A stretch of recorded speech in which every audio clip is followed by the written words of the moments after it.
never guess the places that I've been. You never guess the places that I've been. 'Cause everything is like a dream, yeah, but only in that dream that I live in. I'm never gonna let the day begin. Never gonna let the day begin. 'Cause everything is like a dream, yeah, but only in that dream that I live in. Oh, don't wake me up before you go, and I'll just make this bed my home. Oh, darling, please just let me sleep. Give me my dreams.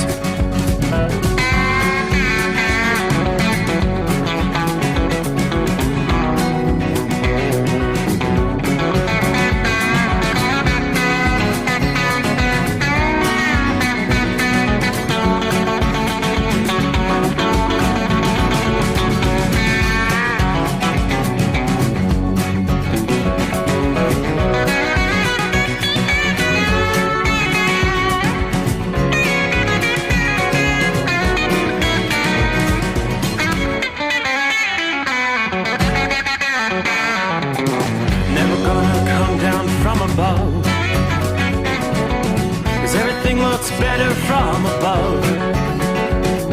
Nothing's ever as it seems, yeah, except in that world that I dream of. Never gonna lose the ones I love. Never gonna lose the ones I love. 'Cause everything is like a dream, yeah, but only in that world that I dream of. Oh, don't up before you go, 'cause I can't face this day alone. Oh, darling, please just let me sleep. Give me my dreams. Give me my dreams. Give me my dreams.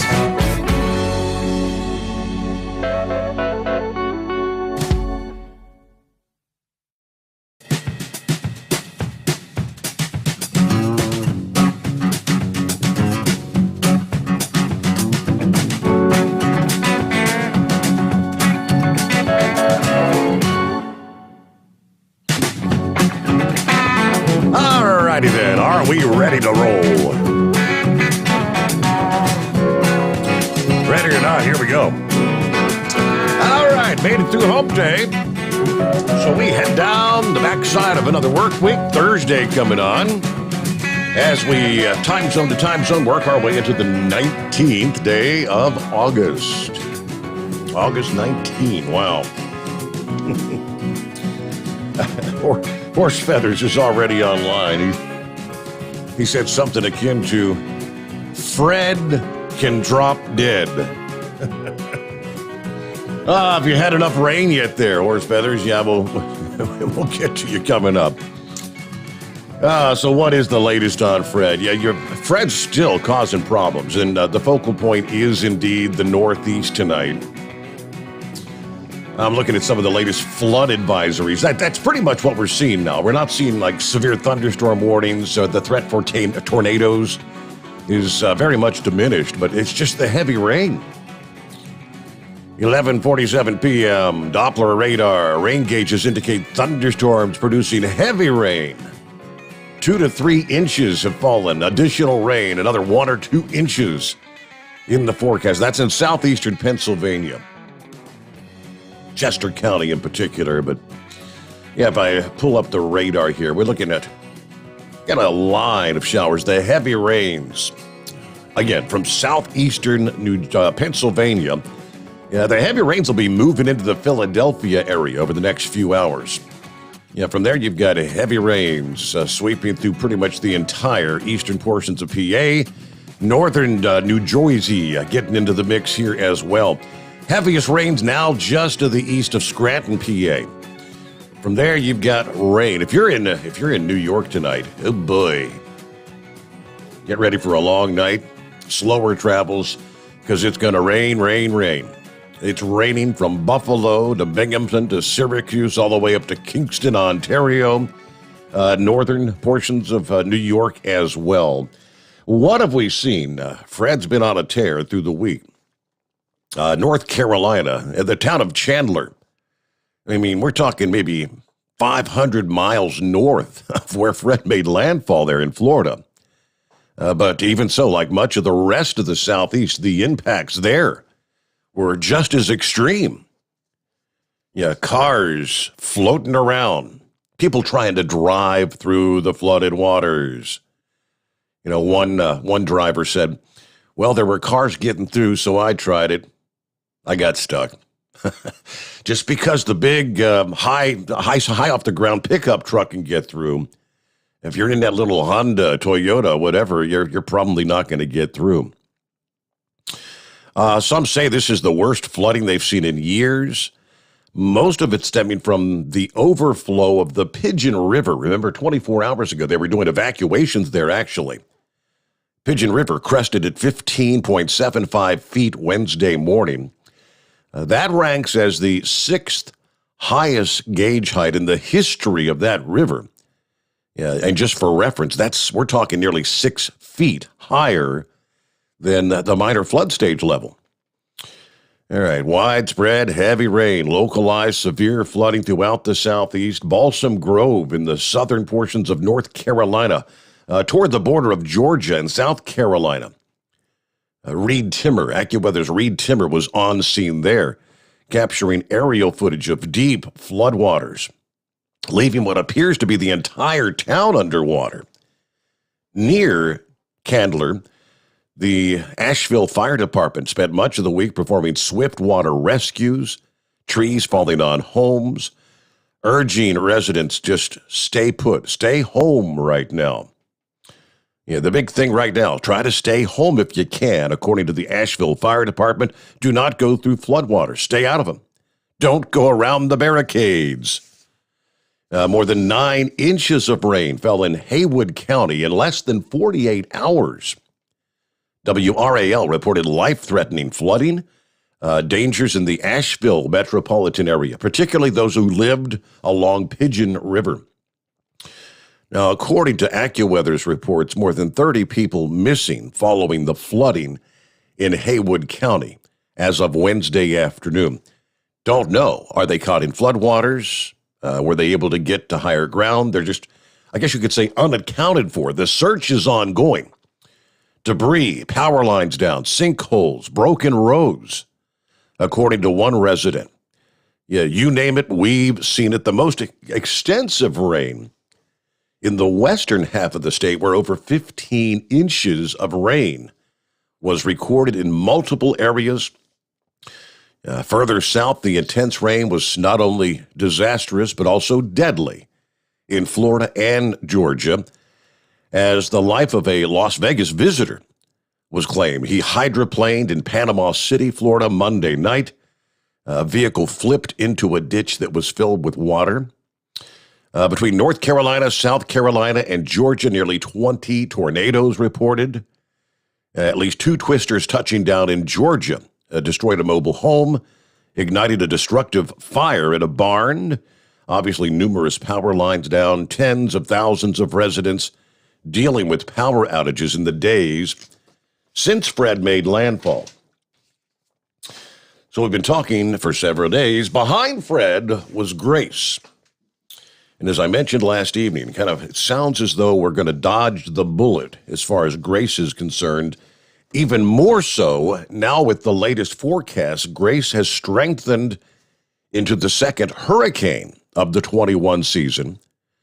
This past morning, aiming for the Cayman Islands on its path toward Mexico.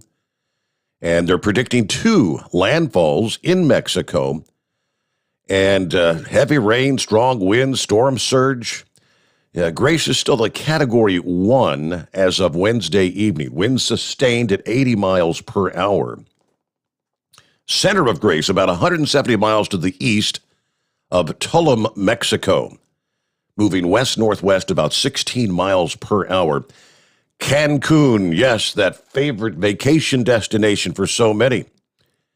and a stretch of the Yucatan Peninsula are under hurricane warnings. Grace is expected to continue strengthening through the night tonight. It is not out of the question that Grace undergoes rapid intensification before making landfall Thursday morning in the Yucatan Peninsula. Now, rapid intensification, that is defined by the Hurricane Center, a process where tropical systems gain wind intensity very quickly, strengthening 35 miles per hour or more in just 24 hours. Now, Grace neared that feat from Tuesday into Wednesday, when the sustained winds increased from 52 to 75 miles per hour late Wednesday morning.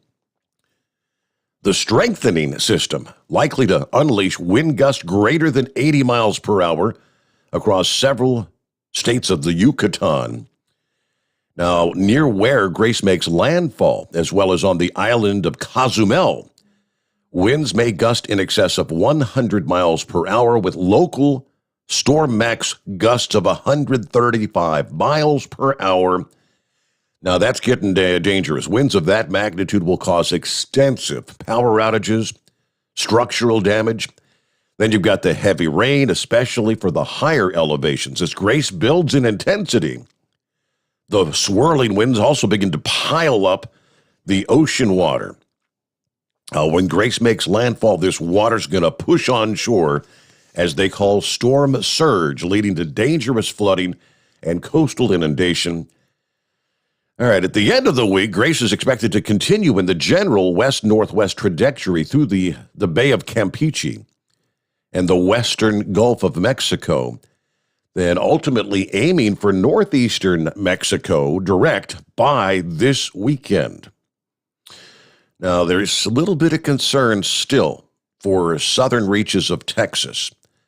There's a high pressure over the southeastern U.S. that's creating winds higher up in the atmosphere that continues to steer Grace westward. Should that high weaken, the steering winds may slack just enough for Grace to maybe drift northward toward Texas. Now, this is going to spend several days over the warm tropical waters, which will allow Grace to intensify once again. Should regain hurricane status in time for this weekend and a second landfall, probably along the Mexico coastline. No matter what, Grace's exact wind intensity, heavy tropical rain is going to be unloaded on the area. The threat for flash flooding. Some areas, especially higher elevations, may see 20 inches of rainfall from Grace. And coming up, we'll get to Henri. Forecasters for several days. Yeah, that's our third system that wasn't really a concern for the mainland USA or North America. Well, until now, because the forecast is changing. And when what they call that cone of uncertainty, there's a possibility the Northeast may be brushed by Henri. It could actually even make a landfall. Now, that's, again, the uncertainty. It could stay well out, several hundred miles off the coast, but the cone also has a path that could take it. We'll tell you who might be under the gun here in a few days. That's the way things change with tropical systems. You just never know. They have like a mind of their own. They do their own thing. Very difficult to forecast the movement of tropical systems. Meanwhile, aside from our torrential rains in the Northeast, this frontal system that's been draped across the Southeast much of this week, still producing lots of showers and thunderstorms, heavy rains through central portions of Tennessee. The heavy rains are pretty much east of Nashville now, but you can go from right there, Jellicoe, the Tennessee-Kentucky line, all the way down into the Chattanooga area, then back into northeastern Alabama. More showers over northwestern portions of Alabama. Then you get back to Mississippi and southeastern Arkansas. Pockets of heavy rain there. From just south of, say, Pine Bluff, Arkansas, to El Dorado, over toward Greenville, Mississippi. Greenville's under some heavy rain at this hour. Then out west, we've got flooding concerns. Utah is seeing a lot of rain tonight. There are numerous flash flood warnings. Of course, it takes a whole lot less rainfall in that portion of the country to create flooding versus eastern areas. But just let me punch up the latest here from several counties in southern Utah. Thunderstorms producing heavy rain in the Bryan Head burn scar area. Anywhere from a half to 1 inch is falling. Another quarter to a half inches possible. Flash flooding is ongoing in that area. Excessive rain over the burn scar will result in debris flow moving through the Bryan Head burn scar area. Mud, rock, vegetation, other loose material. It's incredible. I mean, the flooding out there. Let me see. If you're traveling, it may impact State Route 143 between the 6 and 10 mile markers. Just be aware. Don't attempt to drive through flooded roadways. There you go. We'll give you more on Henri coming up here.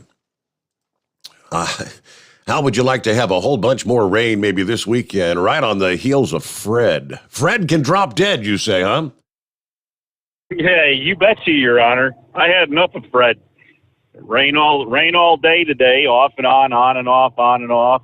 Power ended up going off. Don't know why, for about 3 hours. So I guess that's not the end of the world, but you know, it was still like 85, 87 degrees out with 90% humidity, and it's just no fun not having the air conditioning running. And how the hell am I supposed to charge my electric car if my power goes off? Damn. Exactly. So is it still raining, or is it finally north of you? I mean, I don't know. I know you run out of Maryland, but do you run up into southeast PA? Are you going to be playing in that tonight? Yeah. Actually, I was up there earlier. I was up to Reading to get my load there about 8:45. I got to Reading, and when I left the house, the wife's like, "Are you leaving now?" I'm like, "Well, yeah, that's my schedule. I got to go now to make the rest of my night work." And she says, "Well, if you wait about 3 hours, it'll be clearing off." I said, "I don't have 3 hours to wait." I'll tell you what. I come up to York there. It was probably about 8 o'clock Eastern time here. I pulled into York to get off my exit, and I had water up almost to the steer axle there, coming off the exit. And when I come back, they had the road closed. I had to go a different way around. But most anywhere a dish, anywhere standing water, holding water, or anything like that can be, there's water all around York, southern York County, all York County, Lancaster County. The rain coming down, I guarantee, was anywhere from 1 to 2 inches an hour without any problem. It was just laying it down. And if it'd been snow, it'd definitely been whiteout snow conditions. Oh yeah, that's for sure. I mean, the Guppy was right. I mean, if you would have waited about 3 hours, right now, Reading, PA is, the rains are just moving off. It's still light rain on the east side, but everywhere east of Reading, from Stroudsburg, PA to Allentown, all the way down to the southeast, and not to Philadelphia, but if you're in that region, it is frog strangling rain. Yep. And I actually just got done delivering down in Maryland. I'm back up into York now, run up 83. And 83 is pretty much the barrier line. You can see lightning off to the east in the storm clouds, and to the west it's breaking up pretty good. The moon's shining, and you got stars and everything. And but yeah, off to the east, you look over towards Lancaster, Berks County. They're still getting one heck of a storm over there. There's still a lot of lightning, heavy lightning in the air, and so I was just glad I could get my load loaded and got back down the road, and we finally got through all the downpour and everything. Yeah. What a day with Fred. I've had enough of Fred. Fred can go bother somebody else at this point, I guess, but I don't know. I guess we'll wait for the next one. But other than that, not a whole lot going on. I see our fearless president definitely wants us to get a booster. We all got to get out and get boosters. So you're going to get out and get your booster? What booster are you going to take? Man, I'd have to start with an initial vaccine first, right? I can't just go straight to the booster, can I? Oh, do you? Well, if you got your counterfeit vaccination card, you could take your counterfeit vaccination card there and just go get your booster, can't you? I don't know how well they'll check them. Interesting. But and our governor here in Maryland, he's made it official that if you're a medical facility worker, hospital, or the assisted living, or all that type of stuff, you have to have a vaccine or you will get fired, or you have to be strictly some sort of very, very strict and very invasive testing. I don't know. They made it sound like they might be going in all orifices to check for COVID by the time they get done with you. If you don't go get the vaccination. The announcement yesterday apparently is as far as like nursing homes and assisted living, I believe, like you're talking about, on a federal level, the entire country is going to have to get the vaccine. Hey, I'll bump ahead there, Horse Feathers. I'm sure you'll check in again later, but we got to get to our first time out. Who else checking in here? Hank first out of the box. Hey, Hank, good to have you with us. Double R checking in on the way to Dallas tonight. Timothy checking in. Marianne, good morning from Southwest Ohio. Hello, Sheppy guy. Gabby checking in, still in Hammond. But my truck is out of the shop. I'm going to do some serious trucking later today. He's been stuck there for nearly 3 days now. Norman checking in from North Central Kansas at the Home 20 tonight. He's off for a few days, off till Friday anyway. Morning Tank checking in. Happy Thursday. Nice 67 degrees here in California tonight. We're headed back east toward the Home 20. Everybody truck safe. Have a great day. 007 checking in, a.k.a. Sean. Morning, Sean. Hello, Philip. Morning from Ocean City, Maryland. The fishing pier. The fishing sucks right now. I guess the fish ain't biting when it's kind of a rainy, stormy night, right? Is that... Hello to Captain Rom, where it's 83 degrees in Gainesville tonight. Let's roll. That is correct. Kyle says, let's roll. So I guess you finally made it back from your trip from hell, trying to get out of Dallas, Texas. We were sharing that with our audience here. Yeah, just stuck at they boarded the plane on Saturday. I don't know how long did you sit there. And finally they had to take him back off the plane, spend the night at the hotel. Of course, the luggage disappeared, but it did make it back to the Home 20. Finally got out of there Sunday night. So sometime Sunday night, early Monday morning, I guess Kyle made it back there to Columbus, Ohio. Good morning from Nebraska. Patsy checking in at a beautiful 77 degrees. Nice night. Be safe, everybody. Justin in Indianapolis again tonight, 78, no rain. These hospital deliveries are getting bigger every day, it seems. Anyway, have a great show. I'm out here tuned in, pushing this pallet jack around.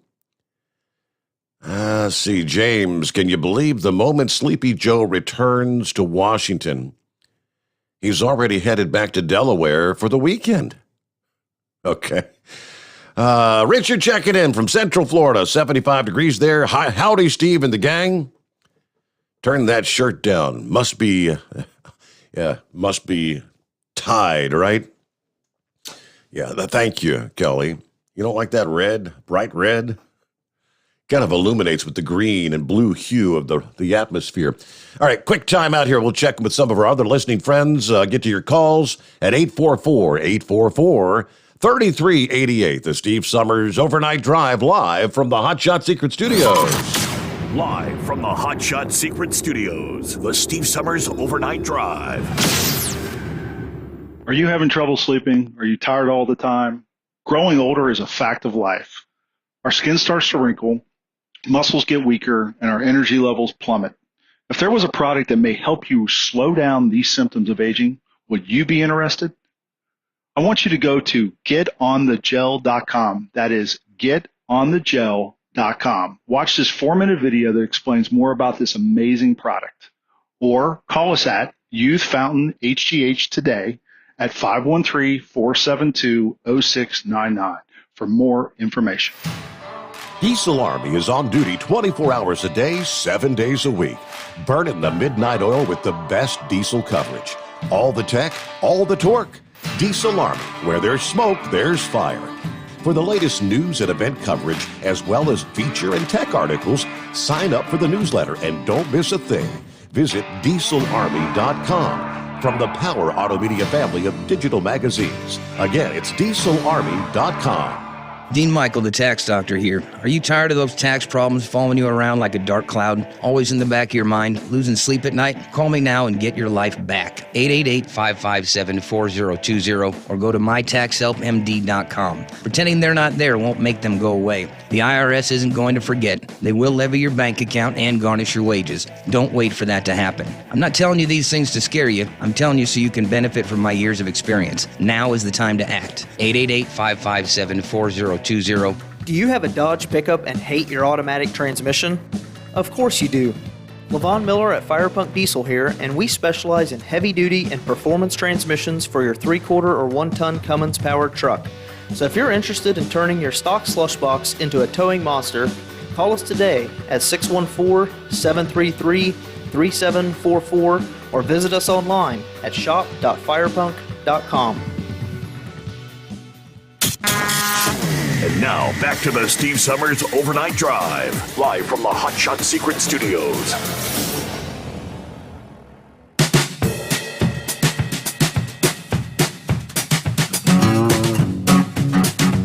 Hello to Looper, checking in from Buffalo, Niagara Falls, New York.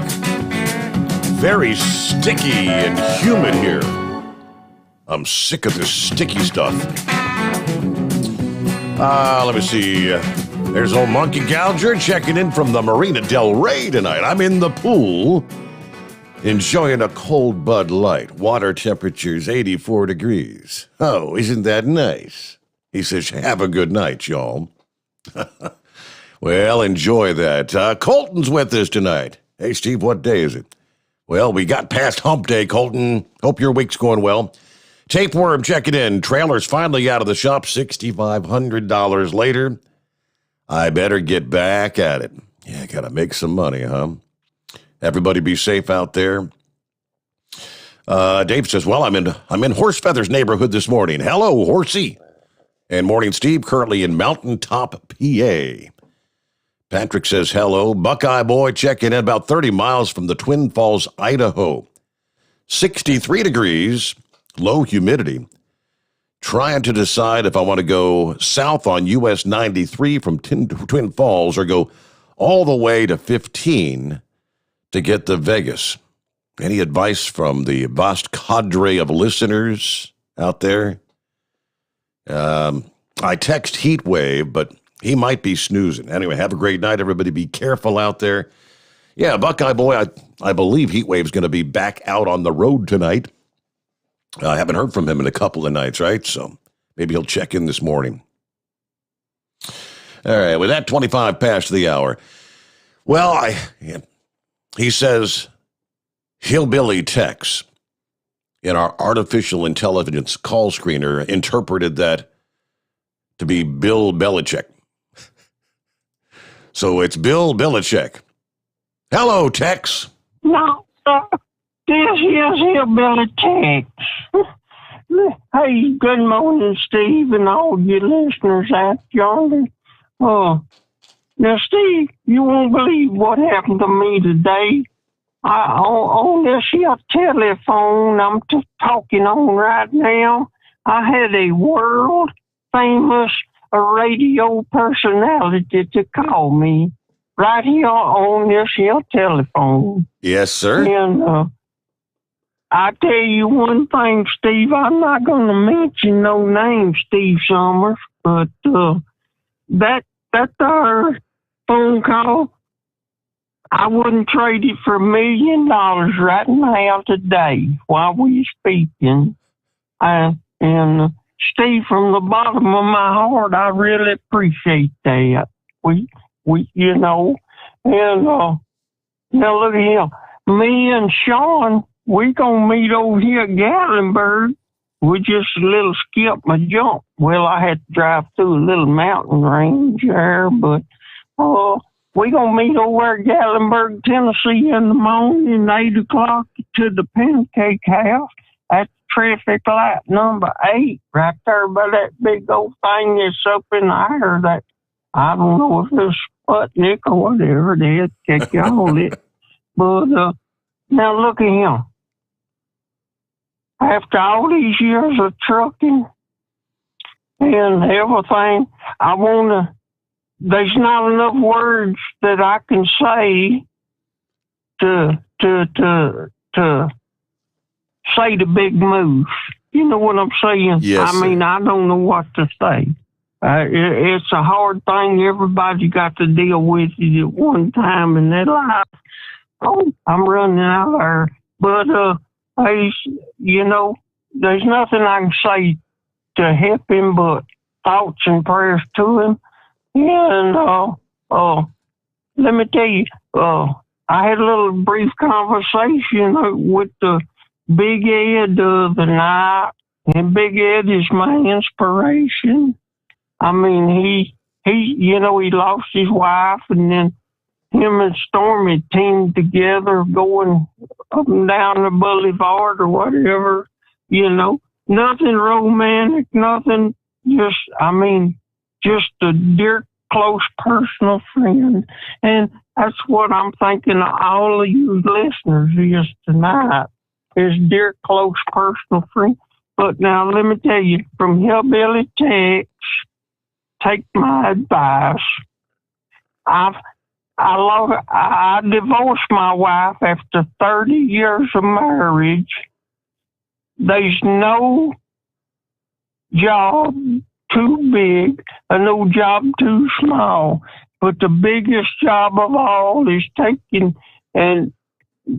your family and your loved ones first. Number one, no matter how big the check is, you put family number one and the ones you love. And from the late, great Carol Watson, if it ain't broke, it ain't mine. Actually, she said, if it don't shine, it ain't mine. Yes, Carol Watson. That was her slogan. All right, Bill Belichick, good to hear from you tonight. Hillbilly Tex. Let's see. Gerald said, Steve, I seen around Atlanta on 285. It was like a river out there. Can you imagine the traffic with all the rain? Bidu checking in. Good morning, Steve, and the overnight drive crew. Hello to Miss Millie. Morning, Steve. 76 here in Foster, Kentucky. Take care. Take good care. Everyone be safe. Trump USA. Thank you, Miss Millie. Michigan Madman. Hey, Steve, just got home from the Kalamazoo Speedway. It was the Clash. One hell of a race. All right, good to have you with us. Hey, news break time. We'll get back with more. I want to jump on board. Feel free to dial us up. It's 844-844-3388. The Steve Sommers Overnight Drive live from the Hot Shot Secret Studios. USA Radio News with Dan Naraki. The president says U.S. troops may remain in Afghanistan beyond his August 31st deadline. In an interview with ABC News, President Biden said that troops would remain in the country until all American citizens have been evacuated. We're going to do everything in our power to get all Americans out and our allies out. Does that mean troops will stay beyond August 31st if necessary? It depends on where we are and whether we can ramp these numbers up to 5,000 to 7,000 a day coming out. If that's the case, they'll all be out. Officials believe between 10 and 15,000 Americans are in Afghanistan, with another 50 to 65,000 Afghans that the administration wants to evacuate. Biden says the goal is to begin to airlift 5,000 to 7,000 people out a day.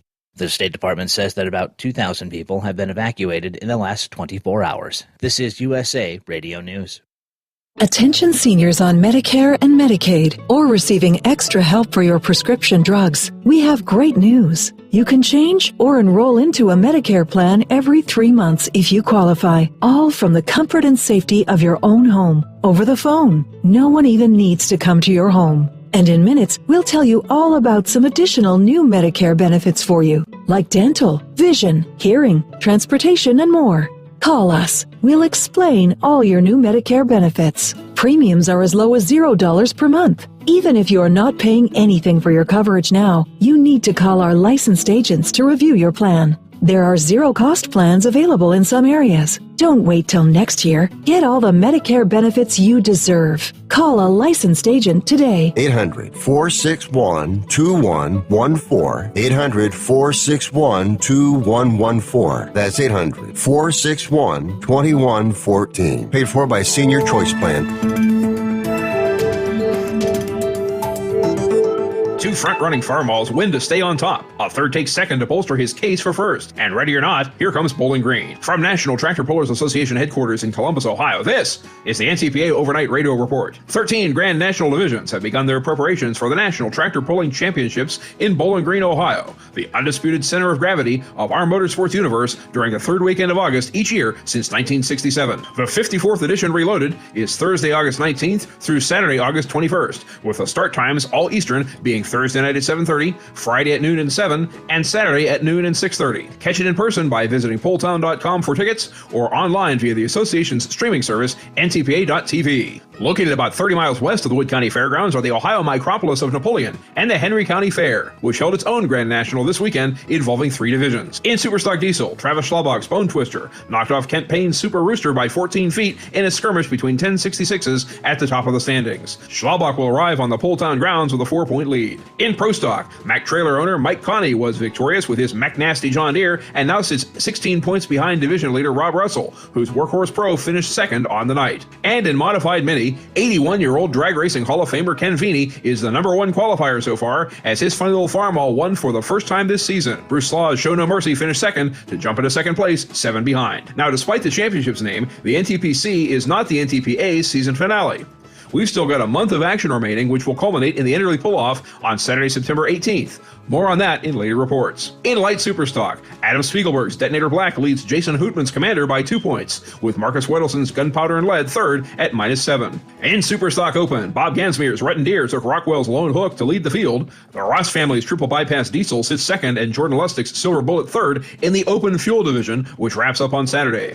In Super Farm, Brian Deck's Dream On holds a 4-point advantage over Ryan Anderson's Checkin' Out, with the rest 17 or more out with 6 hooks to go. Deck is trying to win both his own second title and the third for his late dad Rod's tractor. In two-wheel drive, it's a similar motivation. Jesse Petro's win in Rockwell put his late father Randy's T-Bucket 1 point up on defending champ Russ Nichols is on the edge. Jesse seeks his 8th crown and the 6th for trucks named Kathy's Complaint. In four-wheel drive, Jake Zering has Ted Skelton surrounded. Skelton's Rock led for much of the season, but Zering's Fathead's Eyewear passed him at Brandenburg, and Zering's Rule Number 19 has caught him for second. In Superstock Diesel 4x4, Todd Dugan's pair of Angry Rides, Shine, and Penetrating Spray continue to lead as they have all season, but Justin Gerhardt is edging closer with Cream of the Crop, which is now -7. In Super Semi, it's W900 versus W900, with Ryan DeBruz playing with fire, holding off Brian Ellithorpe's Nicky's Nightmare at a 4-point distance. Craig Braun's Execution Repeat is 5 back, and they'll settle it Saturday night. In Light Unlimited, Steve Bollinger's Money Pit has a 2-point spread on Keith Waits and Super B, thanks to a win last weekend in Salem. We'll know our champion by Friday afternoon. In Modified, Brett Berg's Moneymaker has 8 points of breathing room on Doug Christensen's Pack Ret 4, and 12 on the division's most recent winner, Tommy Owens' Ramblin' Rose. And in Unlimited, Chuck Knapp's Drive for 5 is very much alive. His Screamin' D is 2 points up on Adam Bauer's Cross-Threaded and 3 ahead of Joe Ader's Polar Air, both of which won in their last showing at Ford Recovery. So remember, polltown.com for tickets, ntpa.tv for live streaming, and ntpapull.com for results and championship standings. Reporting for the NTPA on the Overnight Drive, I'm John Dunlap. Stay safe and pull hard. Live from the Hot Shot Secret Studios, the Steve Sommers Overnight Drive. Some say their truck reflects who they are, dependable and reliable. That's why you trust Blue Def. Now the best just got better. Introducing Blue Def Platinum, a revolutionary innovation with advanced system shield technology to significantly reduce harmful deposits. To maintain fuel economy, save money on costly repairs, and sustain the life of your SCR system, there's only one DEF to choose. Blue Def Platinum.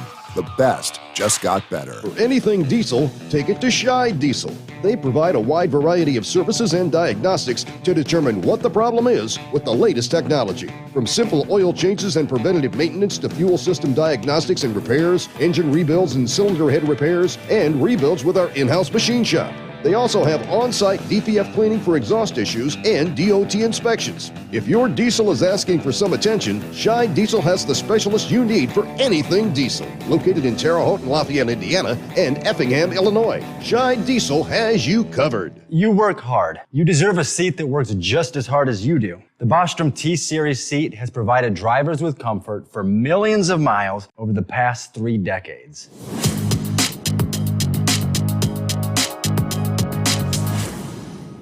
Each seat is built right here in the USA and has 4-position front cushion tilt and higher low-profile air suspension with isolator.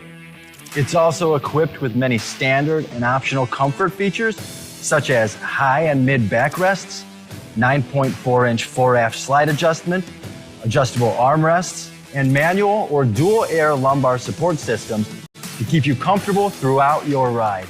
Build your T-Series seat today at BostromSeating.com and ensure your ultimate comfort for wherever the road takes you. Bostrom Seating, the ultimate comfort for the open road. Keep the bugs off your glass and the smokies off your ass. This is the Overnight Drive with Steve Sommers.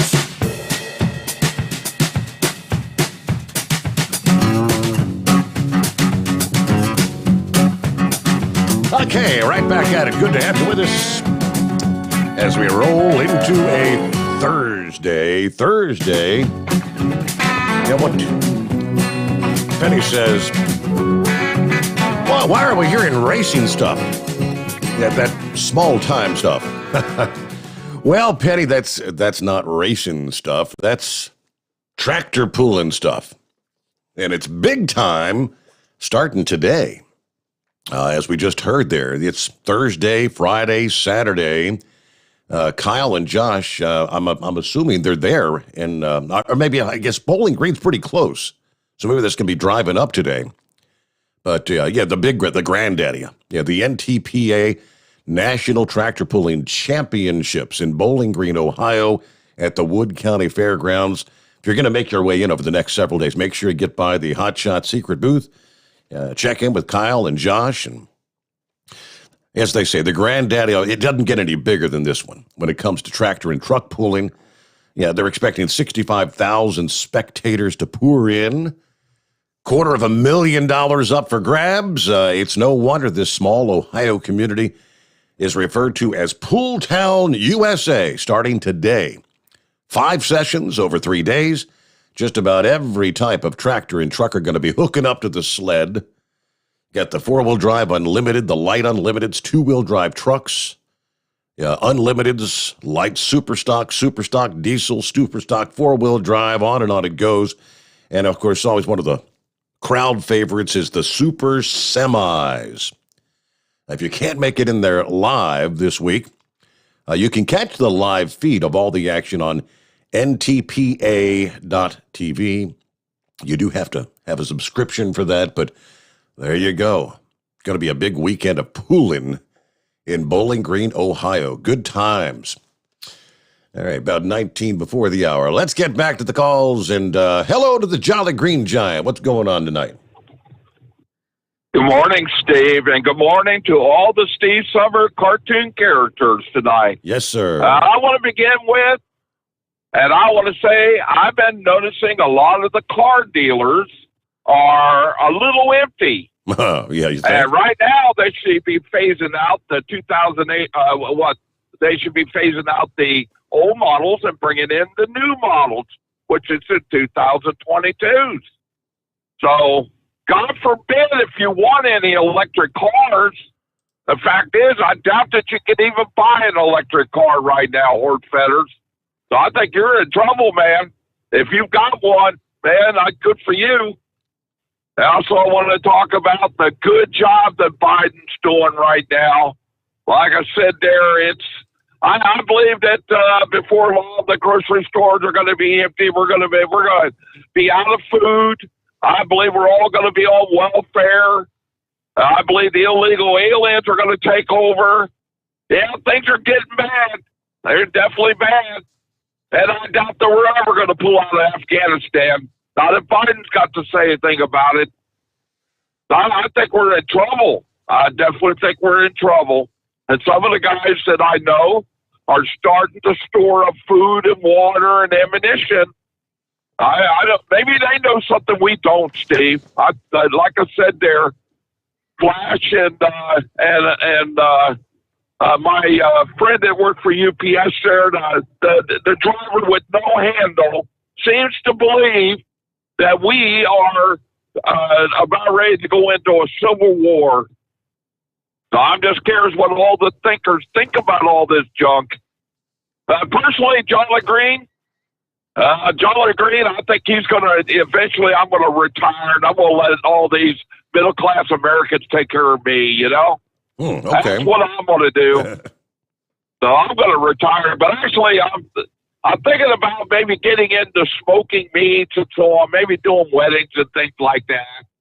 So I'm in fact, this weekend, I got this a nice beef brisket, and I'm going to smoke some beef brisket this weekend. So you definitely want to be at the Jolly Green Giants house this weekend because we're going to be eating beef brisket. Sounds Either way, good. I'm here in Illinois, and it's 75 degrees here in Illinois. I should be in Effingham here at 1:30. So I'm hoping that guy will be on time, so that way I can flip back and talk to you guys later. All right. So either way, man, you have a good night. Don't forget to send some brisket my way. Love some slow-cooked smoked brisket. Yum. Speaking of the latest out of Afghanistan, obviously it's a fluid situation. We do know the Taliban kind of issued an ultimatum that said all U.S. personnel got to be out by September the 11th. That was kind of the deadline that Joe Biden had initially implemented. Going to have all the troops out, which they, for all practical purposes, did have the troops out. But they're still flowing back in to try to help these thousands who are stuck. It's not like all these people are right there near Kabul where they can just make their way right to. They're spread out all over the damn country. And word this past day is U.S. troops do not currently have the capability to help people get to the Kabul airport to be evacuated. They're still focused on securing the airfield, according to the defense secretary yesterday. The speed with which Taliban retook Afghanistan as U.S. and other foreign forces withdrew. Chaotic scenes at the airport. Diplomats, foreign citizens, Afghans trying to flee, but they are being impeded by crowds, the Taliban checkpoints. We're going to do everything we can to try and deconflict and create passageways for them to get to the airfield. I don't have the capability to go out and extend operations currently into Kabul, says the defense secretary. A top U.S. diplomat separately said yesterday the U.S. expects the Taliban to allow Afghans who wish to leave to depart safely. The U.S. not satisfied with how many people were being evacuated. It's obvious we're not close to where we want to be in terms of getting the numbers there. Joe Biden and Kamala Harris discussed ways to accelerate evacuations with the national security team this past day, according to the White House. Reuters reported increasing conflict and concern among officials about how many at-risk Afghans could be evacuated. Troops guarding the evacuation effort fired some shots in the air overnight for crowd control, but there's no indications of casualties at this point. Austin said there's about 4,500 military personnel now in Kabul. We haven't had any hostile interactions with the Taliban to date, and our line of communication with the Taliban commanders remains open. So that's the latest out of Afghanistan. Meanwhile, our number 844-844-3388. Well, good morning, Red Mule. Morning, Steve. If I'm not too late for Buckeye Boy, I don't know how heavy a load he's got, and it seems to me I'm trying to think there's two long pulls on there, but I can only remember one of them. But it's been several years since I've been down there, but I would definitely do that as opposed to going down and hitting 15 and then hitting all that traffic along the Wasatch Front.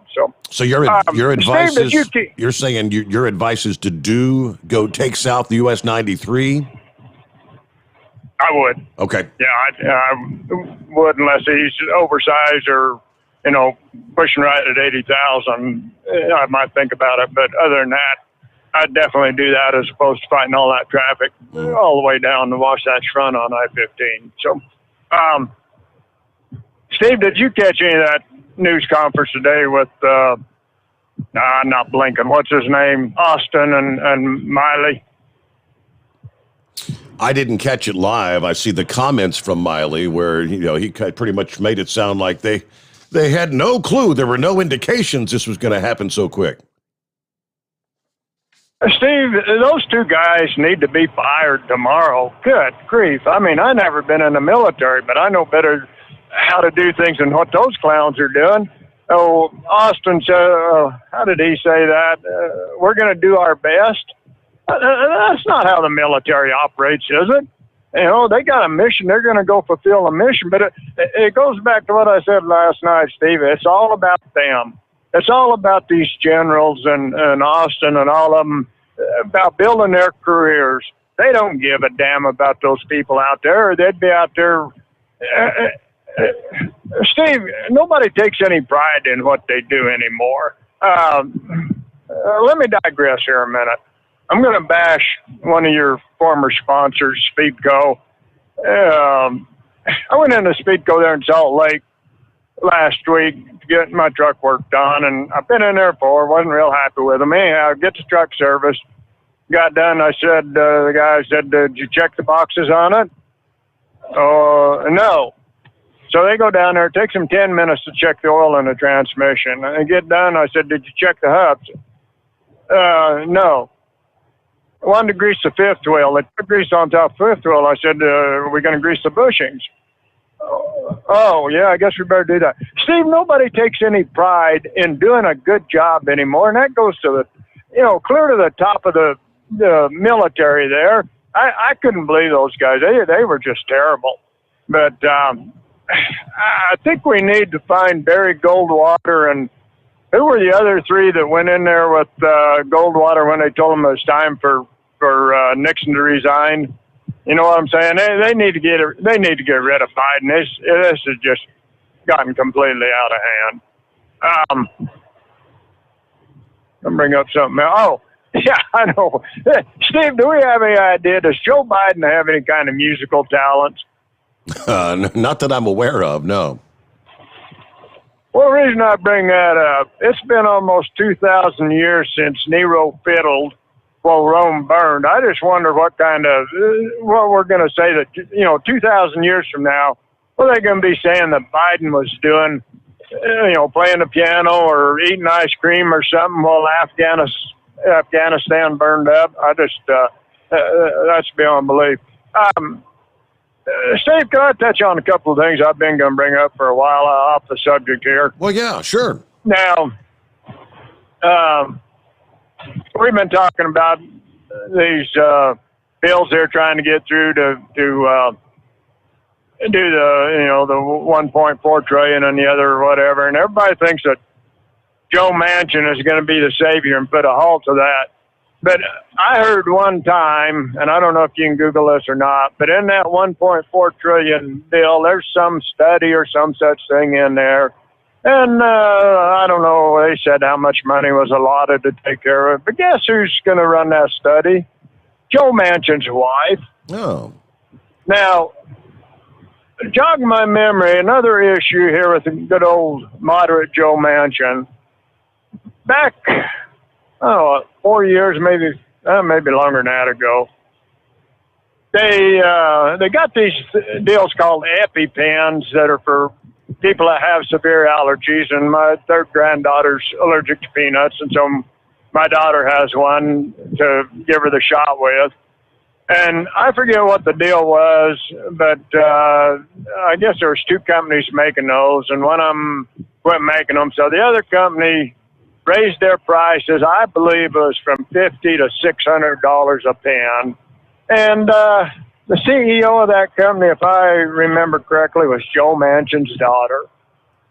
These people got no ethics. They got no ethics. Joe Manchin's got no ethics. He's just playing along. You know, he's in a position of power now.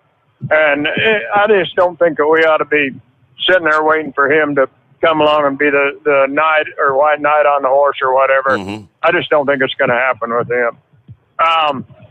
The other thing I wanted to bring up, now, we talk about these big tech guys. I don't know if you got this or not, Steve. One of the founders of Google, what's his name, Larry Page or whatever, did you hear that he has decided to go be a citizen of New Zealand? Really? No, I did not. If you could Google that story, I think you'd find it interesting. He had to have, I don't know, $10 million or $10 billion. I really wasn't paying attention. Got thinking about it later, but I don't know if he's given up his American citizenship to do this or not. But that was my understanding, that he was, fed up with the United States. And we know, how many times have they done stuff to benefit China over the United States and everything. They're not a patriotic bunch of people in there. But that's what I understand is he's going New Zealand to become a citizen down there. So one final thought, Steve. I think the quickest way to make money now would be print up some bumper stickers that would say, "Can Joe Biden do anything right?" What do you think? That is a good question, a valid question, no doubt about it.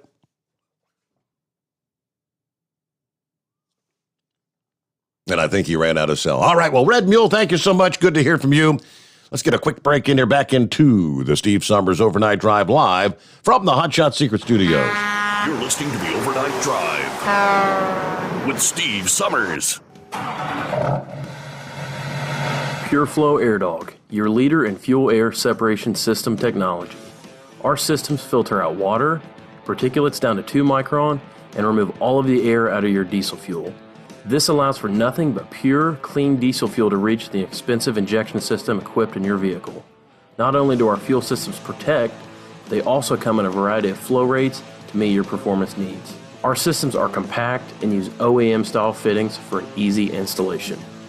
Learn more about our product at www.pureflowairdog.com and be sure to follow us on Facebook and Instagram.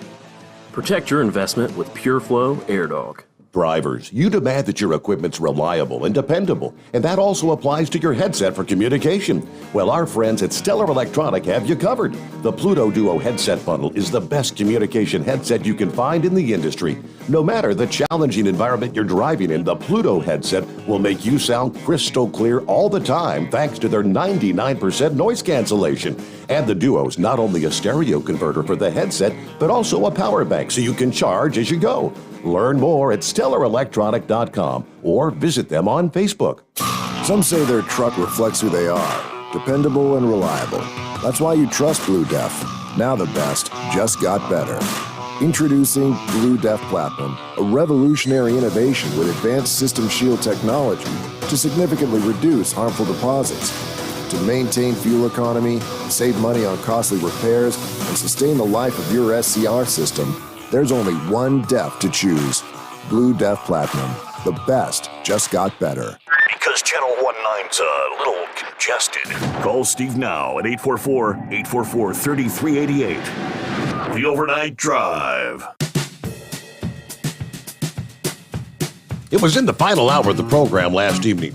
Larry had checked in. He was talking about CNG and LNG, propane. And he followed up with an email this past morning.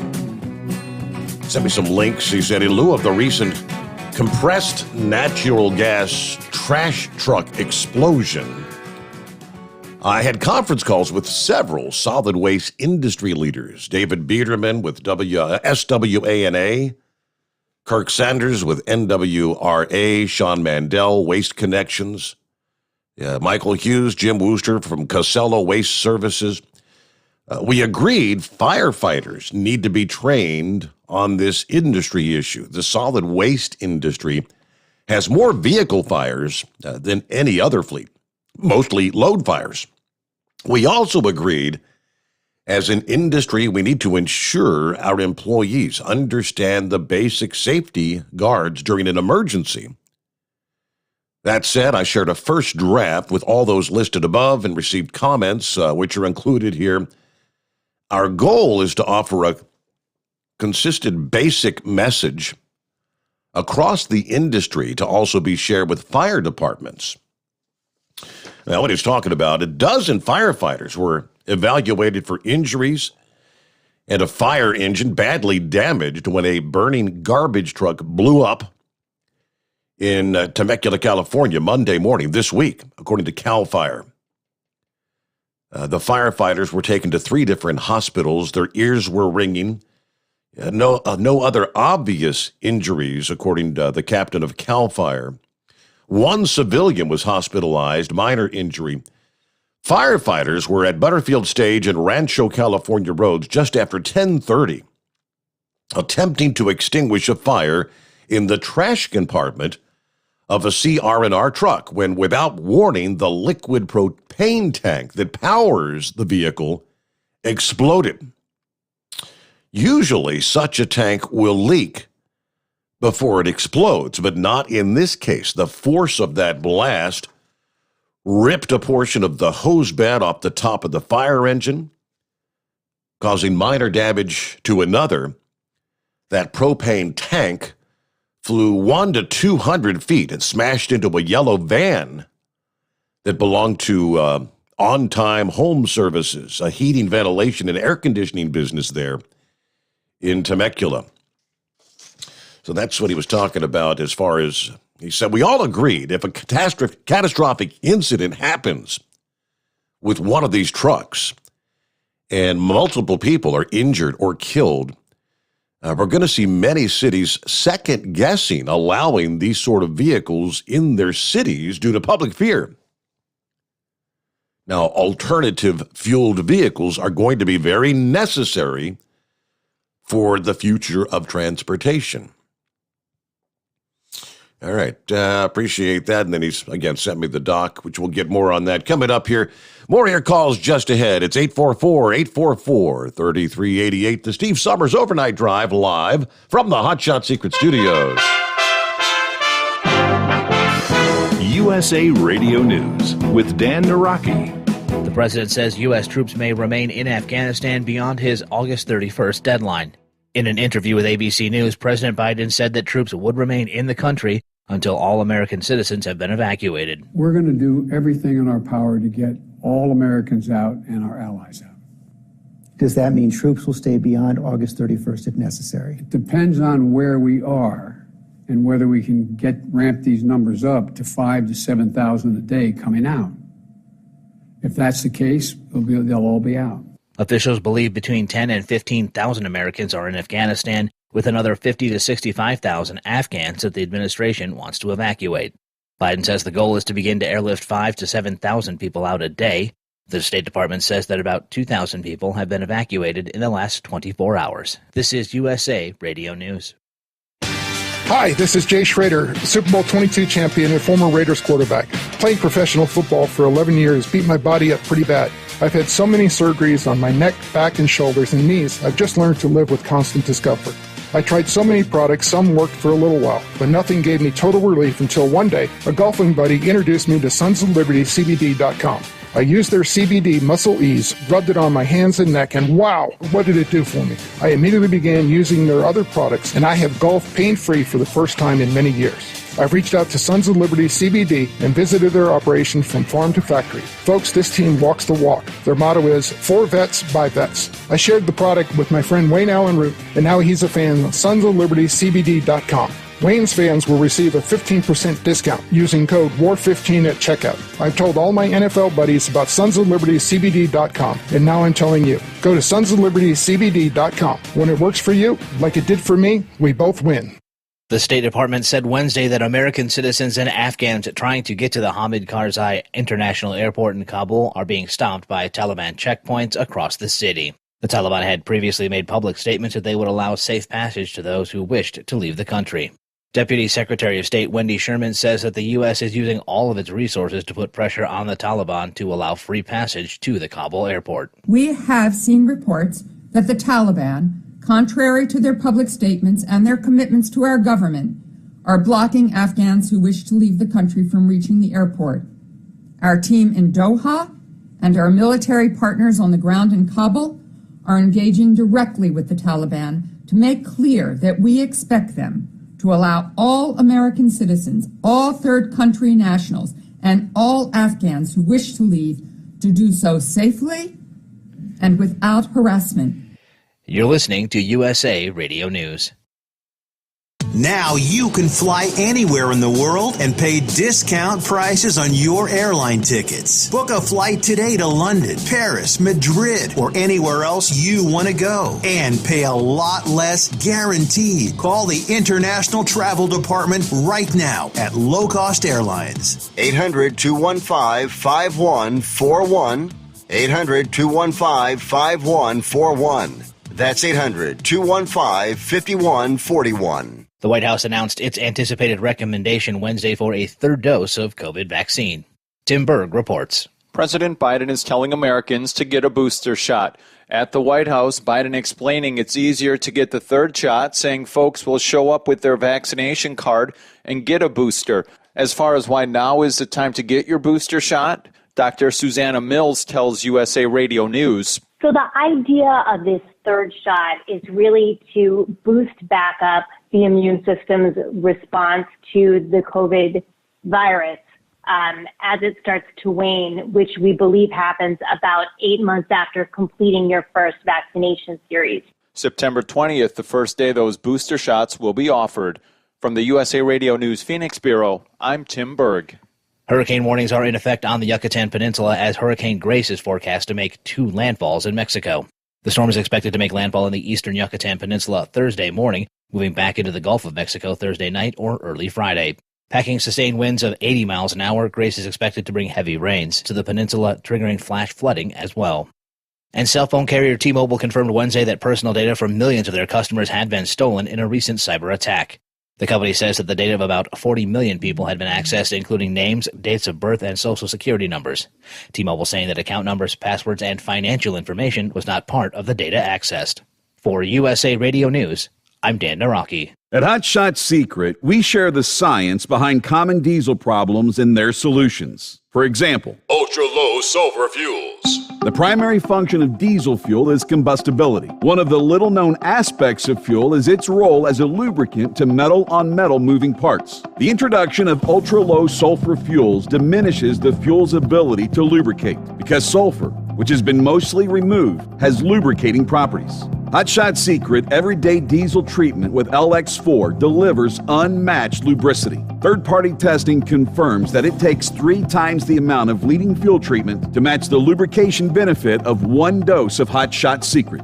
Everyday Diesel Treatment is a fully formulated 6-in-1 premium fuel treatment for every fill-up, every time. Everyday Diesel Treatment is available at truck stops, Tractor Supply, O'Reilly's Auto Parts, and online at HotShotSecret.com. Hot Shot Secret, powered by science.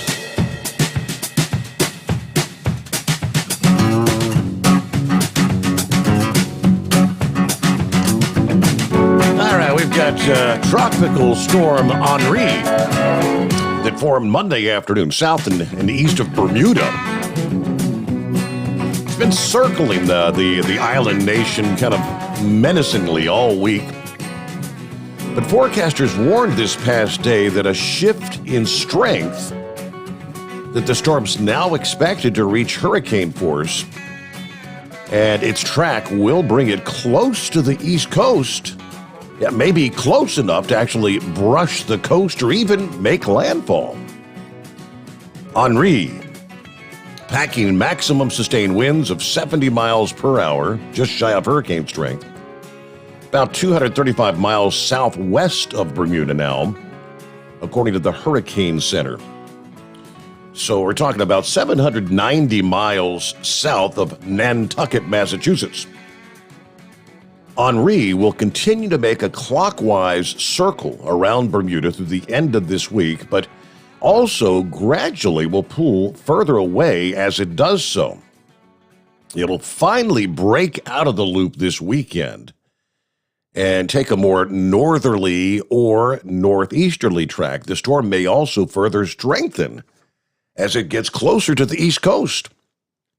As Henri churns off the coast, the primary risk will be rough surf, dangerous rip currents at the beaches up and down the eastern seaboard through the rest of the weekend. This weekend, through Saturday, Henri will spin off well offshore, but by later this weekend and early next week, Henri could set its sights closer to the East Coast. Yeah, the update Wednesday afternoon showed the outer edge of the forecast cone swiping the Jersey Shore and much of Long Island and eastern New England, where within the possible cone of movement. Now, the final weekends of August are always big with vacationers who visit places like North Carolina's Outer Banks, the Jersey Shore, Montauk, New York, Nantucket, and Cape Cod in New England. Water temperatures are inviting in all those places. As of this past day, ocean temperature off the Outer Banks was nearly 85 degrees. The water at beaches in Atlantic City, 78 degrees, 72 in the waters of Montauk. Now, as pleasant as the water temperatures might be, beachgoers will be wise to remain cautious through the weekend into early next week, given the risk of heavy surf and rip currents from Henri, even if Henri remains offshore. According to the data from NOAA, more people have died as a result of rip currents on a yearly basis over the last decade than from lightning strikes or impacts from extreme cold. Now, Henri, if it does reach hurricane strength, would be the third hurricane to develop this season. Grace actually strengthened into the second hurricane this past morning. Of course, we had Elsa that reached hurricane force twice along its path back in June. Now, if high pressure over the Atlantic becomes stronger, it could push Henri on a more due north track this weekend. That's the scenario that would cause Henri to be tracking much closer to the New England coast Sunday night and Monday, perhaps even making landfall. Could be up in Nova Scotia and Newfoundland. A landfall or a brush along the East Coast also cannot be ruled out at this time. In this scenario, some of the worst conditions would be along the coast of New Jersey, Long Island, and southern New England. We are advising all residents and interest along the New England coast and Atlantic Canada closely monitor the progress of Henri later this week. For those who are planning maybe a weekend trip to a destination in this portion of the Northeast, obviously continue to check back the forecast so you can make your plans accordingly. So there you go. Henri wasn't really supposed to be a concern several days ago when it developed, like on Monday. They said it's not going to be any sort of a threat to North America. That's kind of changing. All right, who else we got checking in here? Dean, or Buckeye Boy, I should say, said, he got your message there, Red Mule. He said, I'm in a 40-foot straight truck and I only have about 1,500 pounds in the box. So he'll take your advice and go that way. Good morning to Cliff. Let's see. Crazy Ray checking in from West Michigan. 70 degrees tonight. Hello to Eskimo Mom. Howdy from Kentucky. I got a late start thanks to hardware issues with the Driver Tech touchscreen that's taking a computer mouse as a workaround until it decides to work. Or maybe our tech can get it fixed. Anyway, 75 at this hour, cloudy conditions. And I had one from the email. Who was that? Tater's checking in tonight. Yeah. Hey, Steve, I'm headed for London, Kentucky. We've got Big Orange wound up, hot coffee in the mug, and I'm looking forward to the rest of the show. Good to have you with us, Tater. And back to the phones. And Good morning, Steve. Hello, Marianne. Hey, Steve. I was wondering, because I work in a nursing home, and I work in the kitchen, and I was just wondering, what do you feel about Joe Biden's wanting get everybody in a nursing home vaccinated after we signed a paper in our place of work saying that if we wanted to have it, we could have it, or we refused to have it. What do you think about that? So what are they saying? Are they saying essentially that if you don't take it, you're going to be out of a job? No, as far as I haven't heard anything. All I heard was what Joe Biden said on one of his videos, that he said that he wants everybody in the nursing home, including residents, to get, and staff, to get vaccinated. Yeah. I don't want to be vaccinated with that stuff. So you're one of those who don't. Yeah. Okay. I mean, I don't give advice one way or the other, but I know that there's many that are hesitant to get the vaccine. So yeah, you don't want to be forced to get it, you're saying? Yeah, because I mean, how do you know it doesn't have any long-term health effects? And how do you know that it wouldn't mix in with, because I take medication, and how do you know that, how you react to it? I'm just kind of afraid of it because I'd rather not have it myself, but they think they should tell you to have it. I only work in the kitchen. I just take the carts down. They say it's in the name of protecting, obviously, all the residents there. So this is the dilemma that millions upon millions of people and employers are grappling with. Now, I pulled up this story, and it doesn't sound like they're going to... What it's probably going to come down to is each of the nursing homes, based on this directive, will almost have to force their staff to get it, because it says here, President announcing he is directing all nursing homes to require their staff to be vaccinated in order to continue receiving Medicare and Medicaid funding. I'm not real familiar with the operations, but I'm thinking if you run a facility like that, assisted living, nursing home, whatever, to lose that funding would probably put you out of business, I'm thinking. Biden said he's directing the Department of Health and Human Services to draw up new regulations, making employee vaccination a condition for nursing homes to participate in Medicare and Medicaid. That represents a pretty significant escalation in the campaign to get Americans vaccinated and the tools he's willing to use. Now, this is the first time he's threatened to withhold federal funds in order to get people vaccinated. Now, if you visit, live, or work at a nursing home, you should not be at a high risk of contracting COVID from unvaccinated employees. President said, while I'm mindful that my authority at the federal government is limited, I'm going to continue to look for ways to keep people safe. Additionally, the president announced he's directing the education secretary to use all of his oversight authorities and legal action, if appropriate, against governors who are trying to block and intimidate local school officials and educators who want the children to wear masks in the classroom. President indicated the American Rescue Plan funds can be used to pay educators who have their paycheck cut by local or state governments if their schools implement mask mandates.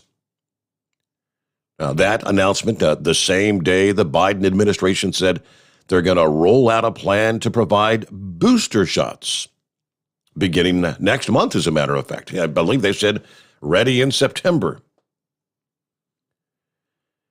So again, as far as like the nursing homes, if when that comes down the pike, most of these facilities will probably have to say, if you're going to work here, you got to get the vaccine, because we can't afford to lose Medicare, Medicaid funding. I know it's about 1.3 million people are employed by more than 15,000 nursing homes that participate in Medicare and Medicaid. Now, they say 62% of those workers are vaccinated nationwide right now. We've seen tremendous progress with low COVID rates in the nursing home population. I think we're seeing signs it's starting to tip the other direction. We don't want to go backwards. CMS officials are confident they have the legal authority to implement this new regulation, noting that the law allows CMS to take action as it relates to the health and safety of nursing home residents. So that's where that one stands. All right, back to your calls just ahead at 844-844-3388. The Steve Sommers Overnight Drive live from the Hot Shot Secret Studios. Live from the Hot Shot Secret Studios, the Steve Sommers Overnight Drive. Are you having trouble sleeping? Are you tired all the time? Growing older is a fact of life. Our skin starts to wrinkle, muscles get weaker, and our energy levels plummet. If there was a product that may help you slow down these symptoms of aging, would you be interested? I want you to go to getonthegel.com. That is getonthegel.com. Watch this 4-minute video that explains more about this amazing product. Or call us at Youth Fountain HGH today at 513-472-0699 for more information. Diesel Army is on duty 24 hours a day, 7 days a week. Burning the midnight oil with the best diesel coverage. All the tech, all the torque. Diesel Army, where there's smoke, there's fire. For the latest news and event coverage, as well as feature and tech articles, sign up for the newsletter and don't miss a thing. Visit dieselarmy.com from the Power Auto Media family of digital magazines. Again, it's dieselarmy.com. Dean Michael, the tax doctor here. Are you tired of those tax problems following you around like a dark cloud, always in the back of your mind, losing sleep at night? Call me now and get your life back. 888-557-4020 or go to mytaxhelpmd.com. Pretending they're not there won't make them go away. The IRS isn't going to forget. They will levy your bank account and garnish your wages. Don't wait for that to happen. I'm not telling you these things to scare you. I'm telling you so you can benefit from my years of experience. Now is the time to act. 888-557-4020. Do you have a Dodge pickup and hate your automatic transmission? Of course you do. LaVon Miller at Firepunk Diesel here, and we specialize in heavy-duty and performance transmissions for your 3/4 or 1-ton Cummins-powered truck. So if you're interested in turning your stock slush box into a towing monster, call us today at 614-733-3744 or visit us online at shop.firepunk.com. And now, back to the Steve Sommers Overnight Drive, live from the Hot Shot Secret Studios. That's rather interesting. I'm looking here to follow up to the story about back to the nursing homes. You know, I always hear about these, what they call the unintended consequences. Well, we didn't see that coming. There's a nursing home industry group that said if you impose this mandate only on the likes of nursing homes, only on these facilities, it's going to cause a disastrous workforce challenge. Arguing that if you're going to implement it on nursing homes, that all healthcare workers in all settings should be subject to the same requirement. Focusing only on nursing homes will cause the vaccine-hesitant workers to flee to other healthcare providers, leaving many of our nursing home centers without enough staff to care for the people. It's going to make an already difficult workforce shortage even worse. According to the president and CEO of the American Healthcare Association and National Center for Assisted Living, representing 14,000 facilities around the country, The net effect of this action will be the opposite of its intent, and it's going to affect the ability to provide quality care for the residents. More than half the nursing homes and assisted living providers have lost workers due to staff quitting last year. According to the survey in June, 94% of nursing home providers, 81% of assisted living communities say they have a shortage of staff. Just last month. And here was the key about the federal fund. Many facilities are already struggling to stay afloat as occupancy rates hit record lows last year, revenues decline. Federal funding is critical for them to continue to exist. They've been pressing the Health and Human Services Department to release the remaining money in the Provider Relief Fund that was in the COVID relief package last year, so nursing homes can cover increased cost for personal protective equipment, testing, and additional staffing. Defunding the care providers who continue to fight on the front lines would be a tragic misstep. Without Medicaid and Medicare funding, nursing homes cannot provide the quality care that our nation's most vulnerable older adults need. So there's the key. That's what first thing I thought is they got to have that funding if they're going to survive, right? All right, back to your calls here. Good morning, always moving. How you been? Move right along. So I just spent 4 hours in a N95 fitted mask with a face shield, full gown, full gloves, sat there in the fog. And, 4 hours is a long time to be like that. So, I do my part. Mm-hmm. But as far as the nursing homes, this whole thing, and you can see it in DeWine, you can see it in Biden, they have totally lost sight of the role of the government. The role of the government is not to blackmail people about their jobs and having to take vaccinations or whatever. That is not the role of the government. And DeWine keeps saying, I'm going to protect you. I'm going to protect you. You know what? Bug off. You're not my mom. I thought the role of government was to protect our freedoms. That's right. And he's not my mom, and Biden is not my mom or my dad. Bug off.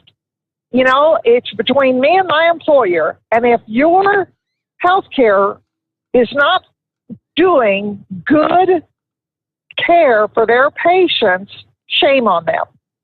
And if I don't care what employer it is, that is between the employer and the employees.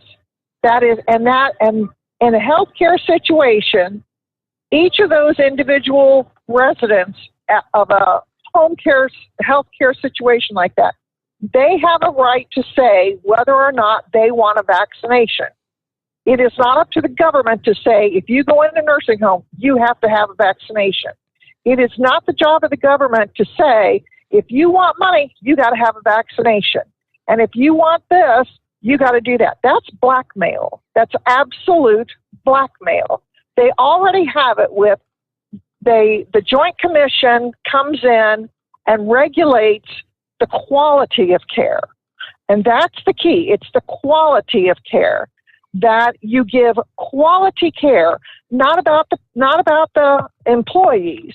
It's not about that. It's that you are doing things like, some of the rules are you can't have something, closer than 12 inches to a sink. If you keep equipment anywhere located for 30 minutes, it's considered stored there. You have to keep your hallways clear. You have to do, you have to have expiration dates on absolutely everything. everything has to have an expiration date, and it has to be clearly marked, clearly visible. So when you take Band-Aids out of a box and you have to put them in a baggie with the expiration date from that box on that baggie before you can put it in a drawer to be used in a patient room. Those are the things that the Joint Commission looks at that gives you the funding to say you are accredited to receive the money for Medicaid, Medicare, those kinds of things. That's where that comes from, that your temperature checks are good and your refrigerators are at a regular thing, that your, it's that kind of stuff. It's not about, well, how many employees do you have vaccinated? That's not how it works. And telling a healthcare facility that they have to have their employees vaccinated, that is not the job of the government. You're not dealing with quality of care to the patient at that point. You're talking about taking over somebody's individual rights. Mm-hmm. Quality of care is still there, but that is not about quality of care. Those employees, they can all wear N95 fitted masks and take care of those patients and use PPE, but they don't have to take a vaccination. Do you see what I'm saying? Absolutely. If you're gonna do that, if you're gonna work in there and you don't want a vaccination, well, then you wear the gear. That's all you got to do. I am vaccinated, but I just spent 4 hours sitting in a patient room with a patient, and you know, and I'm suited up and I'm still vaccinated. But now I go to my desk, I wear a procedure mask, and I don't have to have the whole face shield and all that stuff on. What's the point of that procedure? This is what drives me nuts. So, but telling an individual that you have to do an invasive procedure, an injection is an invasive procedure. You have to have an invasive procedure or we're not going to give you any money. That is baloney BS. That is total blackmail. That is not the role of the government.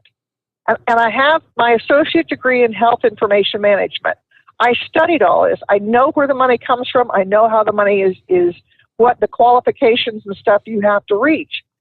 And this is way beyond reach at this point. This is, I think, another reason why you are getting so much pushback, because it's like a teenager that wants to date the bad boy. You have a girl in your house and she wants to date the thug. And, you know, the bad boy in the high school. And the parents are going, no, you can't date him. She is going to sneak out that window. She's going to run around behind the back of the school to kiss him. She's going to do all that stuff she can just to defy her parents because they told her no. If the government would back off and quit shoving this down people's throats and just say, you know what, we've given you the rules. If you don't want to follow it, that's up to you. But, you know, we're giving you the guidelines. We're telling you what is good. And if you don't want to take it, then it's on you. It doesn't mean we're not going to pay for you, because we're going to pay for illegals that get sick. We're going to pay for, you know, all these other people who can't afford medical things. And we rescue people that sit on their roofs in New Orleans when it was flooding. And we told them to evacuate, and they didn't. And, you know, we still spend money and go in and get them. Yep. We're still going to take care of you, but you're going to be the one with the long-term health care problems. You're the one that's running the risk of whatever. But I mean, the government is overreaching. And if they would back off and just let people settle down and watch and see what happens, eventually people will listen to their doctor. They will do what they feel is best for them. Yep. For them. And that's, I'm trying really hard here to be calm, and it's hard for me to do. So I'm so fed up with the government at this point, I could just spit nails. And every time I hear this crap, it just goes through me like a knife, because that's not the government's job to force me to have an invasive procedure. And every time you stick a needle in somebody, that is an invasive procedure. And I am not going to sit still for the government making me do if I want to volunteer for the Army, I know I'm going to have invasive procedures because they're going to shoot me up with vaccinations. But I volunteered to go in that Army. You know, that's a difference. You volunteered for that. But to go work at a nursing home, and they're right in that article, People will flee there like crazy if that's what's going to happen. But it doesn't affect the quality of care. They can still get. And always, I think she lost her cell. But great hearing from you. Always moving. I always love the passion. Just she's spitting nails, but she's 100% spot on. Couldn't said it any better. Hey, we got to get our news break here. Bottom of the hour. More to come. The Steve Sommers Overnight Drive live from the Hot Shot Secret Studios. USA Radio News with Dan Naraki. The president says U.S. troops may remain in Afghanistan beyond his August 31st deadline. In an interview with ABC News, President Biden said that troops would remain in the country until all American citizens have been evacuated. Officials believe between 10 and 15,000 Americans are in Afghanistan, with another 50 to 65,000 Afghans that the administration wants to evacuate. Biden says the goal is to begin to airlift 5,000 to 7,000 people out a day. And fire crews in California continue to battle an expanding blaze that has already burned at least 50 homes and forced more than 12,000 people to evacuate. The Calder fire burning in the El Dorado National Forest has scorched more than 53,000 acres and is 0% contained. The massive Dixie Fire is also continuing to threaten homes and buildings in Northern California, expanding to nearly 1,000 square miles and threatening another 16,000 structures. You're listening to USA Radio News. If you're trying to quit drinking or doing too many drugs, listen to me. You don't know me and we'll never meet. I had a problem like you once. I drank and used to party a little too much till it got out of control and almost ruined my life.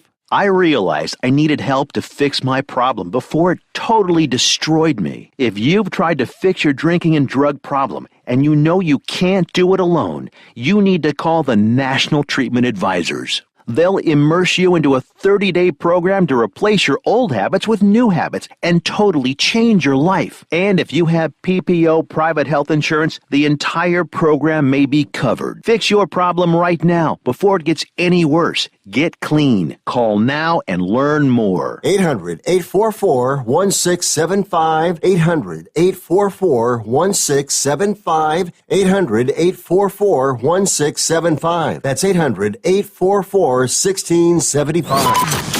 Live from the Hot Shot Secret Studios, the Steve Sommers Overnight Drive.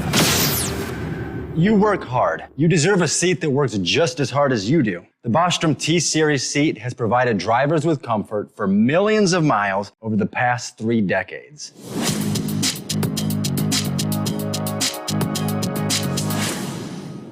Each seat is built right here in the USA and has 4-position front cushion tilt and higher low-profile air suspension with isolator. It's also equipped with many standard and optional comfort features, such as high and mid backrests, 9.4-inch 4-aft slide adjustment, adjustable armrests, and manual or dual air lumbar support systems to keep you comfortable throughout your ride. Build your T-Series seat today at BostromSeating.com and ensure your ultimate comfort for wherever the road takes you. Bostrom Seating, the ultimate comfort for the open road. Whether you're a diesel pickup performance enthusiast or just looking for a small upgrade, when selecting common rail fuel system components, look no further than Exergy Performance.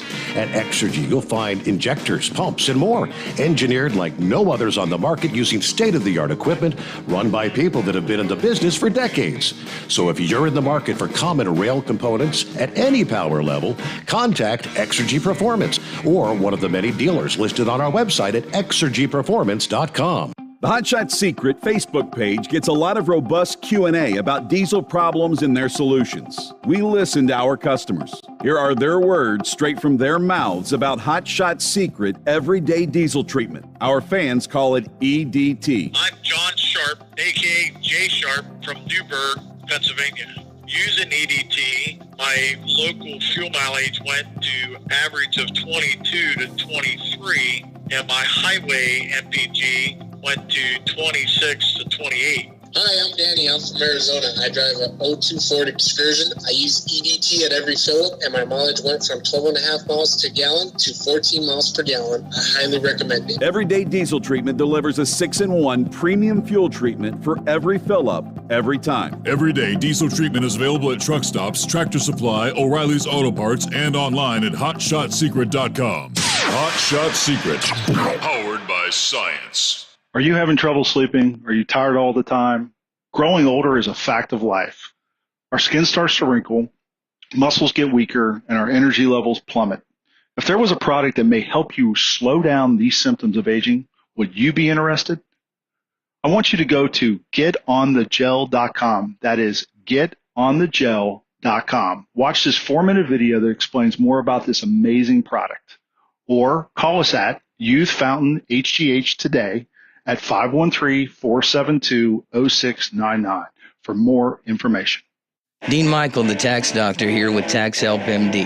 As many of you know from Steve Sommers' show, I've been helping professional drivers solve their tax problems. I can help you too. If you've been struggling with back tax debt, call me now at 888-557-4020. Let's face it, these problems aren't going away all on their own. You need professional help so you can sleep better at night knowing you're in good hands. It's like I always say, keep your eyes on the road, I'll keep my eyes on the IRS. 888-557-4020. For anything diesel, take it to Shy Diesel. They provide a wide variety of services and diagnostics to determine what the problem is with the latest technology. From simple oil changes and preventative maintenance to fuel system diagnostics and repairs, engine rebuilds and cylinder head repairs, and rebuilds with our in-house machine shop. They also have on-site DPF cleaning for exhaust issues and DOT inspections. If your diesel is asking for some attention, Shy Diesel has the specialist you need for anything diesel. Located in Terre Haute and Lafayette, Indiana, and Effingham, Illinois, Shy Diesel has you covered.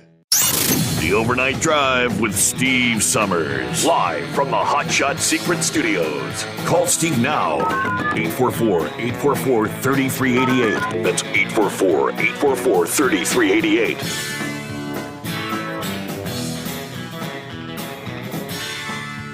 Thank you so much, and welcome back. That's interesting. Steve shared a story with me, and this goes back to, let's see, dated July the 13th. A little over a month ago. Which at the time said as the U.S. withdrawal of military forces in Afghanistan nears completion. Images at Bagram Airfield littered with deserted fleets of American-made vehicles, ripe for the taking of whoever ends up in control of that base, which has come to exemplify the enormous waste our 20-year intervention is leaving behind. After all, it's U.S. taxpayers, in one way or another, who subsidized the purchase and transported those vehicles into a remote territory on the other side of the world. So in turn, taxpayers are also underwriting the acquisition of a nice new truck for whichever locals are lucky enough to get first dibs. What's usually not appreciated, though, is this is the kind of waste deeply ingrained in the entire war, which should be blindingly obvious by now, particularly if you paid any attention to the release of something called the Afghanistan Papers in December of 2019. Well, most of us never heard of that because he said that was conveniently drowned out by the first Trump impeachment saga, which was happening at the same time. Many inexplicably pro-war pundits are dwelling on the Taliban's rapid retake of territory in the country, much of the time without even needing to engage in any combat. Again, this is going back to July the 13th. Chuck Todd on Meet the Press displayed a scary-looking map. The map of Afghanistan, and it showed the territories which were controlled at that point in time by the Taliban. It's highlighted in red. I'd say it's somewhere between 2/3 and 3/4 of the country. That was, again, on July 13th. And you've got the military trying to say, we didn't see that coming. Where's that statement from, is it Milley or Miley? Mark Miley? Whatever his name is. Chairman of the Joint Chiefs of Staff. He took to the podium this past day addressing questions about the intelligence assessment prior to the Taliban takeover happening in days. Miley and Defense Secretary held a press briefing addressing the need to get Americans and Afghan allies out of the country. Of course, going back to Monday when Joe Biden first finally spoke about the issue, defending his decision to withdraw, while admitting, well, the collapse did happen more quickly than we thought it would. Miley made a point of responding to reports that there were warnings of a rapid collapse in the intel that they saw.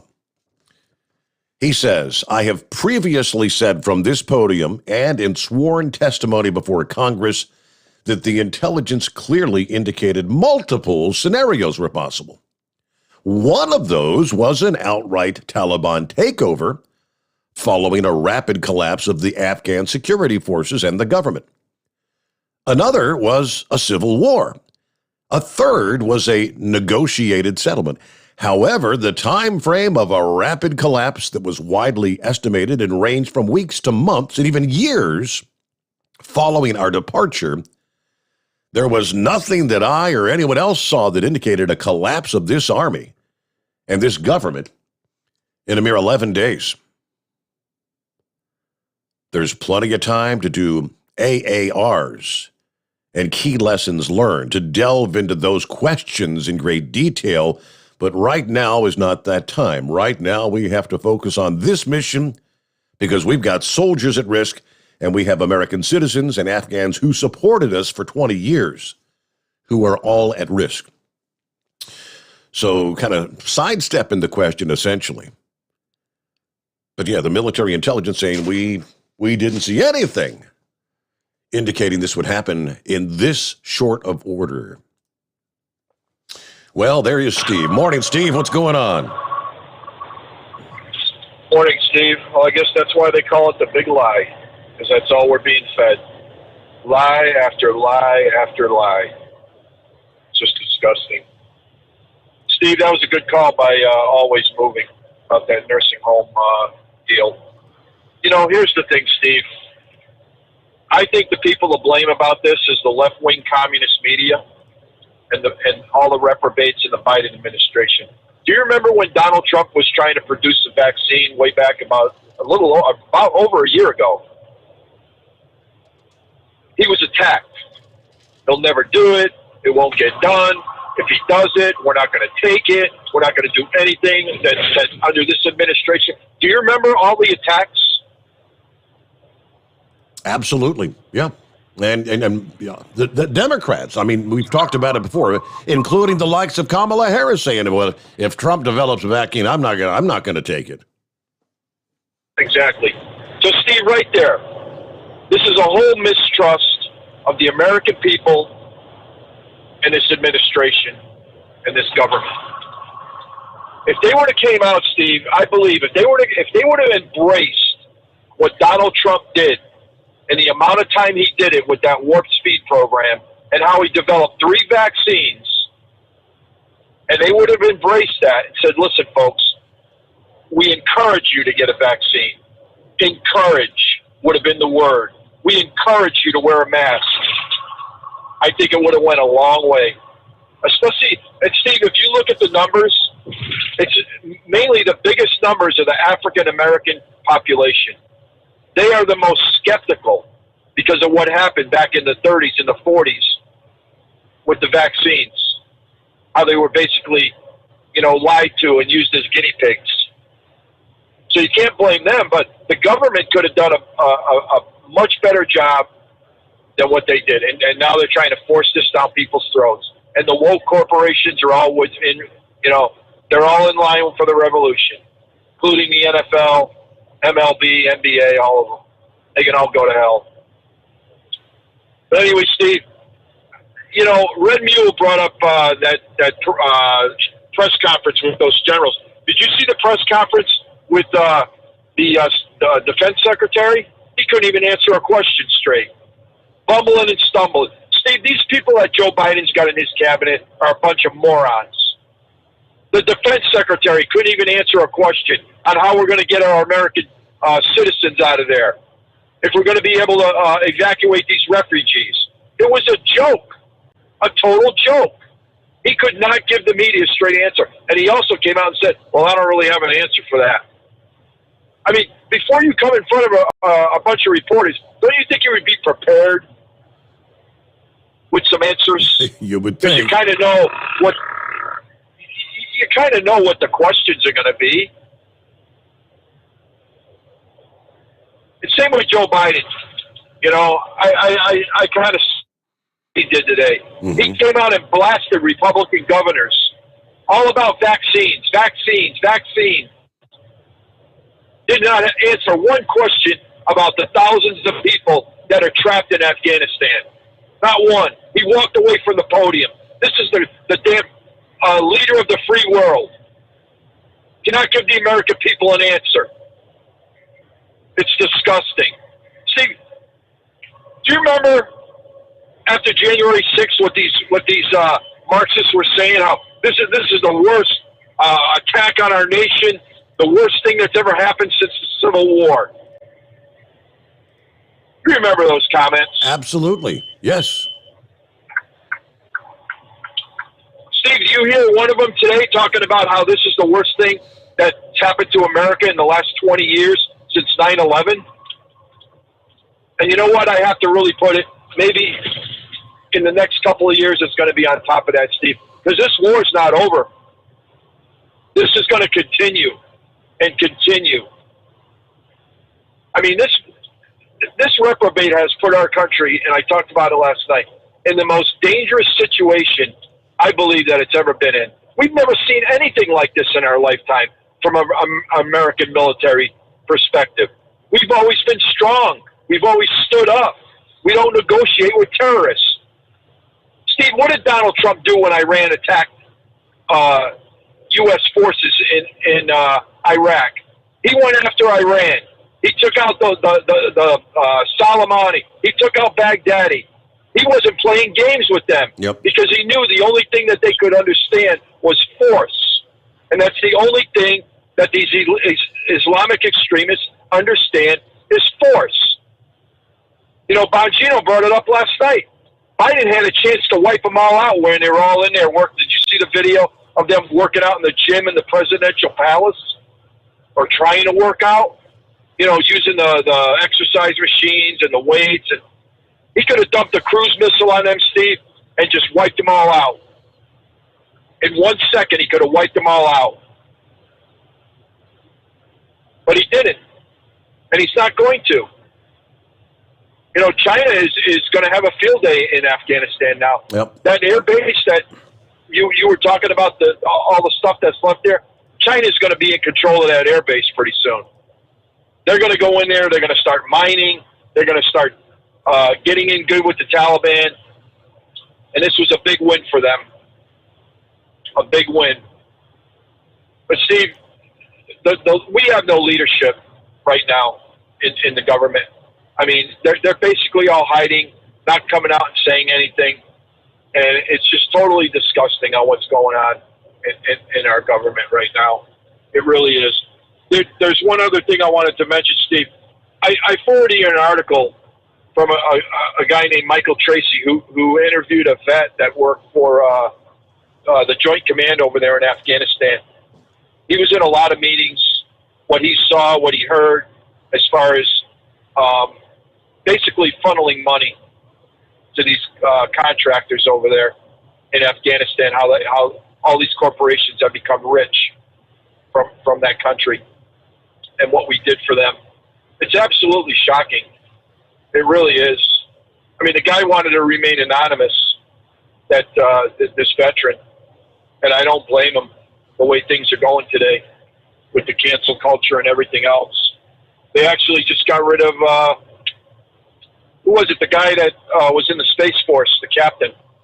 He stepped down. He had to resign because he was had a book out there about Marxism and CRT in the military, which has been going on. So they actually forced him to resign. But I don't know, Steve. it's just going to be scary times. You know, Biden's talking about these vaccines in the nursing home. How about closing down the damn southern border? How about making that a start? Things that Right? would really make a difference. Yep. Yeah, the damn hypocrisy. It's just sickening. Anyway, Steve, you have a great night, man. Good show tonight. Hey, thanks for checking in. Good to hear from you. I guess Bongino must have been showing some of those videos. There's actually video, kind of surreal video showing armed Taliban fighters actually riding bumper cars and a merry-go-round. Is that real or is that like Photoshop? I mean, where were the bumper cars? Was that like in the presidential palace or what? It's comical. That's great. 8 before the hour. Back into the Steve Sommers Overnight Drive live from the Hot Shot Secret Studios. Live from the Hot Shot Secret Studios, the Steve Sommers Overnight Drive. Some say their truck reflects who they are, dependable and reliable. That's why you trust Blue Def. Now the best just got better. Introducing Blue Def Platinum, a revolutionary innovation with advanced system shield technology to significantly reduce harmful deposits. To maintain fuel economy, save money on costly repairs, and sustain the life of your SCR system, there's only one DEF to choose. Blue Def Platinum. The best just got better. For anything diesel, take it to Scheid Diesel. They provide a wide variety of services and diagnostics to determine what the problem is with the latest technology. From simple oil changes and preventative maintenance to fuel system diagnostics and repairs, engine rebuilds and cylinder head repairs, and rebuilds with our in-house machine shop. They also have on-site DPF cleaning for exhaust issues and DOT inspections. If your diesel is asking for some attention, Scheid Diesel has the specialist you need for anything diesel. Located in Terre Haute and Lafayette, Indiana, and Effingham, Illinois, Scheid Diesel has you covered. You work hard. You deserve a seat that works just as hard as you do. The Bostrom T-Series seat has provided drivers with comfort for millions of miles over the past 3 decades.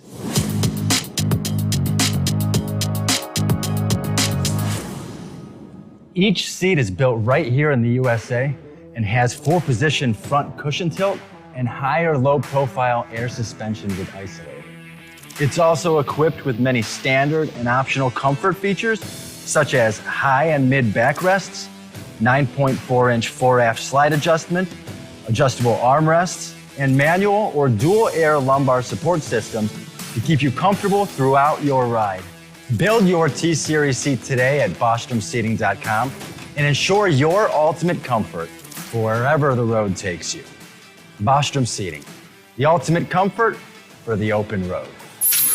Keep the bugs off your glass and the smokies off your ass. This is the Overnight Drive with Steve Sommers.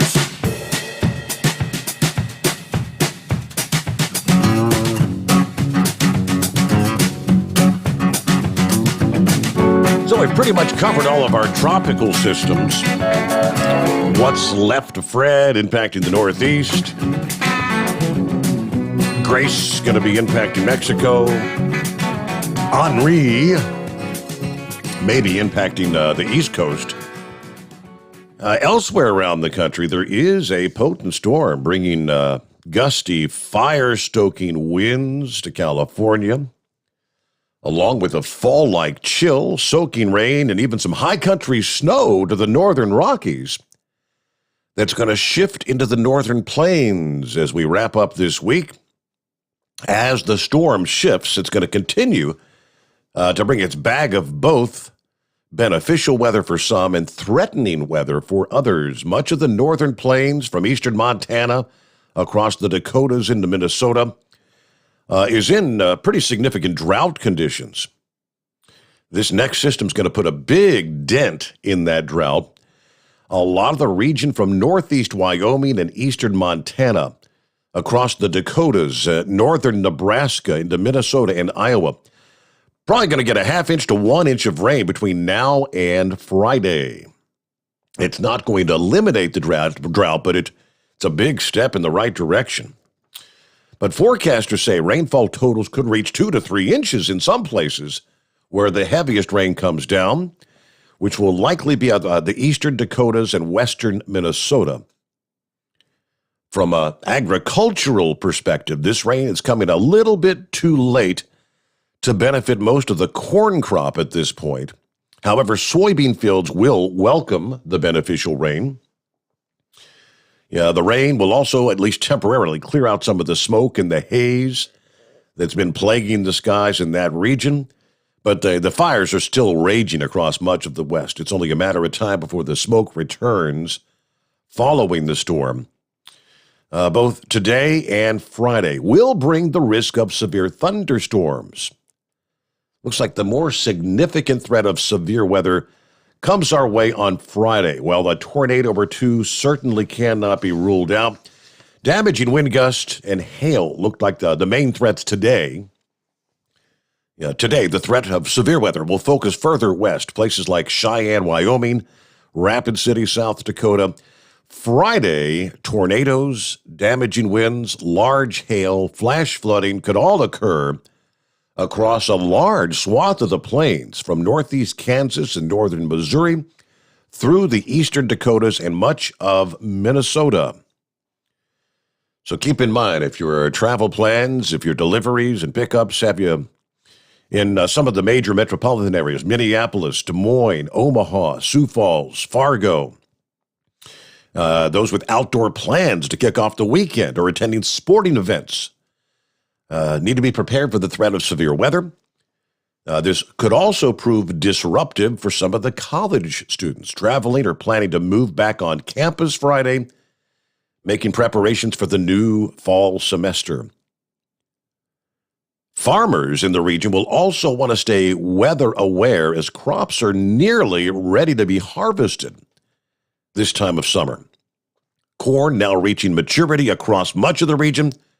Cornfields could be more susceptible to damaging winds. Those tall stalks weighed down with the ears of corn can be blown over by thunderstorm winds a whole lot easier now. Last week, as a matter of fact, AccuWeather covered the one-year anniversary. We all recall the Midwest derecho last year. Billions of dollars in damage, especially in Iowa. Hundreds of millions of bushels of corn and millions of bushels of stored grain were wiped out by that storm. At this point, they say we're not expecting an event of that magnitude Friday, but after a year when farmers had already sustained significant crop damage, any additional losses could strain some farmers even further. Following the storm, the good news, a refreshing mass of cool, less humid air with plenty of sunshine will sweep across the northern plains coming up this weekend. All right, so we'll close it out for hour number 2 here. What's on the horizon? Much more to come your way. Right now, though, a news update. The Steve Sommers Overnight Drive live from the Hot Shot Secret Studios. USA Radio News with Dan Naraki. The president says U.S. troops may remain in Afghanistan beyond his August 31st deadline. In an interview with ABC News, President Biden said that troops would remain in the country until all American citizens have been evacuated. Officials believe between 10 and 15,000 Americans are in Afghanistan, with another 50 to 65,000 Afghans that the administration wants to evacuate. Biden says the goal is to begin to airlift 5,000 to 7,000 people out a day. And fire crews in California continue to battle an expanding blaze that has already burned at least 50 homes and forced more than 12,000 people to evacuate. The Calder fire burning in the El Dorado National Forest has scorched more than 53,000 acres and is 0% contained. The massive Dixie Fire is also continuing to threaten homes and buildings in Northern California, expanding to nearly 1,000 square miles and threatening another 16,000 structures. You're listening to USA Radio News. The best companion a pillow has ever had. You've heard me talking about Mike Lindell's Giza Dreams bed sheets now for a couple of years. They're the perfect companion to the MyPillow. Made with the world's best cotton called Giza, grown only in a region between the Sahara Desert, the Mediterranean Sea, and the Nile River, its long staple cotton makes it ultra soft and breathable. And just like the MyPillow, there's a 60-day money-back guarantee, 10-year warranty. Try it for yourself. Mike Lindell and I promise you'll sleep better or you get your money back. Go to MyPillow.com, click on the radio listener special, use my promo code USA. You'll get 2-for-1 pricing plus free shipping, but only by using my promo code USA, or call 1-800-951-8175 and ask for the Giza Dream Sheets special, and the promo code USA gets you up to 66% off the entire line of MyPillow products. Sleep better with the Giza Dreams bed sheets and save at MyPillow.com, promo code USA. Health officials officially recommended COVID booster shots Wednesday for those who have been fully vaccinated to shore up their protection against the virus. The plan calls for a third shot 8 months after people receive their second dose of the Pfizer or Moderna vaccines. Surgeon General Dr. Vivek Murthy explains that a review of new data showing that protection from the initial round of vaccine declines over time, leading to the decision on a booster dose. Even though this new data affirms that vaccine protection remains high against the worst outcomes of COVID, we are concerned that this pattern of decline we are seeing will continue in the months ahead, which could lead to reduced protection against severe disease, hospitalization, and death. That is why today we are announcing our plan to stay ahead of this virus by being prepared to offer COVID-19 booster shots to fully vaccinated adults 18 years and older. You're listening to USA Radio News. Friends, Mike Lindell's My Pillow, My Slippers make my feet feel better than they have in about 20 years. My Pillow proprietary foam, memory foam, patented impact gel, indoor-outdoor soles. You won't want to take them off, or Mike Lindell will give you your money back. Go to MyPillow.com, click on the radio listener special, use my promo code USA, or call 1-800-951-8175 and save 40% using my promo code USA. Protests broke out Wednesday in the Afghan city of Jalalabad as a group of residents removed the Taliban flag from the town square, replacing it with the Afghan flag. Witnesses say Taliban fighters beat some of those protesters and fired into the crowd. Writer Khaled Hosseini says that people left behind in Afghanistan are worried that that's a sign that the Taliban will not live up to its current moderate positions it's been espousing in Afghan media. The author of The Kite Runner and Kabul Native tells ABC News that he's already heard of the Taliban returning to the more oppressive ways of their first rule. Well, I think what I'm hearing is a sense of skepticism about the Taliban between what the Taliban officials who are going on television and radio are saying, that they're changed their ways and that they are going to respect human rights and allow women to have rights and so forth, and what we're kind of hearing about the street. And there was a protest in Nangarhar, in Jalalabad, in Nangarhar province, and several people the Taliban fired into the crowd that was trying to raise a flag and shot them. We're hearing reports, there were images of so-called thieves in the city of Herat that was being paraded around the city with their faces painted black with nooses around their neck.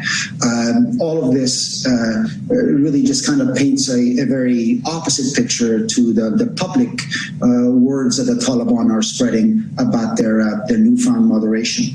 For USA Radio News, I'm Dan Naraki. At Hot Shot Secret, we share the science behind common diesel problems and their solutions. For example, ultra-low sulfur fuels. The primary function of diesel fuel is combustibility. One of the little-known aspects of fuel is its role as a lubricant to metal-on-metal moving parts. The introduction of ultra-low sulfur fuels diminishes the fuel's ability to lubricate because sulfur, which has been mostly removed, has lubricating properties. Hot Shot Secret Everyday Diesel Treatment with LX4 delivers unmatched lubricity. Third-party testing confirms that it takes 3 times the amount of leading fuel treatment to match the lubrication benefit of 1 dose of Hot Shot Secret. Everyday Diesel Treatment is a fully formulated 6-in-1 premium fuel treatment for every fill-up, every time. Everyday Diesel Treatment is available at truck stops, Tractor Supply, O'Reilly's Auto Parts, and online at HotShotSecret.com. Hot Shot Secret, powered by science.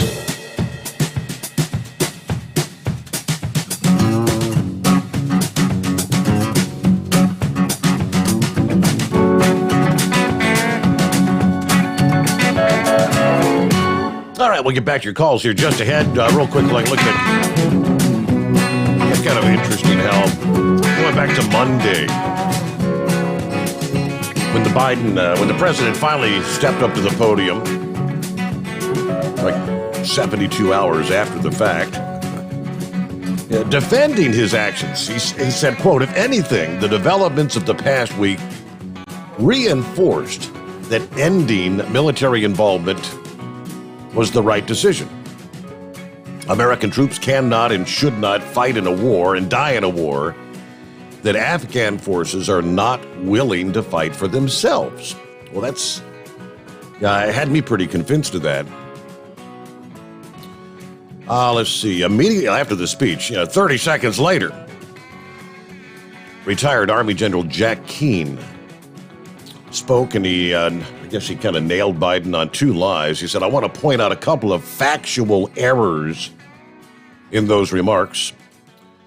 First, he pointed out that Afghan forces had for years demonstrated their willingness and their ability to fight the Taliban, and at great cost. However, Biden had deprived them of key elements needed to continue that battle, particularly air support. The Afghans have been fighting this ground war since 2014. We've been providing air support and intelligence. They've suffered over 50,000 casualties. And in every one of these 7 years, they've pushed back successfully on the Taliban offensive that occurred every year at a cost to themselves. This time around, the U.S. said the Afghan security forces and their government that were no longer willing to support your efforts were pulling away. That had an incredibly adverse impact on them, knowing full well that that would be the first time they've ever not had air support and robust intelligence to enable their fighting. So, with the air support, we were able to achieve more or less a stalemate, which it's imperfect to be sure, but it was a hell of a lot better than full Taliban rule, which is what they've got now. While the Afghan government could not defeat the Taliban could not defeat the government. The status quo would at least have prevented the country from reverting back to a base for terror operations. That stalemate no longer exists because the U.S.-supported Afghan government no longer exists. As simple as this. We pulled the plug, and they collapsed. Second, he argued that Biden was presenting a false dichotomy to the American people. Either commit huge numbers of troops to Afghanistan or pull out entirely. When I came into office, I inherited a deal that Trump negotiated with the Taliban, said Biden. The choice I had to make was either follow through on that agreement or be prepared to go back to fighting the Taliban in the middle of the spring when the fighting season rolls around. Keane said that wasn't it at all. The president's presenting a false choice to us, misrepresenting what was recommended to him. The recommendations to Biden was to maintain the 2,500 forces that were there on our intelligence capability and air power, to continue to sustain that over time and continue to protect the American people from a resurgence. With that support, the former Afghan government could have kept al-Qaeda, the terror group behind September 11, from expanding beyond the provinces where it was shielded by the Taliban. Okay, so that's just points to ponder, as they say. Let's get back to the calls here. Hello, Eskimo Mom. Hi, Steve. Thank you for taking my call. And I hate to tell you that the farther west and south and west I've been playing in drizzle and rain over here, coming through Louisville and on the 64. But I was going to talk about the nursing homes. Always moving is right with the nursing homes. It's like they're twisting those people's arms. And with my mom from Valentine's Day until she passed away, I was in a nursing home for about 3 months, 3 or 4 months. And the staff there, they were wonderful. They went through the COVID.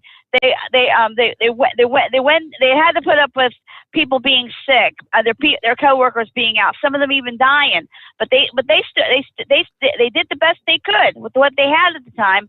And even when my mom was in there, and here just this past spring, they were still using traveling nurses and substitute staff because they're still shorthanded. And the nursing home beds are also shorthanded as well. And the way the Biden is going is that he's going to make these nursing homes either have to turn away folks or just make it just make it to the point that it's going to be that these residents are going to suffer. They're going to have to go back. The hospitals have to send them back home or keep them in the hospital, which is a lot more expensive. Very true. Yes. And when my mom was in there, they had the first vaccine clinic, and or one of the first vaccine clinics when the shot was just first released, and the nursing home and the nursing home administrators and nurses, they went around to every single resident and who was not vaccinated at the time and would ask them, did you want the COVID vaccine? Mm-hmm. And if they wanted it, they got the shots. If they didn't want it, then they'd say, they'd say, hey, if you change your mind, just tell us. Bingo. And one of my my mom's roommate at the time, she didn't quite understand what was going on, and so at first she said no, and then she said, "Where's my shot?" And so they had to come back and tell her, "Hey, next vaccine clinic we come around, we'll get your shot taken care of." And it's just these folks are already vulnerable as it is, and they're just making them even more vulnerable. Well, but she had an option, right? She had the freedom of choice. Yes. That's the key, the freedom of choice. Yes. They don't, and a lot of those folks don't have a choice to be in a nursing home, but they still need to have a little autonomy here and there because walking into a nursing home, that is so heartbreaking to see some of these folks going through what they're going through, and then they're some of them, like my mother, she lost her independence when she got sick, and it's just so heartbreaking to see these folks and trying to keep what little autonomy they have left, and they're just getting them to the point that they're just pretty much slaves, more so not just to their health, but to what the government mandates are. Well, Eskimo Mom, it's good to hear from you. I did notice a little bit of sprinkle activity outside the bunker here during the news break, but nothing on the radars. It's just, I guess it's just light enough where it isn't even really showing up on the radar, but yeah, definitely enough to just kind of dampen the roadways a little bit. Hey, have a great morning and be safe out there. Eskimo Mom, industry headlines. Let's start off with in Canada, first of all. I wonder if we'll follow suit.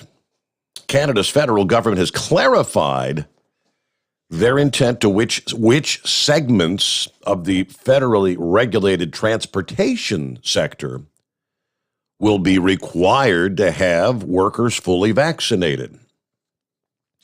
The federally regulated trucking sector will not be included in this regulatory change, according to the bulletin from the Canadian Trucking Alliance. News conference last Friday said the government of Canada's intent to require vaccination for the federal public service as early as the end of September. They announced they will also require employees in the federally regulated transportation sectors of air, rail, and marine to be vaccinated no later than the end of October. It will also extend to certain travelers, including all commercial air travelers, passengers on interprovincial trains, passengers on large marine vessels with overnight accommodations like cruise ships. Let's see, for all other federally regulated sectors, including trucking, both ministers are strongly encouraging employers to urge vaccination in the workforce, but apparently it's not going to be a requirement. Canada says we're leading by example to require vaccinations for public service employees. We're asking all federally regulated employers to develop plans to ensure their employees and workplaces are safe. So some in the trucking sector will not apparently have to take the vaccine. Meanwhile, 17 past the hour. Well, good morning, baby bear. How you been? It's been a while. Oh, pretty good. Just riding around wherever they send me, you know. I ran straight down into Fred the other night, but I delivered Tallahassee, and by the time I left the house, it was like, I think about 5 in the evening, and the skies were already brightening up down in Panama City, and of course Tallahassee is, north, east of Panama City, I think it's about 95 miles away, but I ran into one hard spot of rain that was probably 5 miles long, and that was about it till I got back in Atlanta. When I got back in Atlanta, and I think it was like 4 o'clock in the morning, 4:45, the bottom fell out, and pretty much just rained all day. But I really called to talk about something about the vaccine.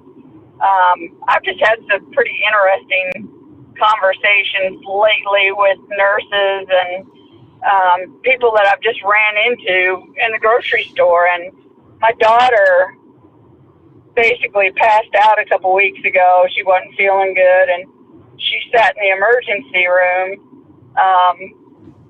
And basically, they were kind of triaging everybody in the waiting room because they didn't have rooms available, to take you back to check you in there and get all your information. Well, my daughter's not been vaccinated, and she said there was 5 women in the waiting room. 3 of them were vaccinated, and the 3 vaccinated ones tested positive had come because their tests came back and they were positive for COVID. And they had already been vaccinated. Wow. And it wasn't like a week and a half later, I ran into a lady at the grocery store at Kroger, and I said, "Oh, you work at Wellstar." I said, "What do you do?" And she said, "I'm a nurse, and, blah, blah, blah. I work at this hospital." And I'm like, "So how's COVID going?" And she said, "I've been vaccinated. I've had it twice since I've been vaccinated. My brother was vaccinated when I was, and he's had it twice. One of our nurses was vaccinated. She passed away with it, and she wasn't any kind of, she was healthy." And I was like, "You gotta be kidding me." I said, "Well, I haven't had the vaccine. I don't intend on having it. I'll wear masks. But what killed me was I delivered to one of my stops and in Savannah, and Georgia has a mask mandate.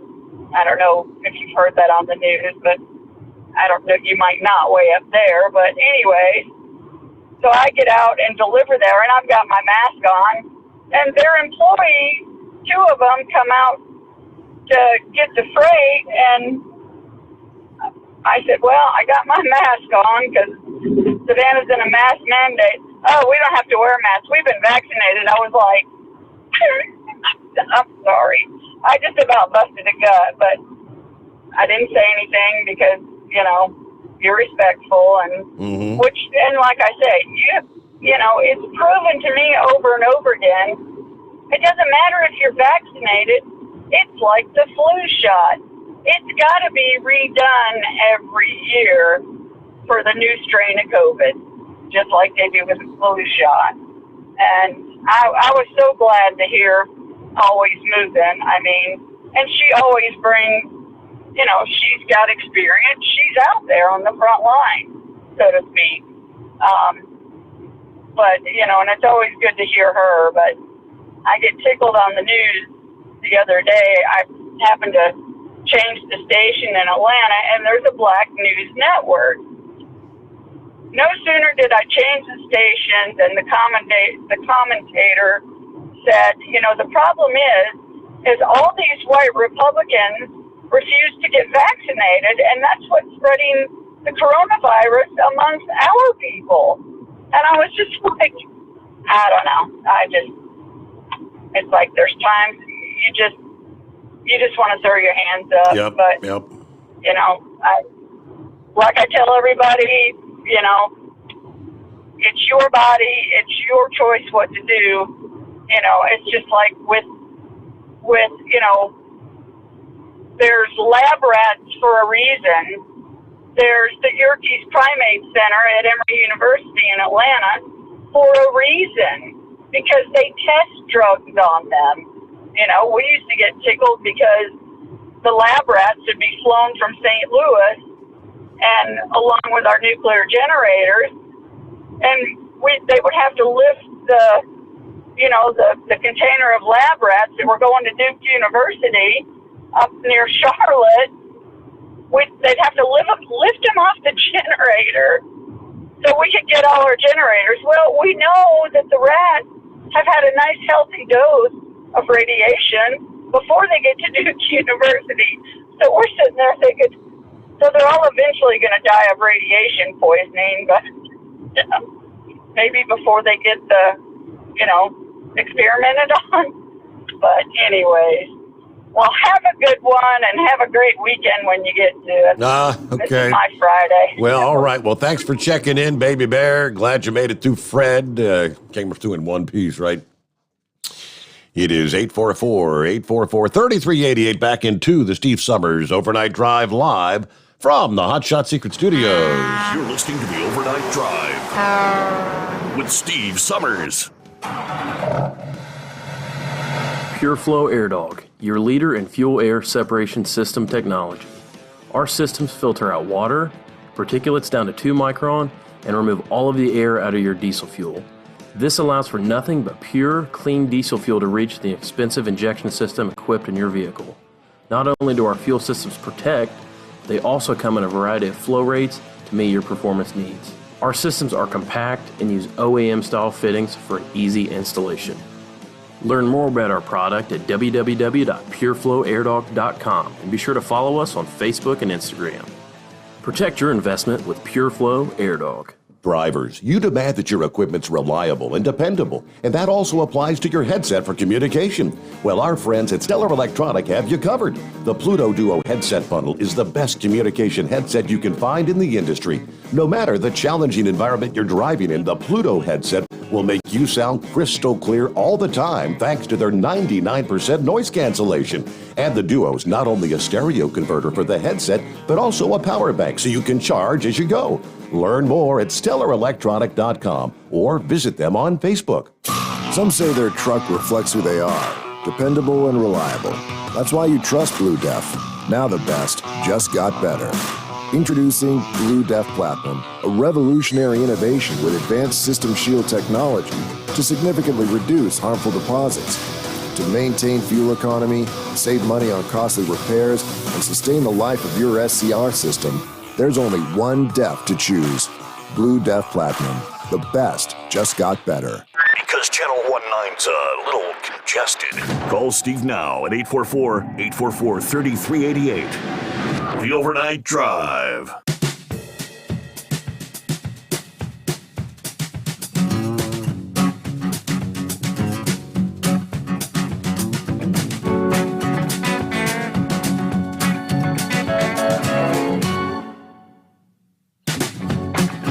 All right, looking at 26 past the hour.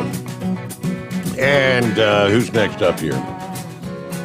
Is that the Beaver Squeezer? Would that be you? Hello, Beaver Squeezer. Hey, Steve, how are you? It's been a long time since I talked to you. It's been a while. I want you to know, yes, sir, I tune in every night, and I absolutely love you, and I love your callers. You've got some really good callers. There's 3 things I'd like to talk to you about tonight. I'm not a lawyer, but is not what Joe Biden is doing with the nursing homes requiring their employees, if you don't get vaccinated, I'm going to withhold the money. Mm-hmm. Is that not a quid pro quo? And in 2019 and 2020, was my president, Donald J. Trump, not under impeachment for the very same thing? I also think that's called extortion. Mm-hmm. And in my country that I defended for 22 years, extortion is against the law. You can't extort people this way. I also think it falls under the RICO Act. You know, when you're pushing drugs across state lines, those laws are being broken as well. And now, I'm not a lawyer. I'm just no flatbed truck driver. But for common sense, for me, that makes sense. All three of those things are being violated. Can you explain this to me? Well, undoubtedly, what you're talking about, I think, as always, Movement said, that kind of a mandate is you got to, pay to play kind of a scheme. If you want your federal funds, you've got to do this or do that. And that does kind of sound like a quid pro quo. I would imagine some of these nursing facilities or the group that represents them, the one we were talking about earlier that represents 14,000, are probably going to have to file some sort of a suit against that, especially if they begin to see the unintended consequence of those vaccine-hesitant employees leaving. I know factually that many of these assisted living facilities and whatnot are struggling to find enough employees just to keep enough people on staff to keep operations going. If they start losing more, it's going to be pretty rough. But I see lawsuits coming. You may see a judge issuing some sort of a stay or something of that nature. Well, I'm just kind of wondering, I'm on VA disability, and I'm only 58 years old. I wonder if they would let me go and retrain and become a healthcare worker in one of these facilities. I sit at home all day, every day. My only excitement is your show, basically. And I would love to actually go back to work and maybe feel like I'm needed again. If they had a job that you could do, that you have, you would be able to handle, I'm sure they could train you to do some things. Hey, there's lots of jobs out there. Beaver Squeezer, good to hear from you. Like I said, it's been a while. We are up to news break, though. Back after this, the Steve Sommers Overnight Drive live from the Hot Shot Secret Studios. USA Radio News with Dan Naraki. The president says U.S. troops may remain in Afghanistan beyond his August 31st deadline. In an interview with ABC News, President Biden said that troops would remain in the country until all American citizens have been evacuated. We're going to do everything in our power to get all Americans out and our allies out. Does that mean troops will stay beyond August 31st if necessary? It depends on where we are and whether we can ramp these numbers up to 5,000 to 7,000 a day coming out. If that's the case, they'll all be out. Officials believe between 10 and 15,000 Americans are in Afghanistan, with another 50 to 65,000 Afghans that the administration wants to evacuate. Biden says the goal is to begin to airlift 5,000 to 7,000 people out a day. The State Department says that about 2,000 people have been evacuated in the last 24 hours. This is USA Radio News. If you are trying to quit drinking or doing too many drugs, listen to me. You don't know me and we'll never meet. I had a problem like you once. I drank and used to party a little too much till it got out of control and almost ruined my life. I realized I needed help to fix my problem before it totally destroyed me. If you've tried to fix your drinking and drug problem and you know you can't do it alone, you need to call the National Treatment Advisors. They'll immerse you into a 30-day program to replace your old habits with new habits and totally change your life. And if you have PPO private health insurance, the entire program may be covered. Fix your problem right now before it gets any worse. Get clean. Call now and learn more. 800-844-1675. 800-844-1675. 800-844-1675. That's 800-844-1675. You're listening to the Overnight Drive with Steve Sommers. Do you have a Dodge pickup and hate your automatic transmission? Of course you do.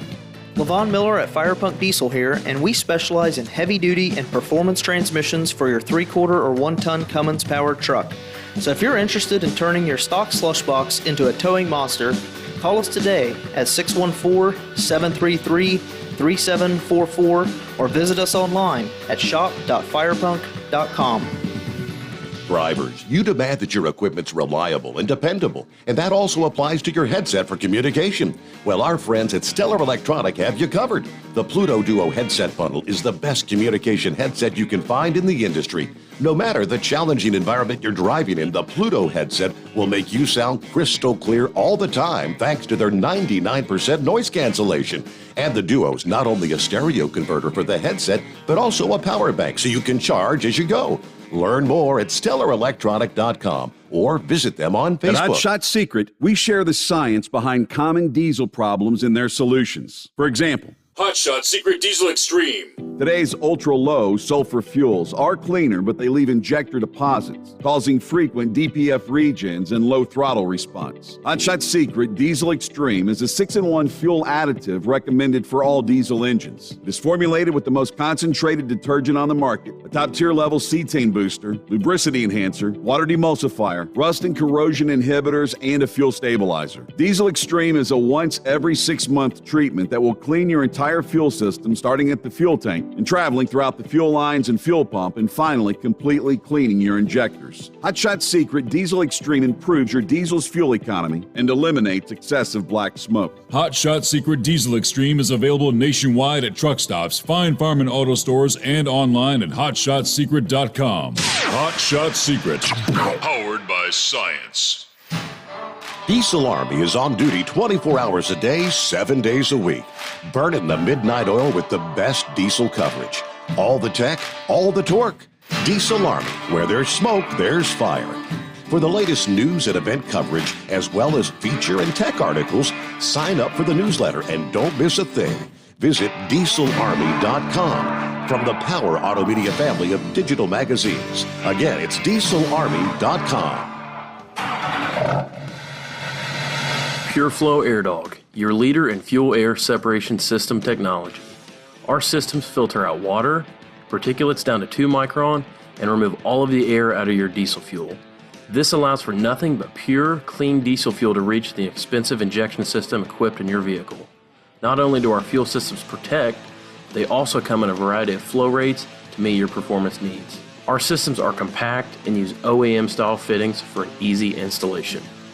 Learn more about our product at www.pureflowairdog.com and be sure to follow us on Facebook and Instagram.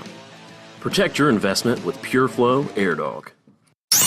The Overnight Drive with Steve Sommers. Live from the Hot Shot Secret Studios. Call Steve now. 844-844-3388. That's 844-844-3388.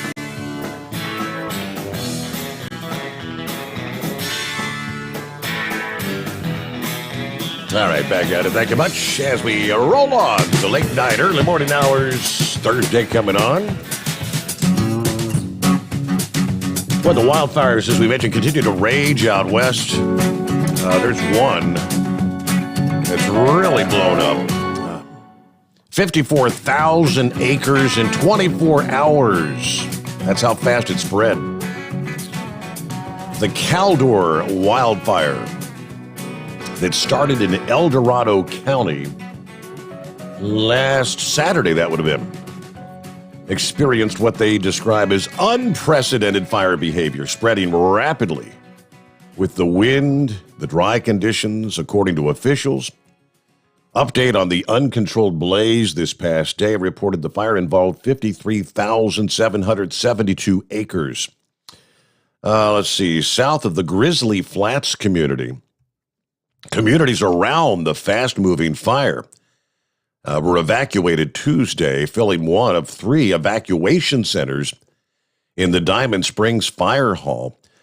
Governor's Office of Emergency Services, in a press briefing this past day, said the Caldor fire is just one of several that they're battling. And resources are already strained. We've lost a lot. We've had a lot of structural loss. I'm happy to report so far no deaths. We're going to use every available resource to protect life and property. Governor Newsom has declared 11 counties disaster areas and will ask the president for a federal declaration to allow the state to get funds from agencies like FEMA. 31,000 people throughout the state have been evacuated as fires continue to rage. He also said more than 10,000 firefighters, 700 engines, 200 hand crew, and others are participating in battling all these blazes, as well as they're asking for help from other states. We've got major fires in 12 western states right now. So really, the resources are running thin throughout the entire western USA. Yeah, if you've got fires in Washington, you don't have personnel to send to California or any other states, right? They're all taking care of business in their own states. But all right, back to the calls and what's going on, Chevy guy. Yeah, good morning. Yep. Two things other than I got a great story to tell. Thanks. But first off, I left the house, and you're hearing the women of Afghanistan that made it out and are talking about the situation.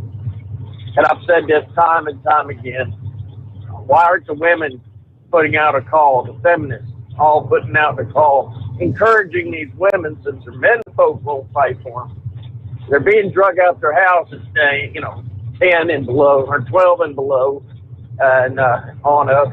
I mean, them boys have to sleep some night. If all of a sudden you got 10, 20, 30 Taliban at night coming up missing their body parts, their weapons, they're below, inhibiting to ever rape another woman again. The women, I mean, that's a man's biggest fear right there. Why in the world it needs to be said, it needs to be done. And I just don't understand why in all this these feminists don't just openly say that. Now the thing you said about the supposedly, I guess, our side or whatever, he's criticizing Biden. I do not support Biden in way, shape, or form. I'm glad he got us out of there, period. I don't care how messy it's going to be. I don't care, but the way Trump was doing it's Taliban. The most stupid thing you can say is we're negotiating with the Taliban. Yeah, these guys are outstanding citizens anyway. But, all right, if I'm sitting here listening, am I that stupid? I'm just a truck driver.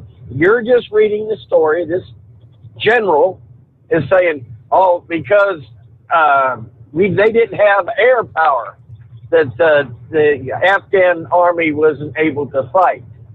Okay, I'm sorry. That I understand we just left a whole bunch of choppers over there. Did we not train them people to fly them things? 20 years, 10 years, you should have had a whole Afghan Air Force to do the job. You mean they just left the plane, or was it American pilots that just left those planes? Did they have markings USA, or did they have the Afghan markings on those choppers? So part of that story don't make sense. Air power. A handful of helicopters, and I don't know how many they left them with. I mean, they haven't given the numbers. I mean, if you got a handful of Black Hawks, that's not the air power you're going to have from A-10 Warthogs and some of the, the AC, the gunships. I mean, we had the superior air power to call in a strike. You know, a Black Hawk's not going to drop a 500-pound bomb on a target. You know, so that's. Well, that air power still should have been trained in 20 years. The Afghan Air Force should have been there for them. I mean, if you're going to train an army, nowadays you don't. An army without air power is useless, even against a bunch of goat herders. So that his story wasn't holding up to me. I mean, yeah, they fought, yeah, but they were still dependent on us, U.S., to do their air power for them. No, 20 years we should have had them. They should have been totally independent. Now, that's back to that. Here's what I want to say is my son was electrocuted in the town of Williston, working in a bucket. The mayor had him doing after-hours work. He's a supervisor there. He's in Charleston in a burn unit.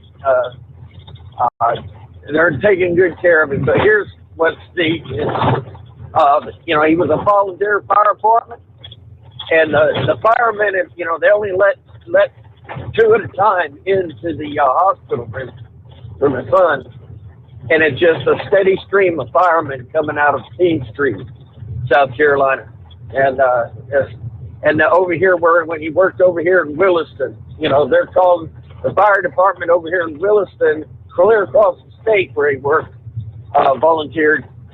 They're working to bring in my grandson and my granddaughter, my son's kids, to spend time with them.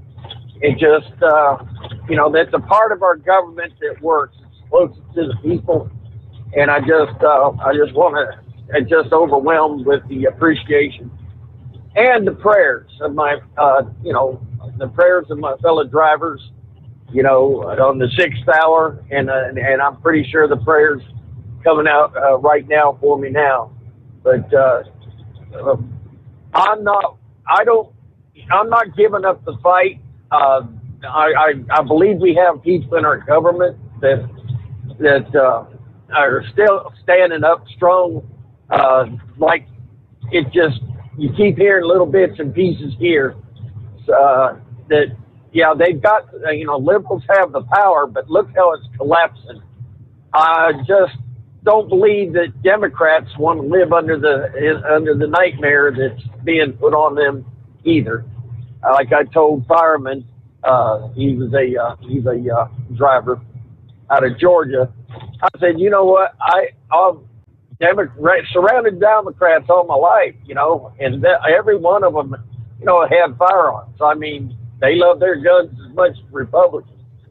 So I ain't willing to give up. I mean, this next election's really going to be scary, and it does feel like they're pushing us to a point where we'll have to all be locked down like in New Zealand, They've locked us down for a couple of months and nobody will be able to go vote, so we'll all have to vote or send in a mail-in ballot, and then you know what happened there. So, but I still believe in my fellow Americans.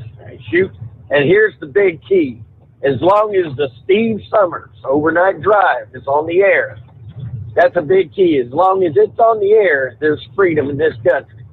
And I'm enjoying sitting back and enjoying my fellow Americans, saying their bit, saying their piece without fear of the government knocking on your door at the bunker and wanting to know where the number and where these people are from. So other than that, I'm going to sit back and copy the mail and this air conditioning is getting to my voice, I believe.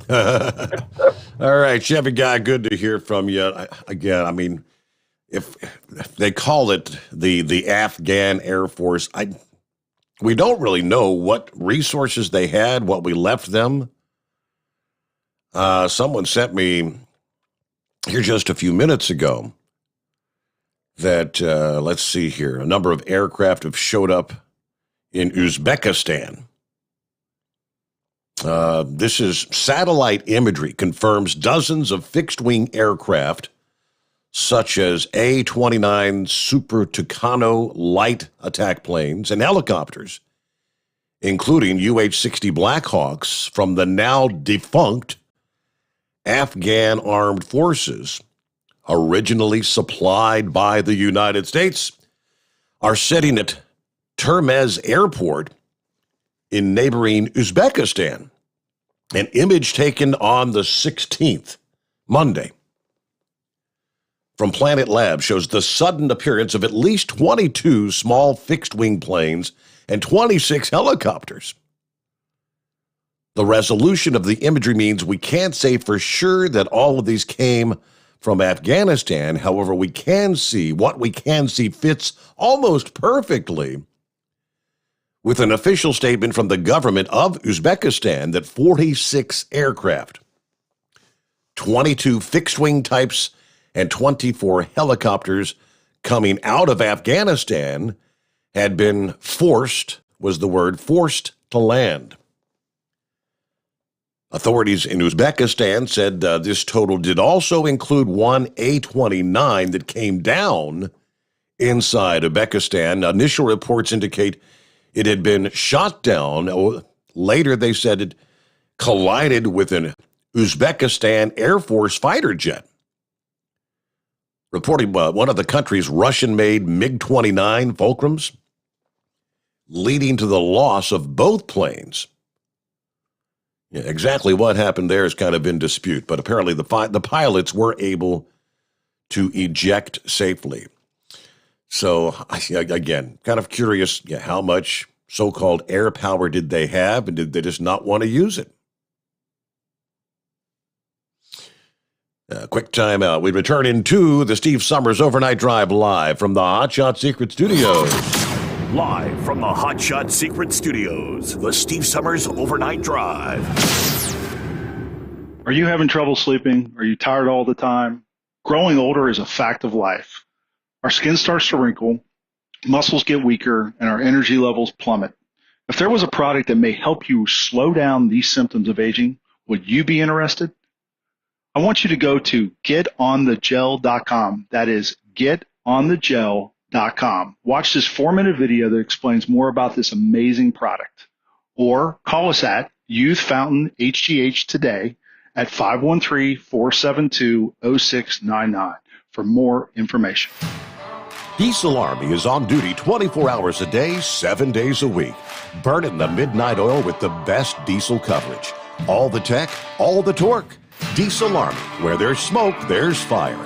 For the latest news and event coverage, as well as feature and tech articles, sign up for the newsletter and don't miss a thing. Visit dieselarmy.com from the Power Auto Media family of digital magazines. Again, it's dieselarmy.com. Dean Michael, the tax doctor here. Are you tired of those tax problems following you around like a dark cloud, always in the back of your mind, losing sleep at night? Call me now and get your life back. 888-557-4020 or go to mytaxhelpmd.com. Pretending they're not there won't make them go away. The IRS isn't going to forget. They will levy your bank account and garnish your wages. Don't wait for that to happen. I'm not telling you these things to scare you. I'm telling you so you can benefit from my years of experience. Now is the time to act. 888-557-4020. Do you have a Dodge pickup and hate your automatic transmission? Of course you do. Levon Miller at Firepunk Diesel here, and we specialize in heavy-duty and performance transmissions for your 3-quarter or 1-ton Cummins-powered truck. So if you're interested in turning your stock slush box into a towing monster, call us today at 614-733-3744 or visit us online at shop.firepunk.com. And now, back to the Steve Sommers Overnight Drive, live from the Hot Shot Secret Studios.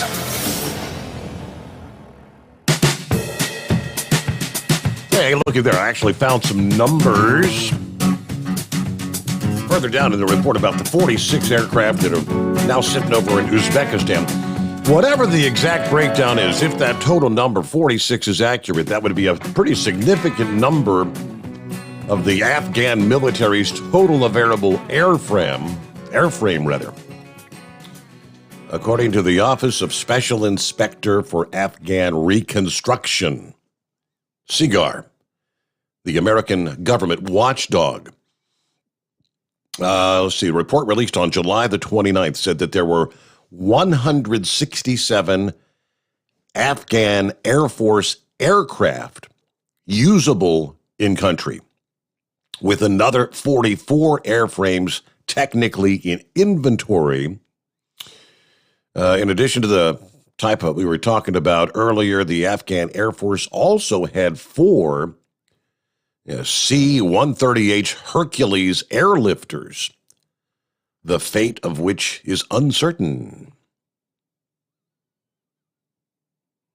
The actual number of available Afghan Air Force aircraft may well have been lower as of Sunday. There had been separate reports that the operational capacity of the Air Force was declining in the days leading up to the release of the SIGAR report.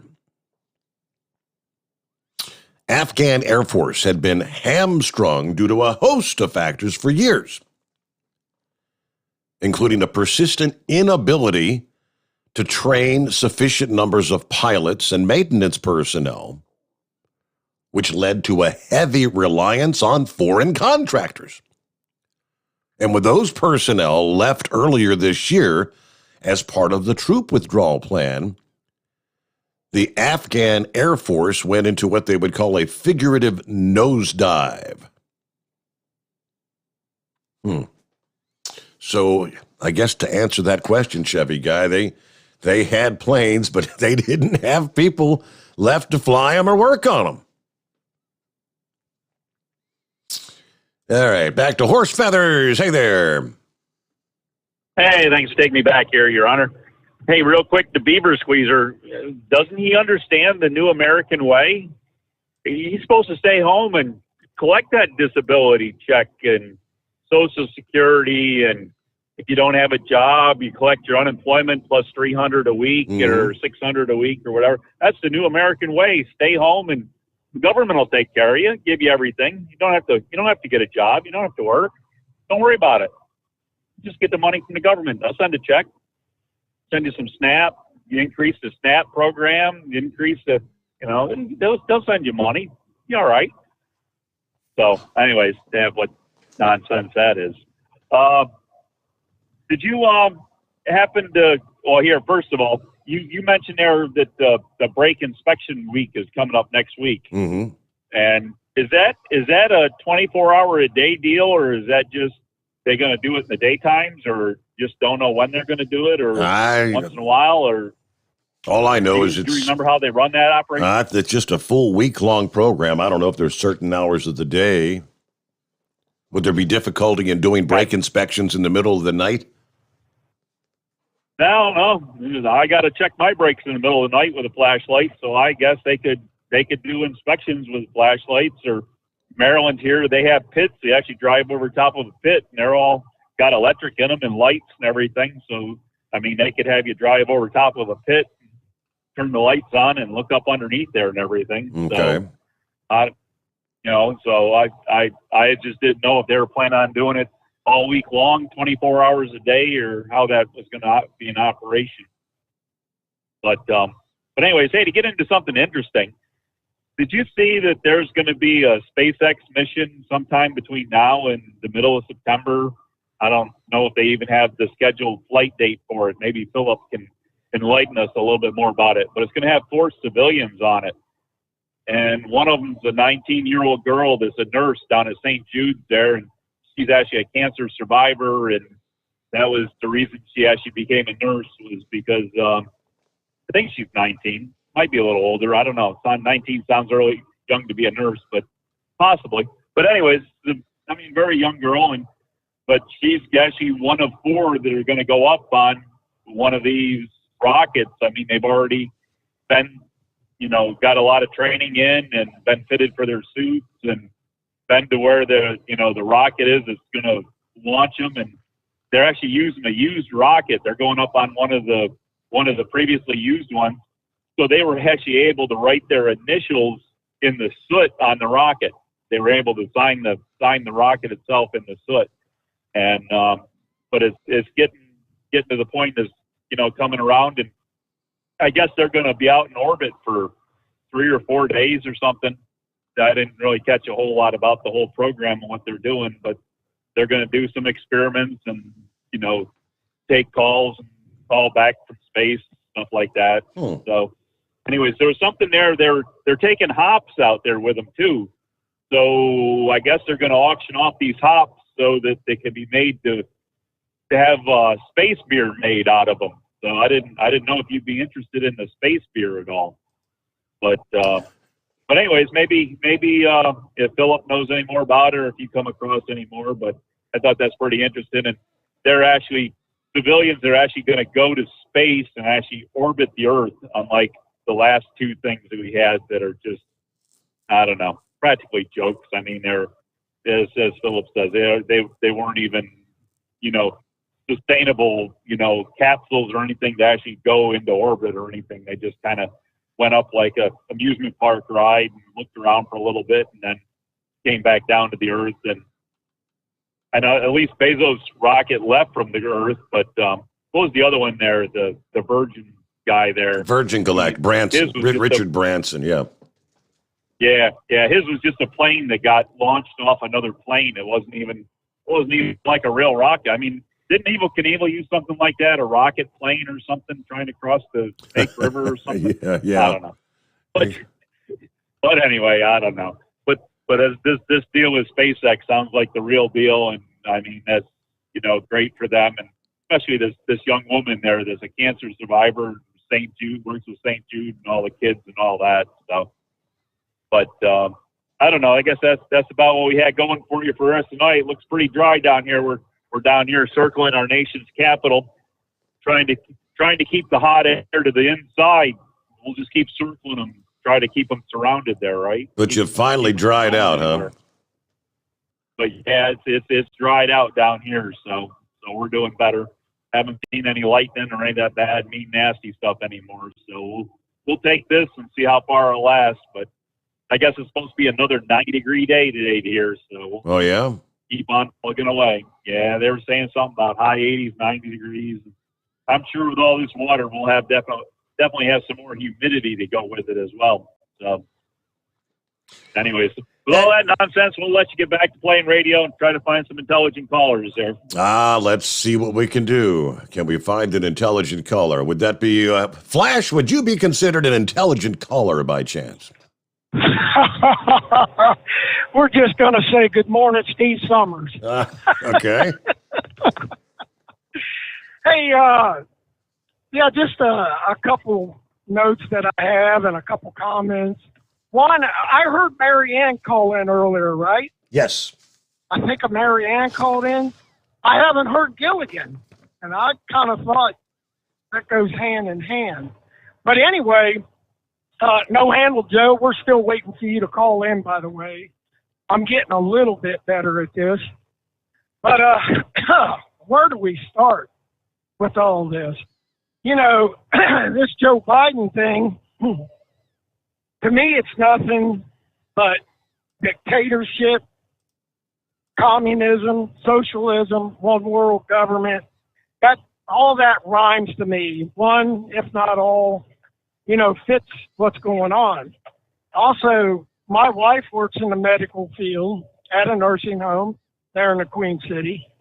And she came home yesterday and informed me that she's going to have to take the vaccine if she wants to work there. Now, something else she said, but I didn't catch all of it.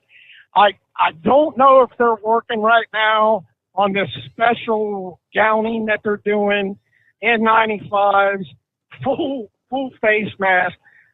My better half says that it's terrible. So she's probably going to have to go get the vaccine as Joe Biden has. It seems like he's ordering this.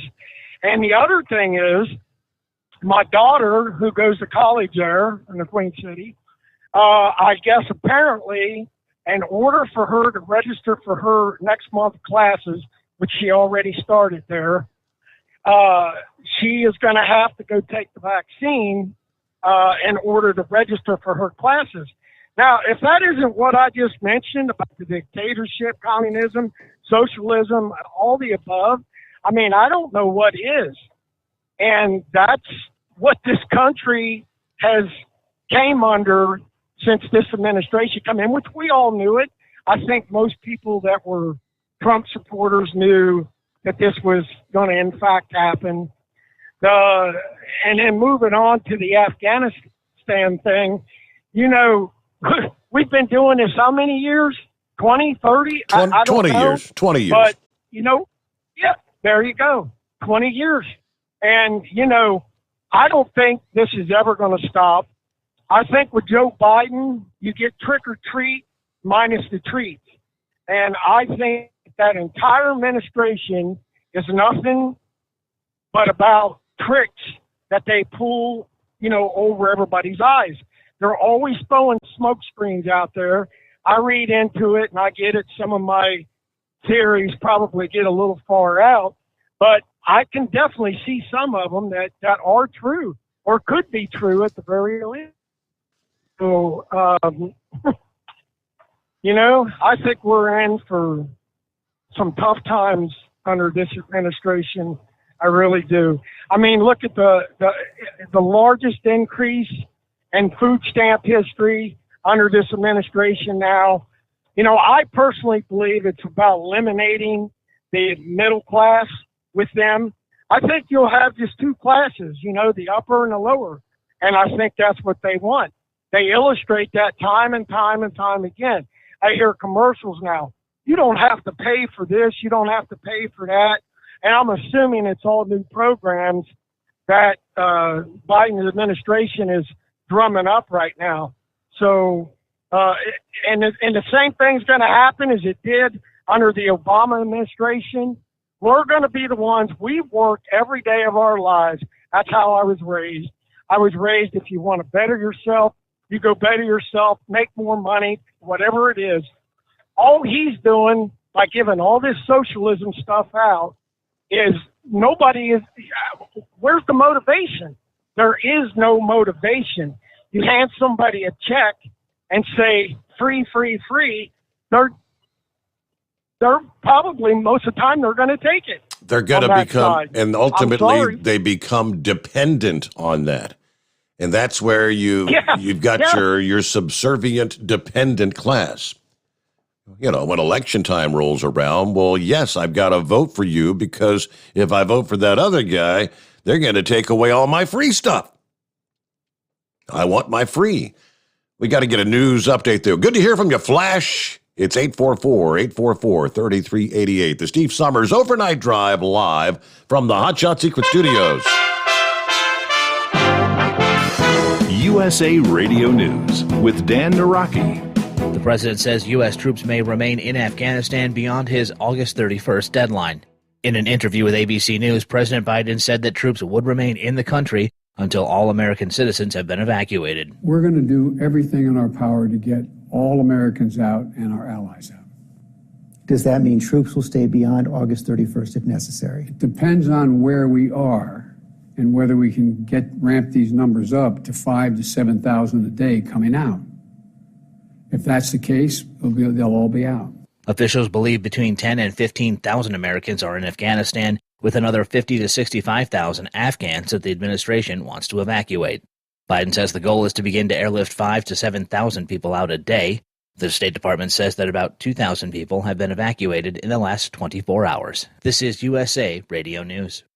The best companion a pillow has ever had. You've heard me talking about Mike Lindell's Giza Dreams bed sheets now for a couple of years. They're the perfect companion to the MyPillow. Made with the world's best cotton called Giza, grown only in a region between the Sahara Desert, the Mediterranean Sea, and the Nile River. Its long staple cotton makes it ultra soft and breathable. And just like the MyPillow, there's a 60-day money-back guarantee, 10-year warranty. Try it for yourself. Mike Lindell and I promise you'll sleep better or you get your money back. Go to MyPillow.com, click on the radio listener special, use my promo code USA. You'll get 2-for-1 pricing plus free shipping, but only by using my promo code USA, or call 1-800-951-8175 and ask for the Giza Dream Sheets special. And the promo code USA gets you up to 66% off the entire line of MyPillow products. Sleep better with the Giza Dreams bed sheets and save at MyPillow.com. Promo code USA. The State Department said Wednesday that American citizens and Afghans trying to get to the Hamid Karzai International Airport in Kabul are being stopped by Taliban checkpoints across the city. The Taliban had previously made public statements that they would allow safe passage to those who wished to leave the country. Deputy Secretary of State Wendy Sherman says that the U.S. is using all of its resources to put pressure on the Taliban to allow free passage to the Kabul airport. We have seen reports that the Taliban, contrary to their public statements and their commitments to our government, are blocking Afghans who wish to leave the country from reaching the airport. Our team in Doha and our military partners on the ground in Kabul are engaging directly with the Taliban to make clear that we expect them to allow all American citizens, all third country nationals, and all Afghans who wish to leave to do so safely and without harassment. You're listening to USA Radio News. Lights out, everybody. Matt Dillon, United States Marshal. The first man they look for and the last they want to meet. Pleasant dreams. The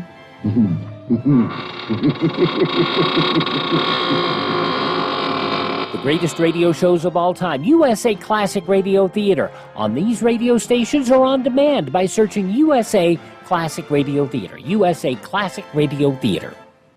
The White House announced its anticipated recommendation Wednesday for a third dose of COVID vaccine. Tim Berg reports. President Biden is telling Americans to get a booster shot. At the White House, Biden explaining it's easier to get the third shot, saying folks will show up with their vaccination card and get a booster. As far as why now is the time to get your booster shot, Dr. Susanna Mills tells USA Radio News. So the idea of this third shot is really to boost back up the immune system's response to the COVID virus as it starts to wane, which we believe happens about 8 months after completing your first vaccination series. September 20th, the first day those booster shots will be offered. From the USA Radio News Phoenix Bureau, I'm Tim Berg. Hurricane warnings are in effect on the Yucatan Peninsula as Hurricane Grace is forecast to make 2 landfalls in Mexico. The storm is expected to make landfall in the eastern Yucatan Peninsula Thursday morning, moving back into the Gulf of Mexico Thursday night or early Friday. Packing sustained winds of 80 miles an hour, Grace is expected to bring heavy rains to the peninsula, triggering flash flooding as well. And cell phone carrier T-Mobile confirmed Wednesday that personal data from millions of their customers had been stolen in a recent cyber attack. The company says that the data of about 40 million people had been accessed, including names, dates of birth, and social security numbers. T-Mobile saying that account numbers, passwords, and financial information was not part of the data accessed.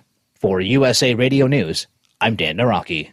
At Hot Shot Secret, we share the science behind common diesel problems and their solutions. For example, ultra-low sulfur fuels. The primary function of diesel fuel is combustibility. One of the little-known aspects of fuel is its role as a lubricant to metal-on-metal moving parts. The introduction of ultra-low sulfur fuels diminishes the fuel's ability to lubricate because sulfur, which has been mostly removed, has lubricating properties. Hot Shot Secret Everyday Diesel Treatment with LX4 delivers unmatched lubricity. Third-party testing confirms that it takes 3 times the amount of leading fuel treatment to match the lubrication benefit of 1 dose of Hot Shot Secret. Everyday Diesel Treatment is a fully formulated 6-in-1 premium fuel treatment for every fill-up, every time. Everyday Diesel Treatment is available at truck stops, Tractor Supply, O'Reilly's Auto Parts, and online at HotShotSecret.com. Hot Shot Secret, powered by science.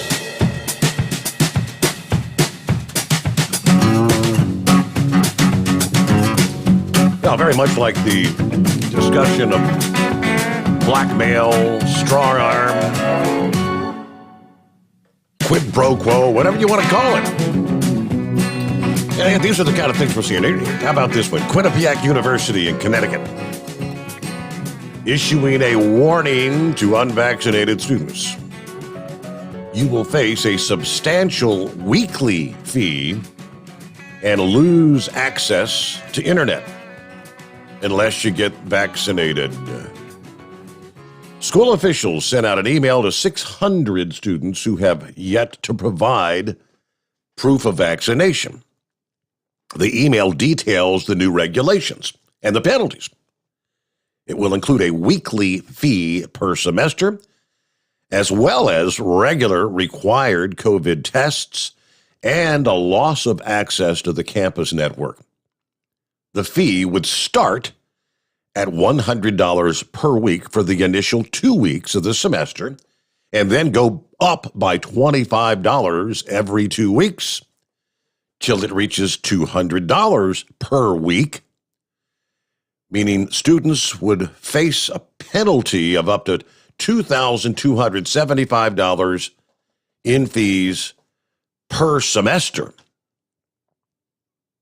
According to the NBC affiliate there in Connecticut, our goal is to protect the health of our entire university community. In order to accomplish this, we must know if you've been vaccinated. Now, students at the school, of which there are less than 10,000, according to the university, will be exempt from penalties if they show the school proof that they've received at least one dose of a COVID vaccine from either Pfizer or Moderna. Deadline to get fully vaccinated, September 14. If you provide evidence that you received your first shot but not the second, and it's Pfizer or Moderna, they're not even allowing the Johnson & Johnson, apparently. Provide that you've got at least one shot, you will not be charged as long as you're fully vaccinated by September 14. If a student still has not fulfilled that requirement, you will lose access to the Quinnipiac network and Wi-Fi network. And CNN said 150 of the 600 students emailed Monday said they've sent their vaccination information to university officials. So there's probably 450 that still have not submitted anything, but there you go. Good morning, Philip. Hey, bud, how you doing? Doing well. How about Horse Feather's question about this manned crew? Is that a SpaceX thing? Is that the one he's talking about? Yeah, there's a civilian crew that's going to be going up. I checked on the date. It's September the 14th. They don't have a time yet for the launch. That's unconfirmed on the time on it. September 14th. It is a civilian crew. There is one astronaut that will be with them. The ship will be totally automated from going up to coming back. That is true what Horse Feather said. Mm-hmm. They got a mission that's going the 28th of this month. That's going to be a supply mission for the space station. That's the ones I can see that are only up yet. But September 14th, will be the one that'll be the civilian crew. It was tentatively planned anyway. He is right, though. There is one lady that's a nurse on there. I'm not sure of her age, but yeah, she will be going up with it. It's a totally civilian crew except for one guy I think he's a former astronaut. I don't think he might have retired or something like that. But there is one astronaut that is going along with the crew. They are all going through training, but the training that they're going through is nothing compared to what the Crew 1 mission astronauts went through. So unlike the what's his name, the dude that didn't even put on a spacesuit, they're going to be orbiting. They're actually going to go into orbit and be up there for several days. They're going to have full spacesuits and whatnot. Yeah, they'll have the capsule be set up just like the crewed capsules that go up to the space station. It'll be the same capsule. It'll be just the same capsule. It'll be set up, and they're going to orbit. They're going to legitimately orbit, which, in my opinion, as Horse Feather said earlier, that's what you really need to do. You need to orbit the Earth if you want to say that you went into space, in my opinion. This Jeff Bezos up and down thing with windows the size of a condo window on the side of the capsule don't work for me. Yeah. Okay, and also about Richard Branson. I like Richard Branson, and you know what? He was straight up about his program. His program is no more than what, back in the early days, and if anybody wants to do the research on it, and I'm pretty sure this is the name of the maneuver, it's called a parabolic roll. Back in the old days, they used to take a big giant airliner plane, such as a 707 or the big planes like that. They used to strip out the inside and they'd pad it up and get everything where it was pressurized. And they would do a parabolic roll to simulate weightlessness. And that's essentially what Branson's plane did. Was it went up, but the deal with Branson's plane was he only had to do one roll, whereas when they had these jetliners and they'd go lower in the atmosphere, they would have to do a bunch of them. But his one just goes up. He would do a roll and then come back down. That's all Branson's did. And he was pretty straight up with it. I just don't care too much for their glitzy parties they had afterwards, him and Bezos. I mean, saying that their guys are astronauts, pinning them with pins and all this kind of stuff. I thought it was more, it was tacky. Do you see the guys going up in the space shuttle coming back for the first time?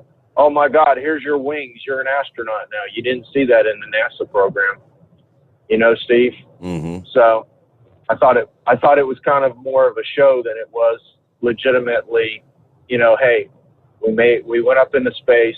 You can look at their vehicles and tell what they're made for, the altitude that they're going to. Bezos, like I said earlier, his had windows the size of a bus on it. I mean, he looked like he was sitting in a Barco lounger when they landed, waiting for them to take him out of the capsule. And if you look on the Bezos one, they took him out of that capsule within 5 minutes. Now, anybody in their right mind knows that if you go up high and you come back legitimately, it's going to be at least half an hour, 45 minutes before they take you out of that thing, because they got to let it cool off before you can get out of it. So that's a dog and pony show. Mm-hmm. And Steve, didn't I say something yesterday about people not being trained flying aircraft? Yes, you did. Okay, so and I'm gonna tell you what, Steve, I don't know if it's me or not, but do you look at the amount of money that we've put into that side of the world, training people, supplying them with equipment? I mean, I'm not just saying Afghanistan. You look at these different countries, like look at Israel, just as an example.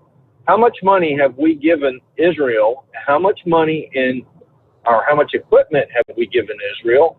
I mean, how many countries do you know in the world that have the rights to build an aircraft that we have here? Israel has that. A lot of people don't know that. So, some of those fighter jets that they have over there, we have paid for those fighter jets in Israel. You look at a lot of the stuff that's in Israel, we put a ton of money into Israel, a lot more than we did in Afghanistan. Now, if you look at, we did it over 20 years in Afghanistan, okay, we might have put a little money here, a little money there, but I don't think we invested in Afghanistan as much as we invested in Israel. What do you think, Steve? Obviously, I mean, but Israel has been a close ally for many, many years, and as far as that little nation surrounded by enemies. Yeah, and that's the thing. I mean, it's the geographical location and where they're at in the whole thing. Where Afghanistan is, in Pakistan, in Iraq. I mean, are we putting the kind of money we put in Afghanistan and Iraq right now? Do you think we are? I don't think we're putting nearly as much in Iraq, but we give money all over the world. Yeah, we give money to Egypt. We give money to Israel. I mean, we help Pakistan. We help India. You name it. I mean, that's my thing, and I don't know if it's true or not. I heard this on the news, and you could probably let me know and know a little bit more than I do about it. But I heard that our embassy in Afghanistan cost $2 billion. Did you hear that, Steve? I did not hear that. Wow, $2 billion? Yes, $2 billion with a B, and we left it behind. I heard that the other day on CNN.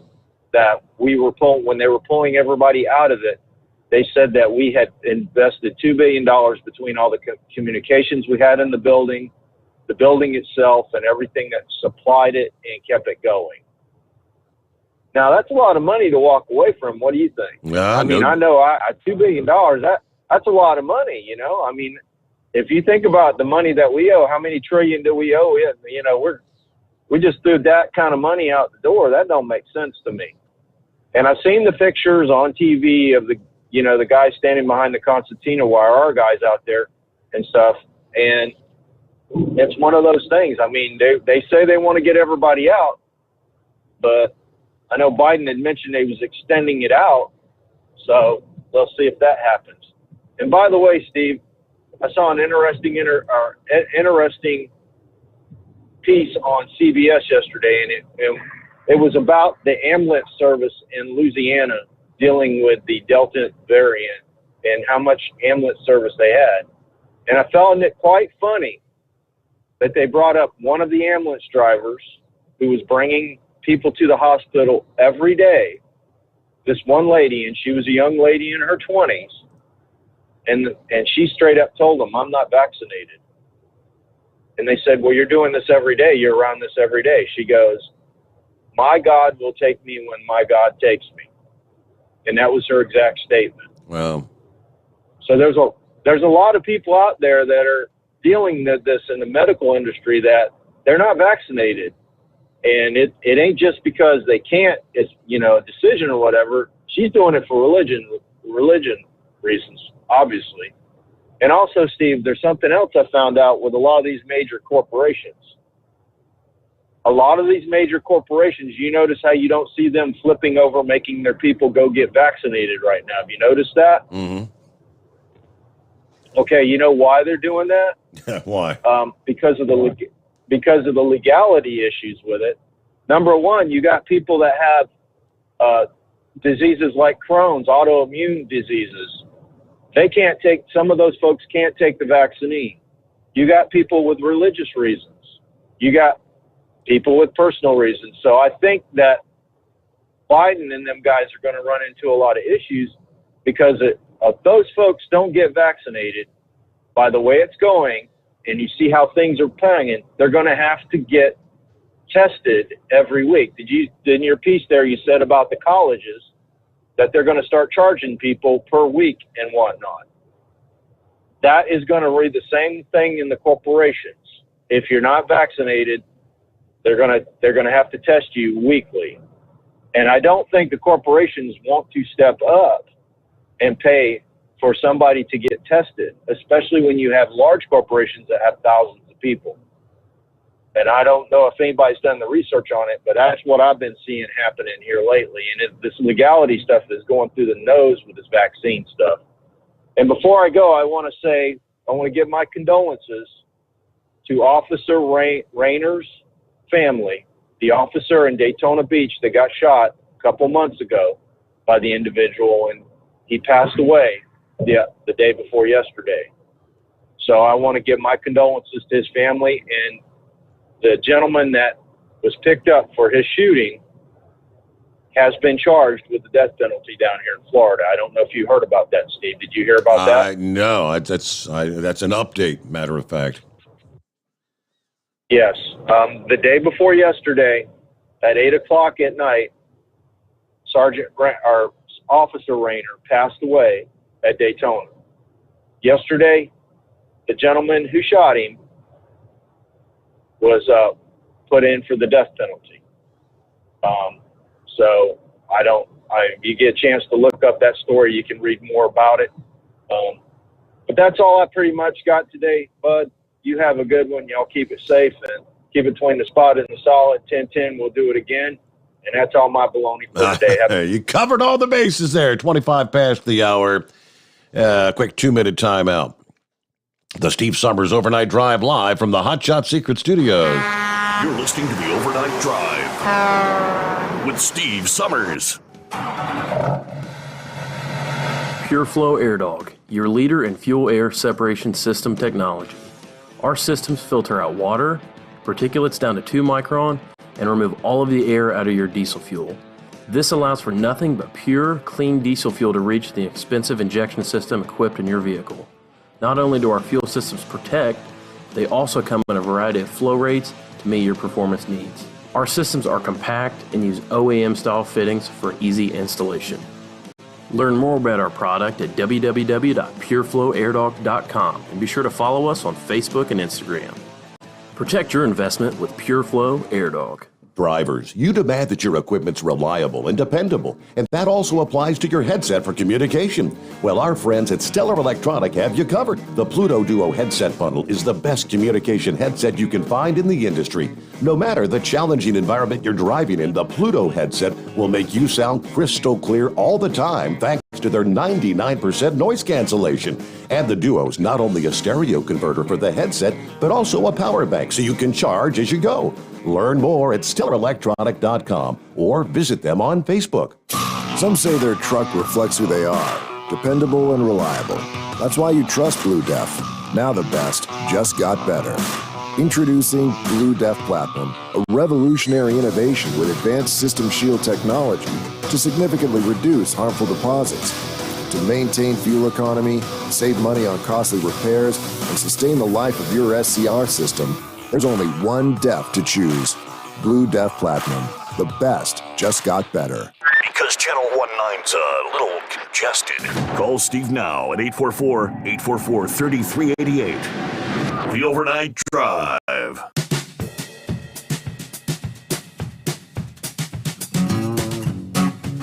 Hey, let's jump right back to the calls here, and I do believe Catherine is on the line. Catherine, would that be correct?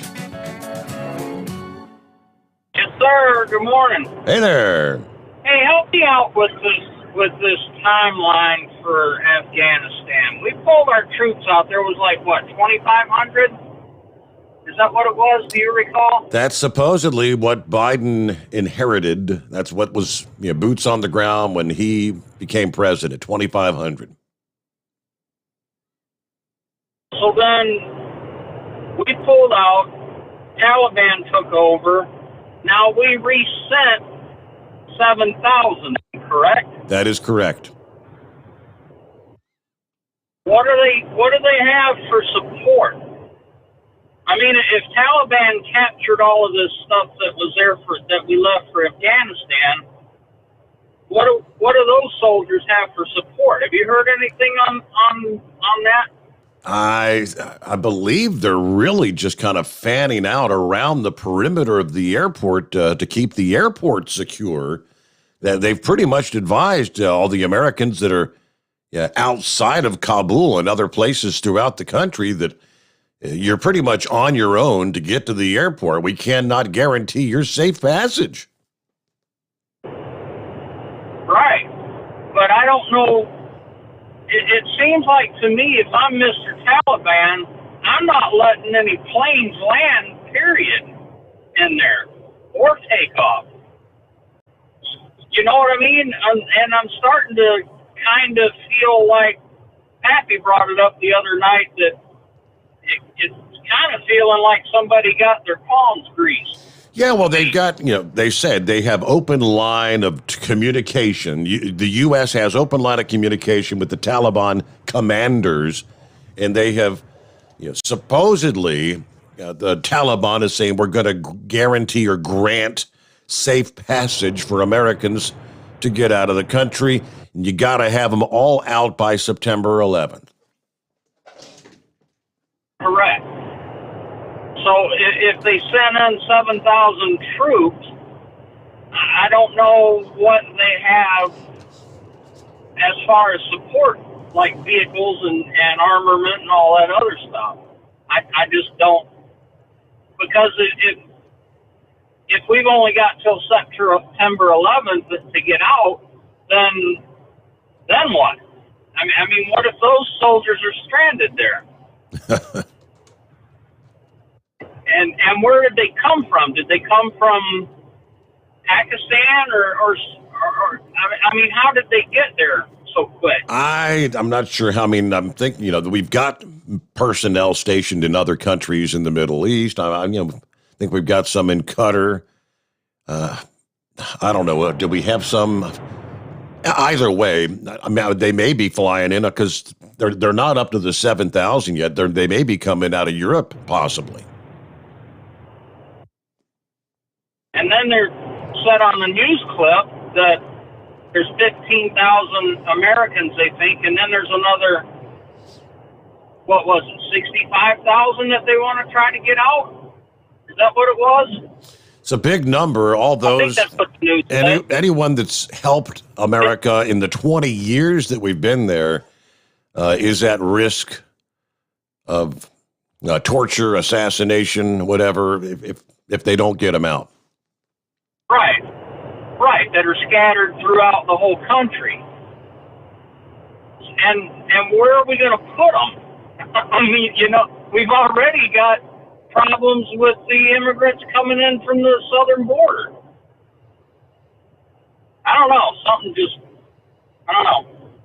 Seems like a big shish kebab, if you ask me. Yeah, that's what it is, a shish kebab storm, no doubt. Well, Philip stole the rest of my story, my thunder. I was going to let you know about that police officer. Okay. And I'm starting to see more.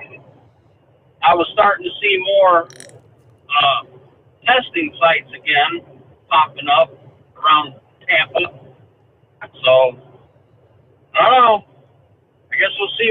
And the other question that I got is, you did a report on Peru, is where that Lambda strain came from, but the variants change as it goes through vaccinated people. Is that correct? Is that what the story was? Well, that's where variants come into play. If the virus detects something trying to stop it or kill it, it'll mutate to become a different strain because it wants to survive. It doesn't want to die. Right, and I didn't expect it to be from a country like Peru. I mean, are they heavily vaccinated or something? I mean, if the variant, I don't know. The variant was first discovered like a year ago, and I'd say at that point, hardly anyone, especially in Peru, was probably vaccinated. Right. Okay. Well, that makes more sense then. Because I'm thinking if it's kind of like an unvaccinated country, I don't know where that variant would come into play. But maybe if it was earlier, then I guess it could be anything, travelers or whatever. Well, that's all the news I got. It's time for your news break anyway. Yeah, it is. Thanks for taking my call. Thanks, Captain Ron. It says Catherine on the screen, but it was Captain Ron. Captain Ron. It didn't sound like a Catherine, did he? Back after this, news break. The Steve Sommers Overnight Drive live from the Hot Shot Secret Studios. USA Radio News with Dan Naraki. The president says U.S. troops may remain in Afghanistan beyond his August 31st deadline. In an interview with ABC News, President Biden said that troops would remain in the country until all American citizens have been evacuated. We're going to do everything in our power to get all Americans out and our allies out. Does that mean troops will stay beyond August 31st if necessary? It depends on where we are and whether we can ramp these numbers up to 5,000 to 7,000 a day coming out. If that's the case, they'll all be out. Officials believe between 10 and 15,000 Americans are in Afghanistan, with another 50 to 65,000 Afghans that the administration wants to evacuate. Biden says the goal is to begin to airlift 5,000 to 7,000 people out a day. The State Department says that about 2,000 people have been evacuated in the last 24 hours. This is USA Radio News.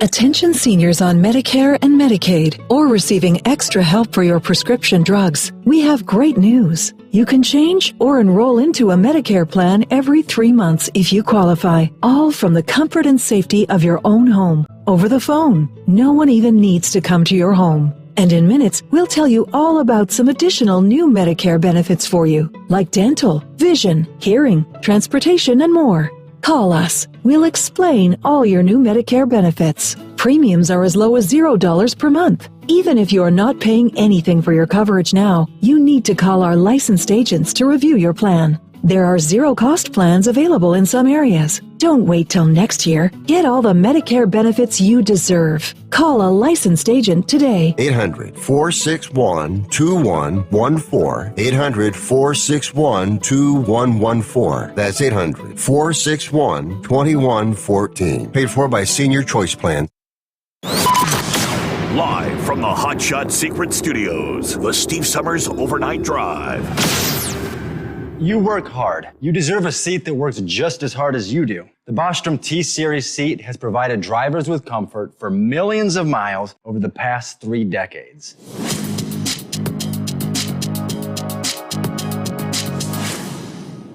Each seat is built right here in the USA and has 4-position front cushion tilt and higher low-profile air suspension with isolator. It's also equipped with many standard and optional comfort features, such as high and mid backrests, 9.4-inch fore-aft slide adjustment, adjustable armrests, and manual or dual air lumbar support systems to keep you comfortable throughout your ride. Build your T-Series seat today at BostromSeating.com and ensure your ultimate comfort for wherever the road takes you. Bostrom Seating, the ultimate comfort for the open road. Whether you're a diesel pickup performance enthusiast or just looking for a small upgrade, when selecting common rail fuel system components, look no further than Exergy Performance. At Exergy, you'll find injectors, pumps, and more, engineered like no others on the market using state-of-the-art equipment run by people that have been in the business for decades.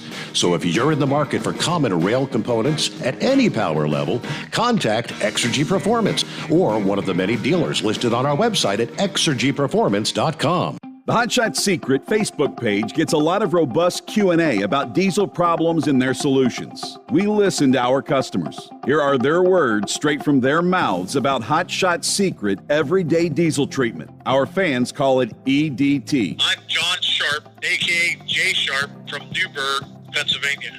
Using EDT, my local fuel mileage went to average of 22 to 23, and my highway MPG went to 26 to 28. Hi, I'm Danny. I'm from Arizona. I drive a 02 Ford Excursion. I use EDT at every fill-up, and my mileage went from 12.5 miles per gallon to 14 miles per gallon. I highly recommend it. Everyday diesel treatment delivers a 6-in-1 premium fuel treatment for every fill-up, every time. Everyday diesel treatment is available at truck stops, Tractor Supply, O'Reilly's Auto Parts, and online at HotShotSecret.com. Hot Shot Secret, powered by science. Are you having trouble sleeping? Are you tired all the time?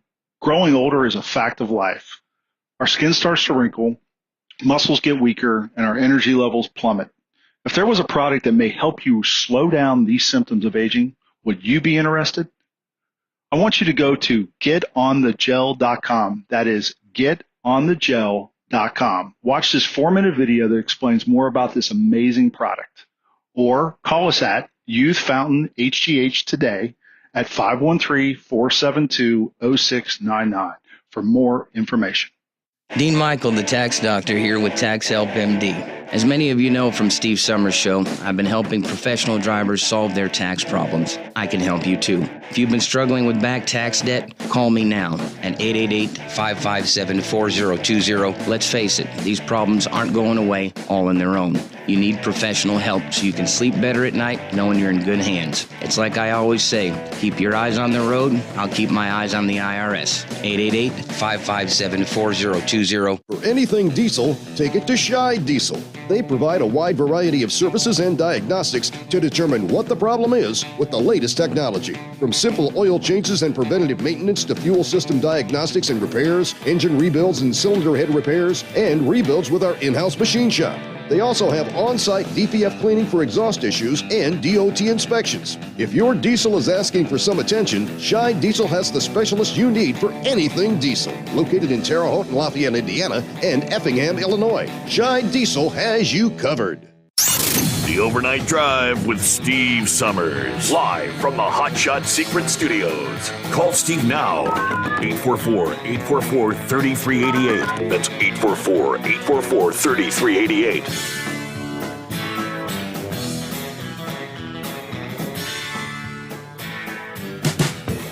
Thank you much. Welcome back. That was it about a week ago. Arnold Schwarzenegger ruffled some feathers. Yeah, PO'd a whole bunch of people. I think Monkey Gouger called about that. Did you hear what that Arnold Schwarzenegger had to say? Screw your freedoms. He said that. And he's taking some pushback. The sports nutrition company Redcon One announced yesterday that they're no longer going to support events associated with Arnold Schwarzenegger, such as the Arnold Classic or any of the Arnold events around the world, after he said, "Screw your freedom." They made the decision following the televised appearance where Schwarzenegger was discussing COVID-19. If you missed it, he said, "It kills people, and the only way to prevent it is to get vaccinated, wear masks, do social distancing, wash your hands all the time, and not just think about, well, my freedom is being kind of disturbed here. No, screw your freedom." The founder of Redcon One said it was a very difficult decision because me personally and everyone here at Redcon One has always loved Arnold. But I was adamant that although he was not trying to cancel Schwarzenegger, he could simply no longer support him. We take a hard stance for the rights and the freedoms of all Americans, regardless of political affiliation or personal beliefs. Arnold entered America with passion that he, too, could achieve the American dream. Of course, it wasn't easy. He pushed through language barriers, poverty, dramatic cultural differences. His dedication to the sport and perseverance helped him not only reach but achieve more than he ever imagined. A guy that had essentially nothing, no advantages, who never made an excuse and created tremendous success, became an icon based on his work ethic. But he came to America so he could enjoy those freedoms. All right, back to the calls here. What's going on with Vic this morning? How you been, Vic? I'm doing pretty good. One of the things that they left out on that Arnold Schwarzenegger statement, if you look at that whole interview, or the part that I seen of it, he said, "With freedom comes responsibility and obligations." And I've never really heard that repeated very much. He used a poor choice of words, but I believe the way I understood it is basically what he's saying is that we have a serious situation here with COVID, which we do. My personal feeling is that we're under a bio-warfare attack from China. And as bad as Afghanistan is, if we don't trace everything down with this COVID, we're going to have a bigger disaster than what we have in Afghanistan. And just to divert a minute, Chevy guy was wondering about the air warfare. Real quick, air warfare today is that involves AWACS planes, the J-Star satellite, a lot of intelligence gathering. Because you mentioned that, if you heard that in their comment, they threw air power and intelligence in with the Afghan ground forces.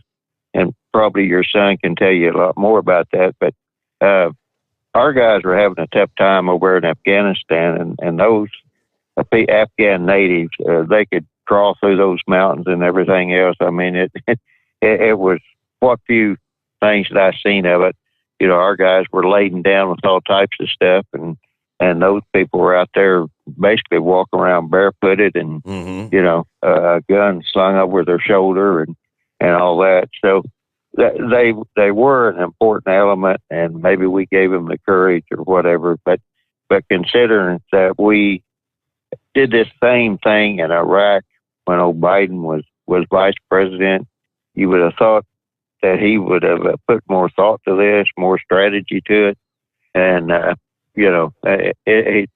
now we're in this mess, and exactly how we're going to get out of it, I don't know. But anyway, back to the COVID. The reason I called was I was listening to Baby Bear there, and she was talking about a lot of this handling of the vaccine she was carrying, and some of the people that had gotten the COVID even after they'd been vaccinated.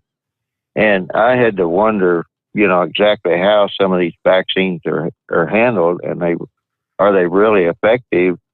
And if they were keeping a track on people, the batch numbers that people were getting, and if they had a breakthrough of COVID, did they go back and check and see how that batch number had been handled?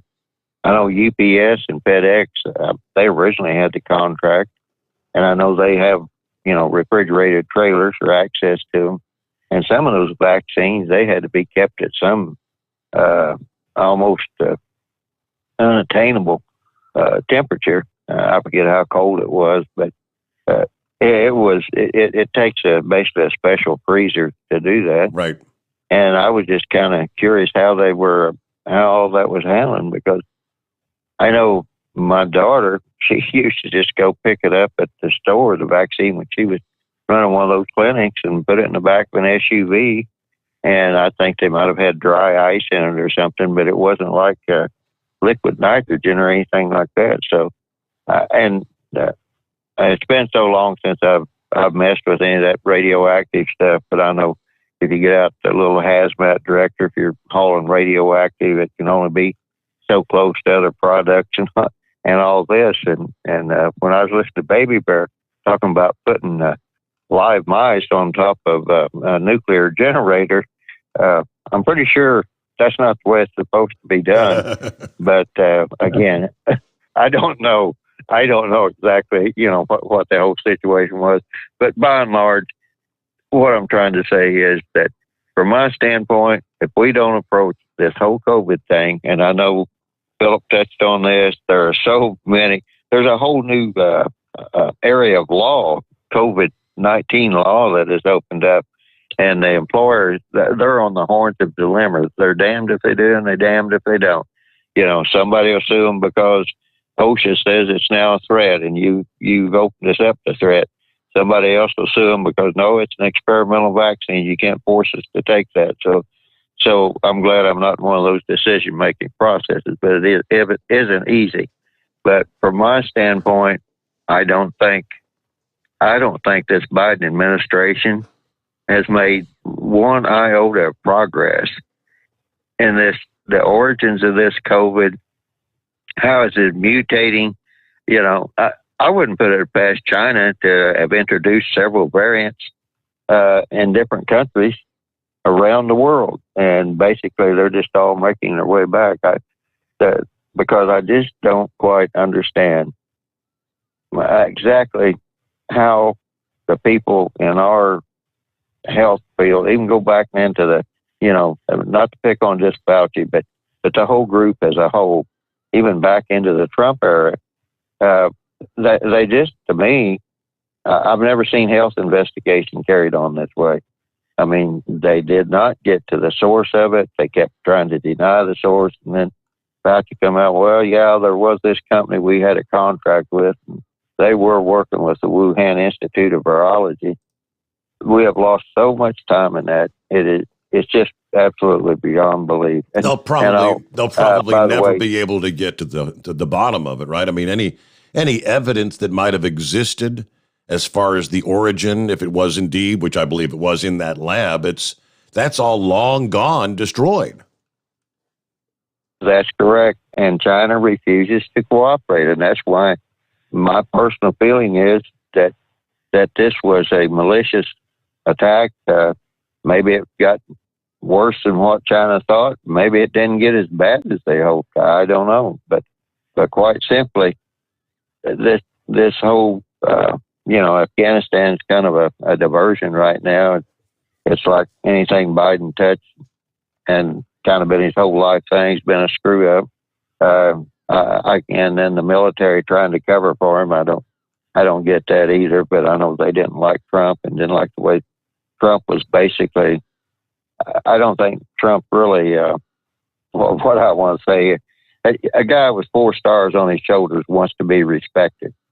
And I don't think Trump gave them the amount of respect that they felt they were due, whether it's worth or not. And so then Biden comes along and kind of lets them do what they want. This is how we wound up. But one other thing that Philip was talking about, they changed the requirements to get your astronaut wings. You can't just bounce up into outer space and come back down. I don't know what the requirements are, but there's a lot more that goes with it now to get your astronaut wings. But anyway, back to what I was talking about.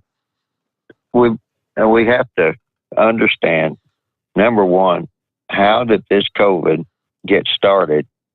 And number two is, with all these variants that are going on, where did they all originate from? On one hand, they're saying we can't trace the DNA. And then I heard reports today that said, yeah, they can trace this DNA and the mutations. So I don't even know what's going on there. And it looks like they should be able to have some sort of tracing to see if these were man-made changes. Like I said, if China released a lot of variants, or what are the environmental factors? I see some people, some of the, I don't know, conspiracy theorists alluding that anytime we get control or appear to be gaining control, they're just going to release another variant on the world, to keep it going. I don't know. People believe that. Well, I guess you'll have to count me among one of the conspiracy theorists, because I just don't. And what I had to do, way back when, and even raising animals and everything else, we could pretty well trace it, where disease come from. And like, I don't, everybody that's hauled stuff, across state lines, and you had to stop at all the bug stations and all that type of stuff. And if you were bringing livestock, I know Florida down there, man, they get highly upset if you don't have your veterinarian papers when you haul horses into Florida, because Florida is a big horse state, and it's a big part of their economy. And even if you want to take your dog on a plane trip with you or anything, we have to have all these different things that track the health records of everybody. And so to believe that this disease, whatever it is, could just pop up all of a sudden and they couldn't trace it. We've been through the swine flu, we've been through the avian flu. We could always trace all that. And there's one variant out there, a swine flu, that if it ever hits, it'll wipe out more than what COVID will. Yep. So, and to my understanding, they're not messing with it. They've never discovered any animal out there, anything in the wild, with COVID as a natural origin. No bats, no pigs, no birds, you name it. All right, we got to get a quick chime out here. We return into the Steve Sommers Overnight Drive, live from the Hot Shot Secret Studios. Live from the Hot Shot Secret Studios, the Steve Sommers Overnight Drive. Some say their truck reflects who they are, dependable and reliable. That's why you trust Blue Def. Now the best just got better.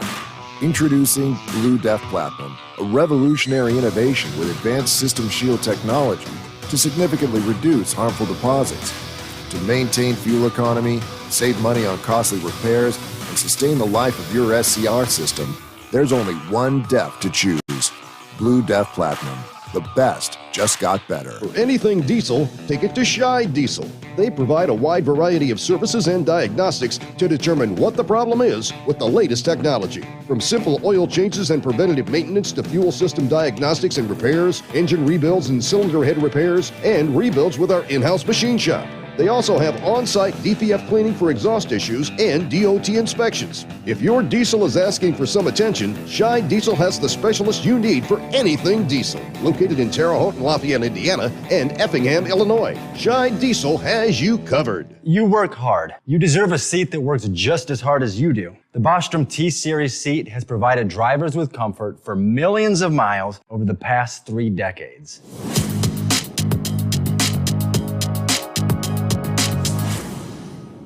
Each seat is built right here in the USA and has 4-position front cushion tilt and higher low-profile air suspension with Isolator.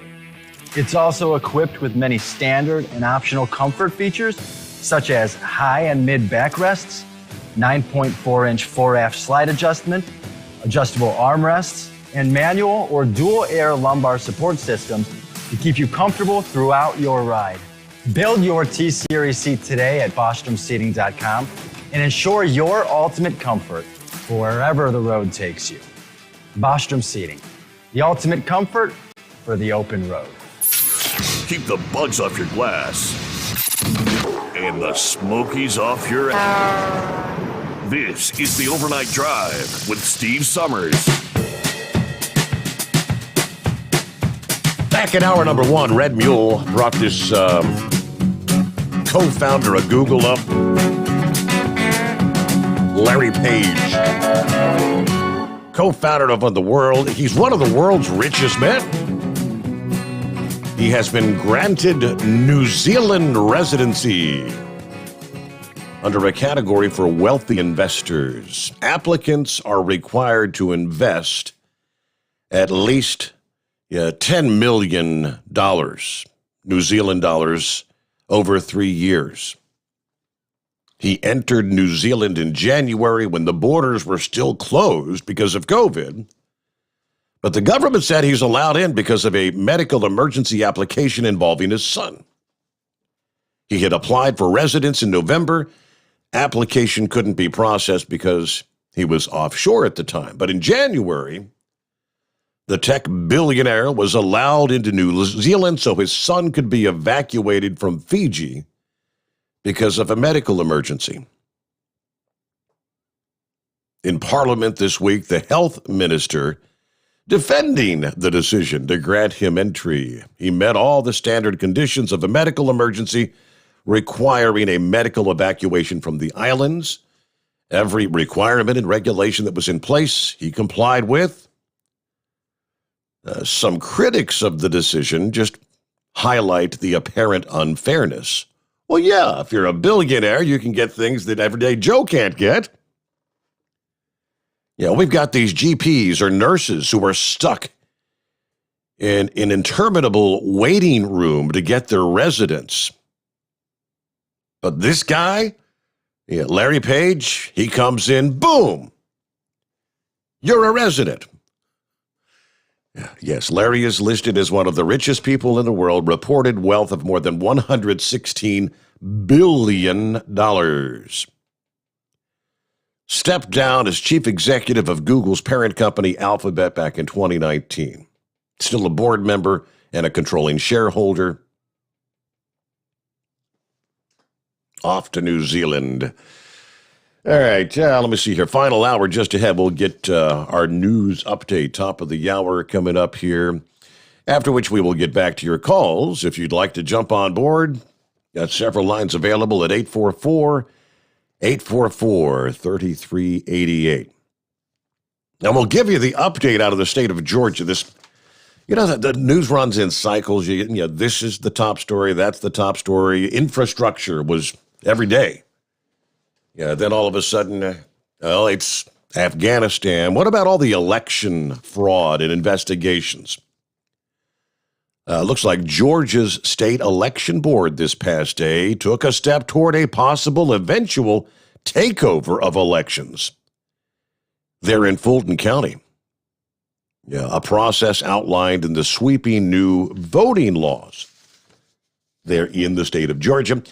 More on that ahead. Again, meanwhile, it is 844-844-3388. The Steve Sommers Overnight Drive live from the Hotshot Secret Studios. USA Radio News with Dan Naraki. The president says U.S. troops may remain in Afghanistan beyond his August 31st deadline. In an interview with ABC News, President Biden said that troops would remain in the country until all American citizens have been evacuated. We're going to do everything in our power to get all Americans out and our allies out. Does that mean troops will stay beyond August 31st if necessary? It depends on where we are and whether we can ramp these numbers up to 5,000 to 7,000 a day coming out. If that's the case, they'll all be out. Officials believe between 10 and 15,000 Americans are in Afghanistan, with another 50 to 65,000 Afghans that the administration wants to evacuate. Biden says the goal is to begin to airlift 5,000 to 7,000 people out a day. The State Department says that about 2,000 people have been evacuated in the last 24 hours. This is USA Radio News. Hi, this is Jay Schrader, Super Bowl 22 champion and former Raiders quarterback. Playing professional football for 11 years beat my body up pretty bad. I've had so many surgeries on my neck, back, and shoulders and knees, I've just learned to live with constant discomfort. I tried so many products, some worked for a little while, but nothing gave me total relief until one day, a golfing buddy introduced me to sonsoflibertycbd.com. I used their CBD Muscle Ease, rubbed it on my hands and neck, and wow, what did it do for me? I immediately began using their other products, and I have golfed pain-free for the first time in many years. I've reached out to Sons of Liberty CBD and visited their operation from farm to factory. Folks, this team walks the walk. Their motto is, for vets, by vets. I shared the product with my friend Wayne Allen Root, and now he's a fan of sonsoflibertycbd.com. Wayne's fans will receive a 15% discount using code WAR15 at checkout. I've told all my NFL buddies about sonsoflibertycbd.com, and now I'm telling you. Go to sonsoflibertycbd.com. When it works for you, like it did for me, we both win. The State Department said Wednesday that American citizens and Afghans trying to get to the Hamid Karzai International Airport in Kabul are being stopped by Taliban checkpoints across the city. The Taliban had previously made public statements that they would allow safe passage to those who wished to leave the country. Deputy Secretary of State Wendy Sherman says that the U.S. is using all of its resources to put pressure on the Taliban to allow free passage to the Kabul airport. We have seen reports that the Taliban, contrary to their public statements and their commitments to our government, are blocking Afghans who wish to leave the country from reaching the airport. Our team in Doha and our military partners on the ground in Kabul are engaging directly with the Taliban to make clear that we expect them to allow all American citizens, all third country nationals, and all Afghans who wish to leave to do so safely and without harassment. You're listening to USA Radio News.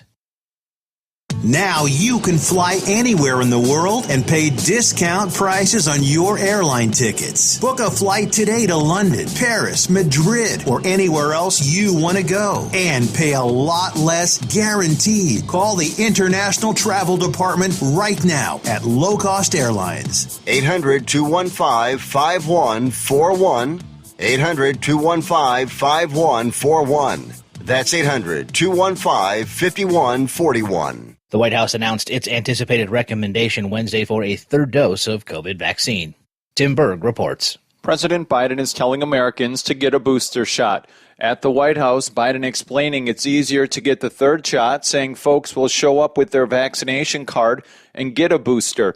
As far as why now is the time to get your booster shot, Dr. Susanna Mills tells USA Radio News. So the idea of this third shot is really to boost back up the immune system's response to the COVID virus as it starts to wane, which we believe happens about 8 months after completing your first vaccination series.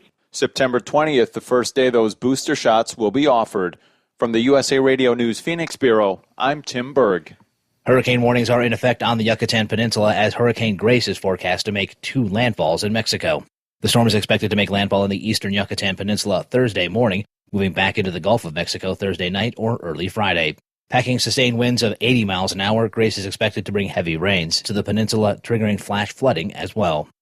And cell phone carrier T-Mobile confirmed Wednesday that personal data from millions of their customers had been stolen in a recent cyber attack.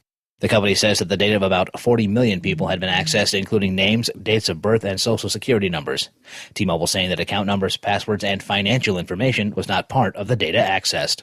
For USA Radio News, I'm Dan Naraki. At Hot Shot Secret, we share the science behind common diesel problems and their solutions. For example, ultra-low sulfur fuels. The primary function of diesel fuel is combustibility. One of the little-known aspects of fuel is its role as a lubricant to metal-on-metal moving parts. The introduction of ultra-low sulfur fuels diminishes the fuel's ability to lubricate because sulfur, which has been mostly removed, has lubricating properties. Hot Shot Secret Everyday Diesel Treatment with LX4 delivers unmatched lubricity. Third-party testing confirms that it takes 3 times the amount of leading fuel treatment to match the lubrication benefit of 1 dose of Hot Shot Secret. Everyday Diesel Treatment is a fully formulated 6-in-1 premium fuel treatment for every fill-up, every time. Everyday Diesel Treatment is available at truck stops, Tractor Supply, O'Reilly's Auto Parts, and online at HotShotSecret.com. Hot Shot Secret, powered by science. Final hour underway here. Some of our other listening friends checking in via YouTube and Facebook. Hello to Ranger Jack Lucky Penny. He said, hey, we're listening in. The rain finally ended. You still don't have any AC. Oh, boy. Morning, Steve. Mr. Q listening in. Hello to the Hired Gun. Tuned in with thumbs up. Good to hear from you. Gerald said, I think it'd be a great idea if Joe Biden would join one of those nursing homes. We can move him right in there. John checking in from Grand Ledge, Michigan. Good to have you with us, John. Hello, folks. Greetings from Terrigal, New South Wales, Australia, where I'm now in isolation because of an exposure to COVID. Yay! I'm required to wait until I get a negative test result before I go back to work. Good thing is the company I'm working for is paying me my normal pay until I return to work. Don't forget to hit the thumbs up. All right, Sylvester, so exposed. Somebody over there.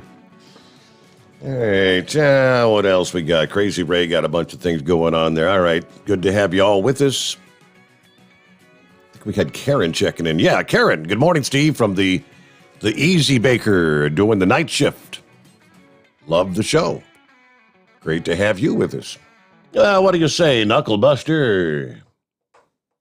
Oh, morning, Mr. Steve Summers. I don't care how much money we give Israel there. I support them 100% there, right?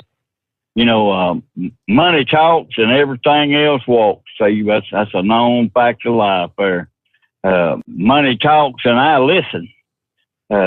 Everybody else can kiss my backside because that's where my wallet lives at, right? Mm-hmm. Well, since we've been talking about COVID, let's switch to another social disease there. Up there in Alberta, Canada, they're seeing rates of syphilis not experienced in the region since the 1940s, before there was antibiotics for it, see? Well, the best advice I can give people is keep the big one between the ditches and the little one in your britches there, and you'll be all right if you have to go to Alberta. Last Saturday marked the 128th anniversary of the passage of the Paris Police Ordinance. France was the first country to mandate motor vehicle registration, and they've been collecting money ever since, and that's what it's all about. Money, money, money, money, money. They want it every year there. Make you get a new tag there, right? Well, we had made another mistake in history yesterday. The 19th Amendment was ratified, giving the women the right to vote. Oh, I'm just kidding, Steve. You ladies, I'm sorry. I won't be telling that dumb joke no more there. Some of them people out there need to get that stellar electronic Pluto headset there, Steve. I'm not going to call in names. You know who you are when they call in there and you're not sounding too good there. Well, y'all buy some Hot Shot Secret powered by science products there. Don't get to put the code in there, overnight drive, and the checkout box there, so you can get 10 to 20% discount. Buy some of them Steve Summers overnight drive products, T-shirt, baseball caps, travel mug, and God bless the nation of Israel, and God bless the United States of America. And that's all my baloney for today, Mr. Steve Summers. Thank you, Knucklebuster. I pulled up my email here. Let me see. Talking earlier about the number of aircraft, what we had actually supplied, the so-called Afghan Air Force. And Pappy was tuned in. He was talking about they had, what was it, 46 aircraft that have showed up in Uzbekistan. They believe those are aircraft that came out of Afghanistan. I said 41 aircraft. That's about half And aircraft carriers, Steve, U.S. carriers carry between 80 and 90 aircraft. And then, according to the Afghan papers, that report of 160 planes, he said that would be equivalent to 2 carrier groups. All right, so they would have plenty of air support if the damn pilots, if they could have found people to train to fly the darn things. I guess, again, they were relying on foreign contractors to be flying those planes in Afghanistan. And I guess many of those contractors exited with the military in recent months. So they're all pretty much grounded. Oh, man, it's a little bit lengthy, but I had this before me, and seeing as Knucklebuster brought up Israel, with what's taking place in Afghanistan, I came across this at the end of the show yesterday morning. I printed it off, and I said, this may be worth mentioning. No, it's actually from a commentator in Israel. But the rest of the world is watching what is transpiring, what the United States is doing. He says, in the midst of the Vietnam War, during one of the many movements when America was potentially set to betray the South Vietnamese side, former Secretary of State Henry Kissinger warned, if we did, the word will go out to the nations of the world that it may be dangerous to be America's enemy, but to be America's friend is fatal. Kissinger's warning would prove prophetic. When Vietnam eventually fell, at the time, it was a major setback in our struggle against the Soviet bloc. Over a quarter century since the USSR self-destructed, our enemies are more diffuse. Even if one, China, looms large. In one of America's closest friends, Israel, one publication is sounding the alarm over whether a fatal decision has been made. In the wake of Afghanistan's fall, the Jerusalem Post, a publication is one of the Jewish state's oldest newspapers, published an analysis piece that questioned America's dedication to its allies in the Middle East. After Afghanistan, the U.S. is going to have to reassure allies and partners that it will remain somewhere in the world. As American officials speak about forever wars and wasting treasure around the world, there are concerns about what comes next. This is particularly true in the Middle East, where America's partners and allies wonder if the U.S. only sees countries here as interests. The talk of the U.S. taking a tougher line on Saudi Arabia and Egypt, 2 countries that once formed a pillar of U.S. foreign policy, is leading to concerns. And then there's the Abraham Accords, the normalization of relations between Israel and several majority Muslim nations, beginning with the United Arab Emirates, eventually leading to the agreements with Bahrain, Morocco, and Sudan. All of these, the Post noted, were brokered by the administration of the former president, Donald Trump. While the Biden administration has vaguely praised the deals, members of this administration won't even call the Israeli peace deals by their name. Pointing out there are other countries in the Middle East where the U.S. presence and dedication might come into question because of Afghanistan, aka Iraq and Syria. Will Afghanistan erode more confidence in Washington and their claims to still be committed to the region, the Middle East?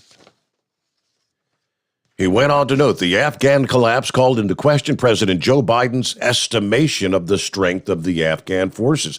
In just July, he said the Afghan army has 300,000 troops, as well equipped as any army in the world, and that it had an air force But the Air Force was a handful of helicopters. In general, the U.S. did not bequeath a real Air Force. Images from Afghanistan's provinces show poverty and neglect. 20 years didn't result in much, it seems. Americans wondering where the billions of dollars went. Another example of Washington being misled or misleading them. They want that money spent at home on infrastructure. Is it in our interest? What are we doing? Why are we doing it? Those are the questions being asked. As those questions are asked, the United States appears to be jettisoning one after another of its partners, or at least putting them on notice that the clock is ticking. Show us what you're in our interest, or you're done. That is the message we're seeing. When the U.S. refuses to even see countries as allies but calls them interests, and then asks them to help with confrontations with Russia, China, many countries wonder, well, what happens when the U.S. shifts policies and the interests no longer align? These countries are asking themselves if it is in their interest to confront China or Russia or Iran, for that matter.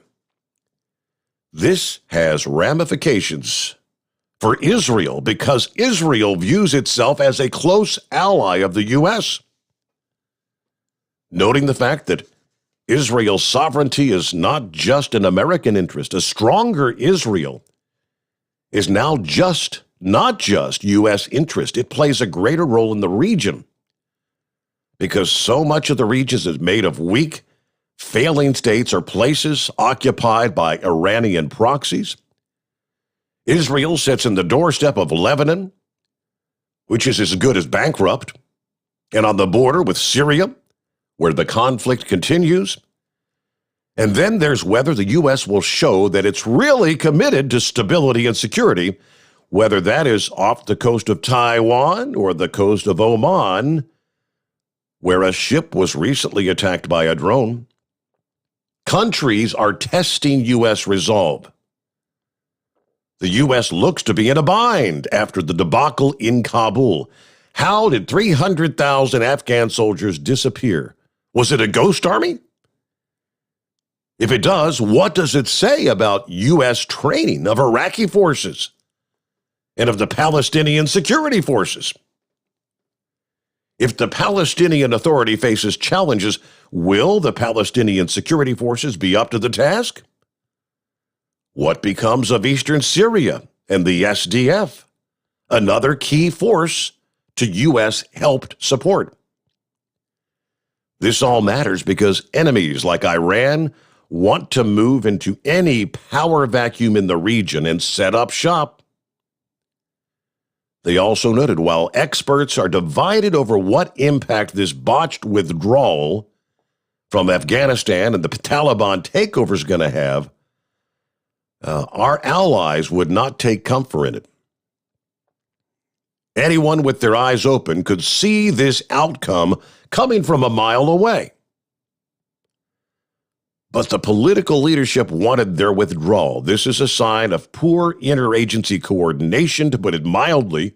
To put it more bluntly, this is a policy malpractice that was preventable. It will cost thousands of lives ultimately. America will pay a price for this botched withdrawal for years to come. The resurgence of the Taliban will have an impact on the global jihadist movement, which is now energized. The perception of a feckless America will embolden powers like China and Russia. Meanwhile, America's allies in the Middle East are watching nervously, wondering when the next withdrawal might take place. And will that leave them more exposed? This will prompt consideration of new alliance structures. It's hardly just our allies in the Middle East. Consider this.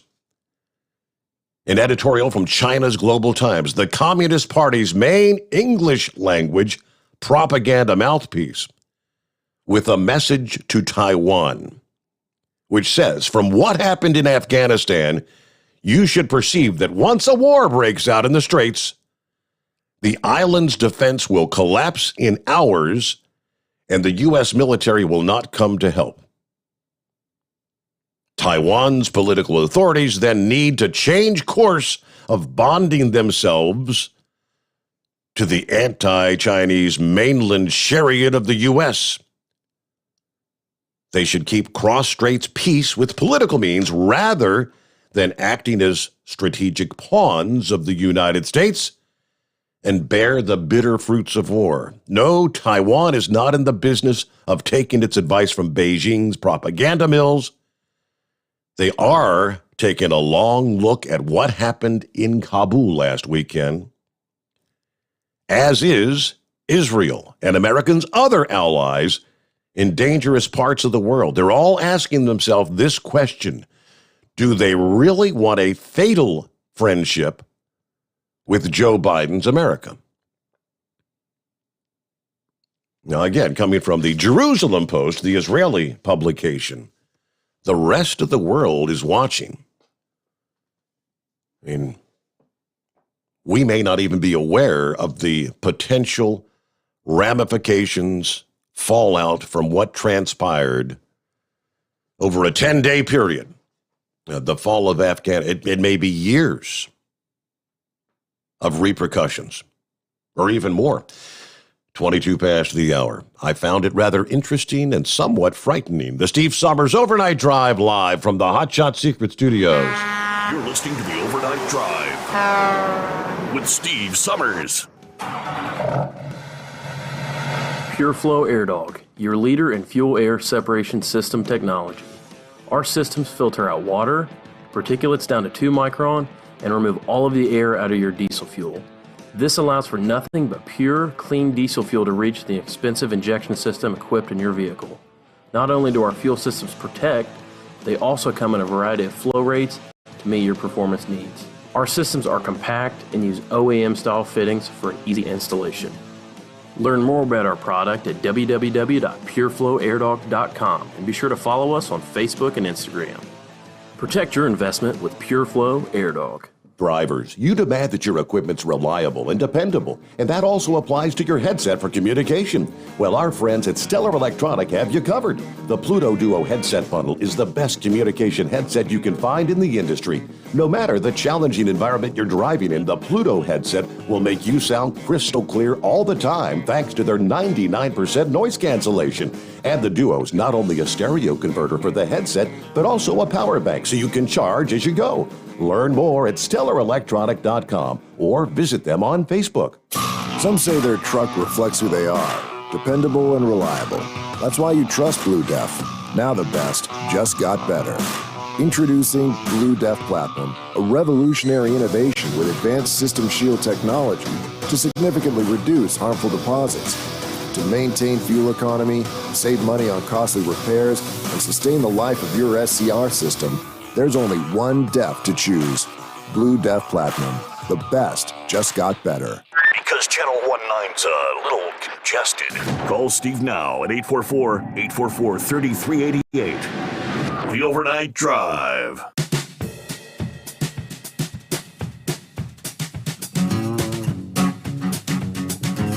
Well, indeed, somebody dialed that number, and it looks like it's old Mary Ann there. What's up, Gilligan? Oh, not much. Oh, driving up the road eating Reese cups. Yeah. Oh, it's been an interesting night, but not too bad. Clear, smooth shining, unlike last night. Now, hey, now I'm a little confused. I want to clarify something. The Mary Ann that called in earlier, that's not my wife. That's a different Mary Ann. Also, I think it was Always Movement brought up the forcing the nursing homes into taking the vaccine. If I'm not correct, wasn't that Always Movement brought that up? Yes. Okay. This is tactics. It's called bullying. That's what it comes down to. You do what I You got to do it. You got to do it. They bully people. Look at any time they get something in their head.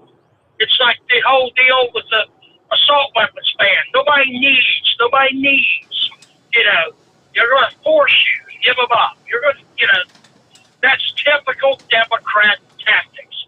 Have you ever heard a Democrat talk about freedom? Well, you're free. Or if the only thing they say freedom for is for, a woman's right to choose. She's free to kill her baby. I don't get it. I never will. I mean, I'm a little short on info tonight. I'm just a little frustrating. So I'm going to get off here, and thank you for taking my call, Steve. Okay, thank you, Marianne. Yeah, Gilligan, tell Marianne we said hello. Yeah, industry headlines from our friends at CDL Life. A truck driver dead after stopping his rig in the middle of an intersection, running into the path of an oncoming vehicle, according to police, on Tuesday in Shelby County, Indiana. According to Magnolia State Live, 68-year-old truck driver David Young parked his rig in the middle of County Road 425 a little before 1 a.m., for reasons that are still unknown. As a motorist approached the stopped semi, Young ran across the road into the path of the vehicle, fatally struck by a 19-year-old motorist. When police arrived, they found the rig stopped in the middle of the intersection, headlights, flashers still on. Young was pronounced dead at the scene. The motorist was uninjured in the incident. Police say it's still not clear why he stopped in the intersection or why he suddenly darted across the road. They do not suspect the involvement of drugs or alcohol. I don't know. Only thing that comes to my mind is maybe the driver felt it was time to end it. Maybe suicide. Louisiana man offering a large reward for anyone who can help him track down a truck driver that he says ran him off the road, seriously damaged his car, then fled the scene. Now, this is going back to last Wednesday. I-10 in Louisiana. Steve Frenchot was driving in the right lane along the I-10 overpass when the big rig began to merge into his lane. He opted to drive onto the shoulder rather than get hit, but the two vehicles ended up colliding anyway, ripping a huge portion of the car body apart. I decided, I'm going to take my choice and go ahead and hit some construction cones rather than be struck by an 18-wheeler. The driver's side rear was peeled back, kind of like a can. Let's see, like a can of tuna fish. You peel the top off. Shattered the back glass. Luckily, there was a Good Samaritan that was traveling behind me that stopped. The Good Samaritan said at the time of the incident, he observed the rear wheels of my vehicle lift off the ground. When he said that, my heart just sank even more because I could have started flipping. I mean, I was on the overpass, so, God forbid I would have flipped off the overpass. It's all the details they have on that. I mean, it's no description, what they're looking for. We'll get our news break here. Back to your calls momentarily at 844-844-3388. The Steve Sommers Overnight Drive live from the Hot Shot Secret Studios. USA Radio News with Dan Naraki. The president says U.S. troops may remain in Afghanistan beyond his August 31st deadline. In an interview with ABC News, President Biden said that troops would remain in the country until all American citizens have been evacuated. We're going to do everything in our power to get all Americans out and our allies out. Does that mean troops will stay beyond August 31st if necessary? It depends on where we are and whether we can ramp these numbers up to 5,000 to 7,000 a day coming out. If that's the case, they'll all be out.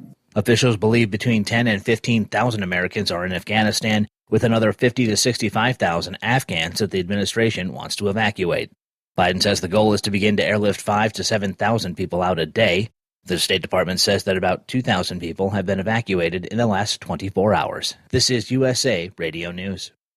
Attention seniors on Medicare and Medicaid or receiving extra help for your prescription drugs. We have great news. You can change or enroll into a Medicare plan every 3 months if you qualify, all from the comfort and safety of your own home, over the phone. No one even needs to come to your home. And in minutes, we'll tell you all about some additional new Medicare benefits for you, like dental, vision, hearing, transportation, and more. Call us. We'll explain all your new Medicare benefits. Premiums are as low as $0 per month. Even if you are not paying anything for your coverage now, you need to call our licensed agents to review your plan. There are zero-cost plans available in some areas. Don't wait till next year. Get all the Medicare benefits you deserve. Call a licensed agent today. 800-461-2114. 800-461-2114. That's 800-461-2114. Paid for by Senior Choice Plan. You're listening to the Overnight Drive with Steve Sommers. Do you have a Dodge pickup and hate your automatic transmission? Of course you do. LaVon Miller at Firepunk Diesel here, and we specialize in heavy-duty and performance transmissions for your 3-quarter or 1-ton Cummins-powered truck. So if you're interested in turning your stock slush box into a towing monster, call us today at 614-733-3744 or visit us online at shop.firepunk.com. Drivers, you demand that your equipment's reliable and dependable, and that also applies to your headset for communication. Well, our friends at Stellar Electronic have you covered. The Pluto Duo headset bundle is the best communication headset you can find in the industry. No matter the challenging environment you're driving in, the Pluto headset will make you sound crystal clear all the time thanks to their 99% noise cancellation. And the Duo's not only a stereo converter for the headset, but also a power bank so you can charge as you go. Learn more at StellarElectronic.com or visit them on Facebook. At Hot Shot Secret, we share the science behind common diesel problems and their solutions. For example, Hot Shot Secret Diesel Extreme. Today's ultra-low sulfur fuels are cleaner, but they leave injector deposits, causing frequent DPF regens and low throttle response. Hot Shot Secret Diesel Extreme is a 6-in-1 fuel additive recommended for all diesel engines. It is formulated with the most concentrated detergent on the market, a top-tier level cetane booster, lubricity enhancer, water demulsifier, rust and corrosion inhibitors, and a fuel stabilizer. Diesel Extreme is a once every 6-month treatment that will clean your entire fuel system, starting at the fuel tank and traveling throughout the fuel lines and fuel pump, and finally completely cleaning your injectors. Hot Shot Secret Diesel Extreme improves your diesel's fuel economy and eliminates excessive black smoke. Hot Shot Secret Diesel Extreme is available nationwide at truck stops, Fine Farm and auto stores, and online at hotshotsecret.com. Hot Shot Secret, powered by science. Diesel Army is on duty 24 hours a day, 7 days a week. Burning the midnight oil with the best diesel coverage. All the tech, all the torque. Diesel Army, where there's smoke, there's fire. For the latest news and event coverage, as well as feature and tech articles, sign up for the newsletter and don't miss a thing. Visit dieselarmy.com from the Power Auto Media family of digital magazines. Again, it's dieselarmy.com. PureFlow AirDog, your leader in fuel air separation system technology. Our systems filter out water, particulates down to 2 micron, and remove all of the air out of your diesel fuel. This allows for nothing but pure, clean diesel fuel to reach the expensive injection system equipped in your vehicle. Not only do our fuel systems protect, they also come in a variety of flow rates to meet your performance needs. Our systems are compact and use OEM-style fittings for an easy installation. Learn more about our product at www.pureflowairdog.com and be sure to follow us on Facebook and Instagram. Protect your investment with PureFlow AirDog. The Overnight Drive with Steve Sommers. Live from the Hot Shot Secret Studios. Call Steve now. 844-844-3388. That's 844-844-3388.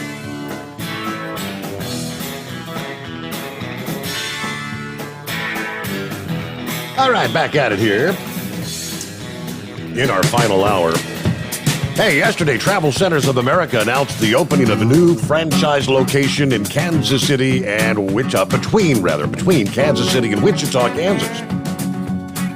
The new 9,000 square foot TA Express Travel Center off I-35, exit 205, Edgerton, Kansas.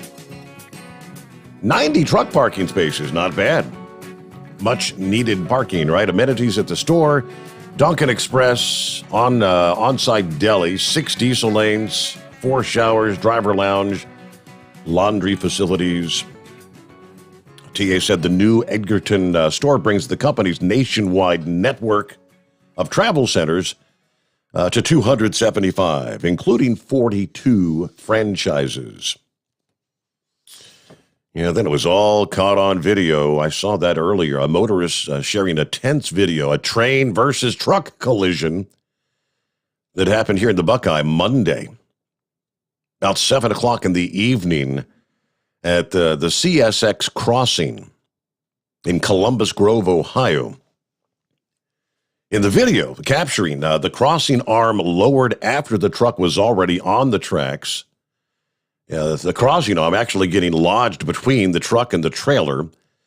There is a passenger vehicle also positioned in front of the truck. The motorist doesn't back up until the train's just moments away from colliding with the trailer.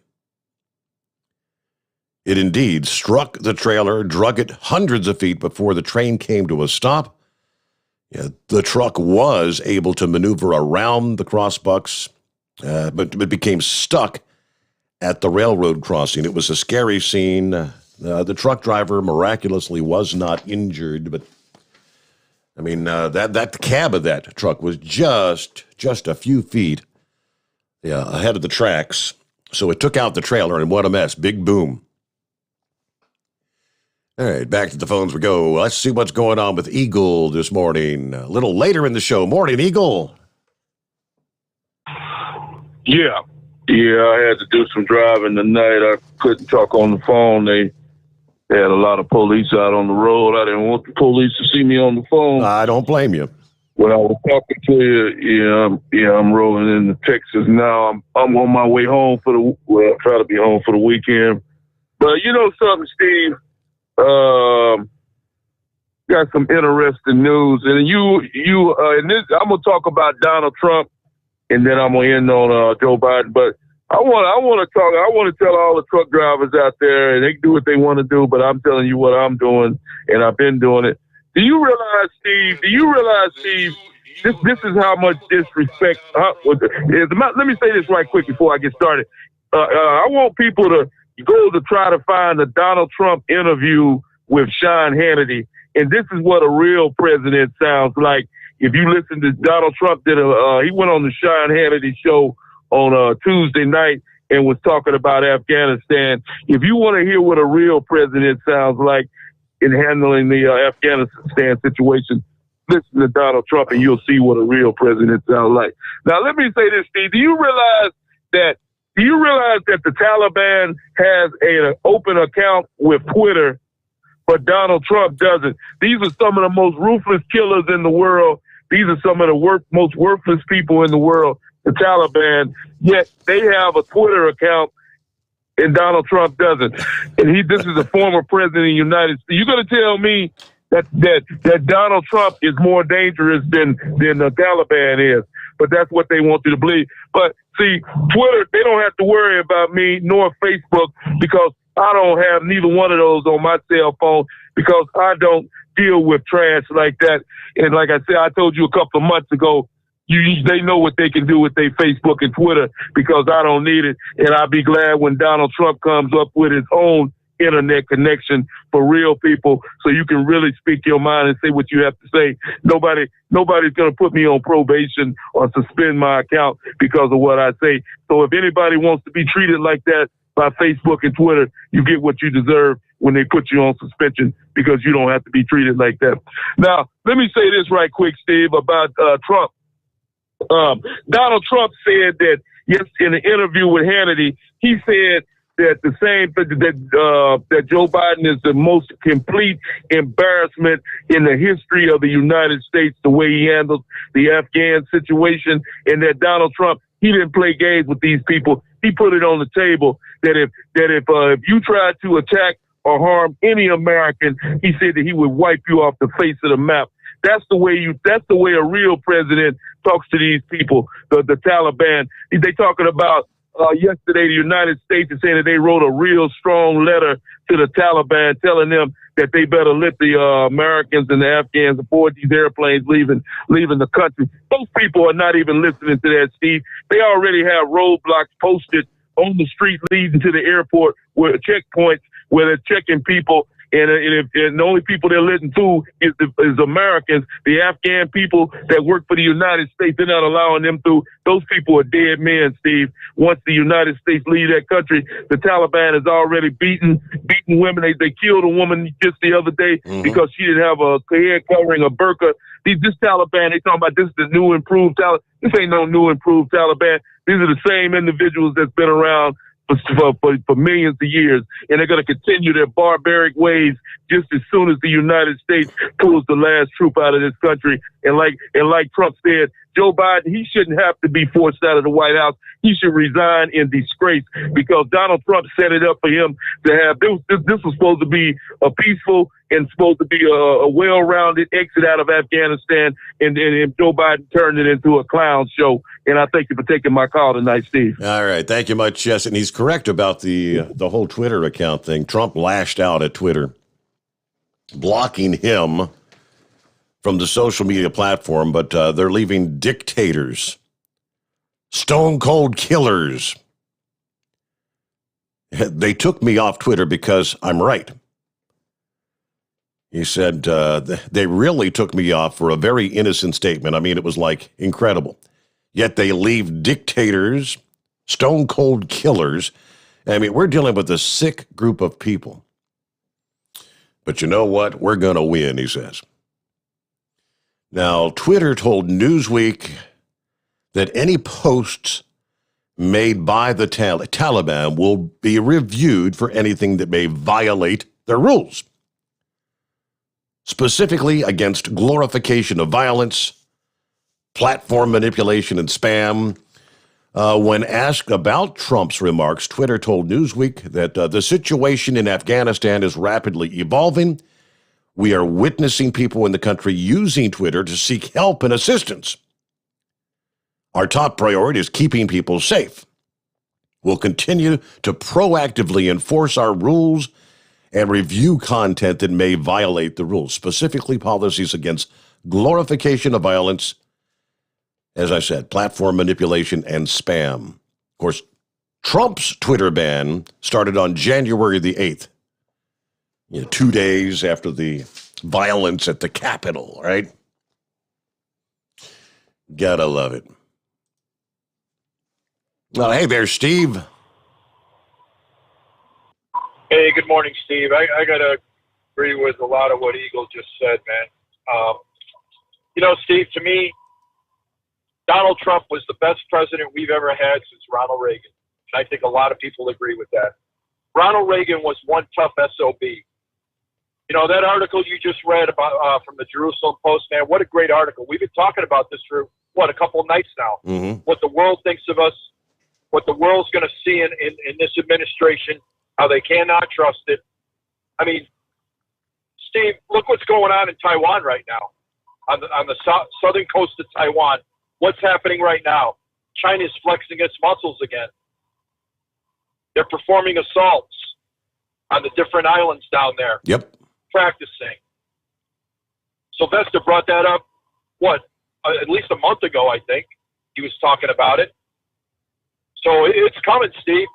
Donald Trump Jr. said it best the other day on one of his interviews on Newsmax, that they waited for this weak man to get in the White House, and this man should be impeached, Steve. I don't know why these Republicans are not screaming from the rooftops. Mark Levin was livid last night. Why these Republicans are not screaming for impeachment. Now, it won't happen because they don't have the votes, but they at least ought to put it out there for the American people for these leftist liberals who aren't paying attention to at least get it out there and show what this man is doing to the world. There's a saying out there, Steve, we're in a world of hurt, and it's coming. But Reagan, here's the thing about Reagan and Trump, how they're similar. It was economic sanctions against Russia, against Iran, against China, against all our enemies. That's how you destroy them. That's how Ronald Reagan brought down the Soviet Union and Gorbachev back in the 1980s. Was economic sanctions. He crippled their economy. And what did they do, Steve? He said, tear down that wall, and they tore it down. Here, the Taliban is giving the United States of America warnings, ultimatums. Have you ever heard of this, Steve, in the history of our nation since we've been alive, where we take demands from terrorists? I mean, it's just absolutely disgusting. The other thing I wanted to bring up, Steve, was you were talking about the elections. There was just an election in Connecticut, a runoff election for a state Senate seat. I saw that. Joe Biden won this district by, Joe Biden won that district by 25 points. Now, Connecticut is kind of like the California of the East Coast, full of leftist liberals, very dark blue state. See, this is a sign that I think people are going to start to wake up, and if we can get through this election in 2022, we may be able to save this country. We may be able to save this country if we get some good conservative people in there. There's a lot of them running. They just need to get voted in. And then my last point, Steve, is I believe the Durham report, he just sent evidence to a grand jury. Yes. I'm dying to find out what's going to become of that. I'm dying to read that. So hopefully you can do a little digging on that, and we'll talk to you tomorrow. I appreciate you taking me back. You got it. Good morning, Steve. Yeah, I saw the headline about in Connecticut, the runoff. They're taking that as maybe, yes, indeed, a sign of what's on the horizon. In a district that, as you mentioned, Joe Biden won by 25 points. You've got a Republican Senate race in the state that was won with the runoff election this past evening, or Tuesday evening. Let me see. Share this. Knucklebuster sent this my way. Marines. As each of us tries to comprehend the speed and scope of events in Afghanistan this week, some may be struggling with a simple question. Was it all worth it? We see videos and photos. We read stories that bring back memories for some of us, and it becomes intensely personal. We value human life. We want to believe that what Marines have done in Afghanistan made a difference. While Sergeant Major Black and I don't presume to speak for you or your family, we would like to offer our thoughts so you know where your senior leaders stand. We both believe, without question, that your service was meaningful, powerful, and important. You answered the call to serve, proudly carrying the torch of so many generations of Marines before you. You put the good of others before yourself. You fought to defend your country, your family, your friends, your neighbors. You fought to prevent terror from returning to our shores.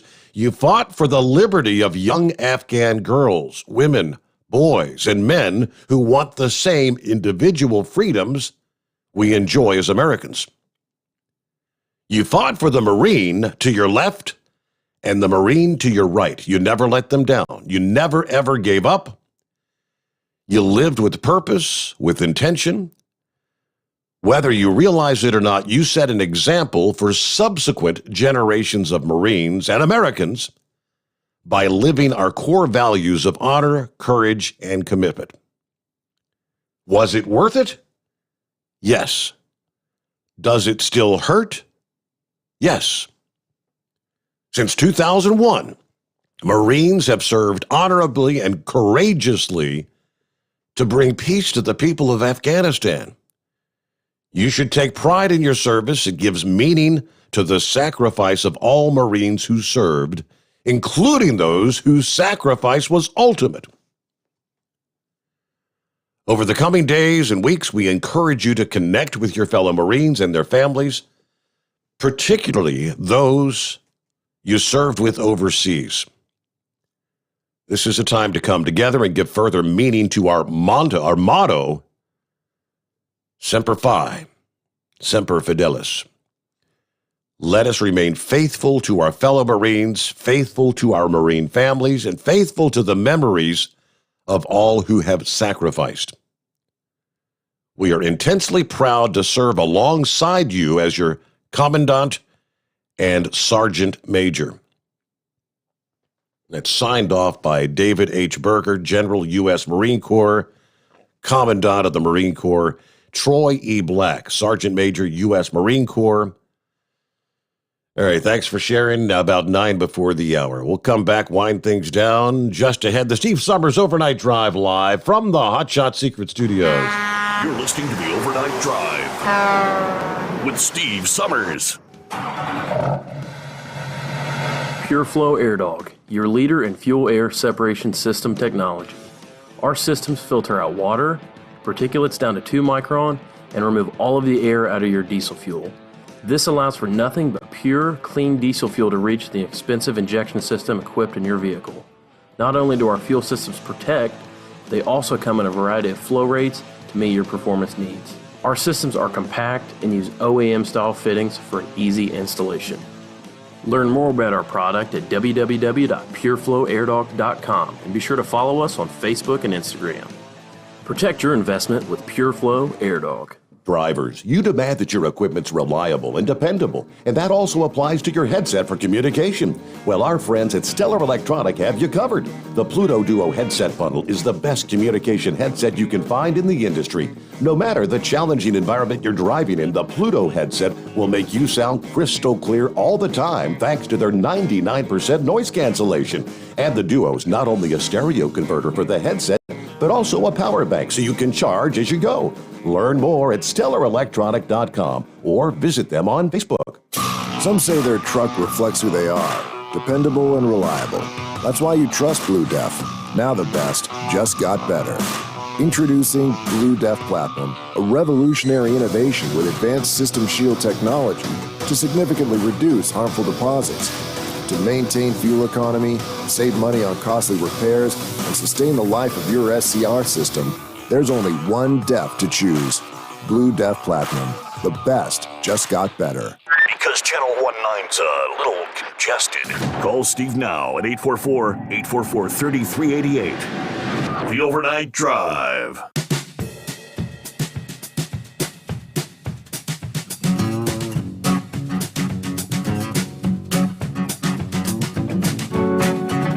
That was the former CIA director. Remember Leon Panetta, who was comparing Biden's catastrophic handling of the Afghan exit to the botched Kennedy-era Bay of Pigs invasion of Cuba. Even Democrats are docking Biden for the embarrassing, unnecessarily bloody, amateurish end to America's longest war. He was on CNN's John King, no less. Put this into context. This moment is what for Joe Biden, President Biden, he asked. He says, you know, in many ways, I think of John Kennedy and the Bay of Pigs. It unfolded quickly, and President thought everything would be fine, but that was not the case. But President Kennedy took responsibility for what took place. I strongly recommend to President Biden that he take responsibility, admit the mistakes that were made. We've been through a difficult few days here in Afghanistan, and he's got to make clear to the American people that as Commander-in-Chief, he's going to continue to protect our national security, and we're going to go after terrorists wherever the hell they are. He's just got to ensure that the United States of America remains a strong world leader, that can work with our allies to try to protect peace and prosperity. That's the message he's got to give to the American people and the world, because our credibility right now is in question. Yeah, the comments came before Biden addressed the country on Monday afternoon before heading back to vacation in Camp David.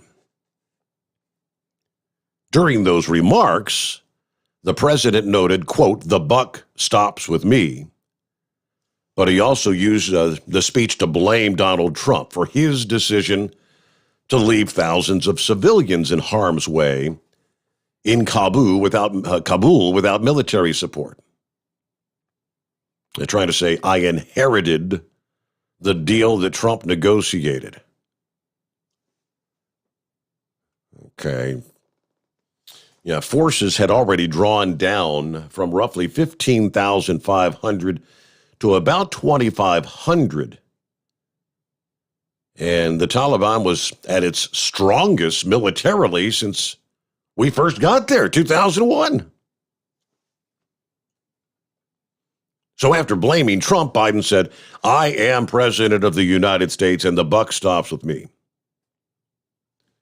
The teleprompter speech was itself a disaster, as the president struggled to relay the words on the screen with any sense of meaning.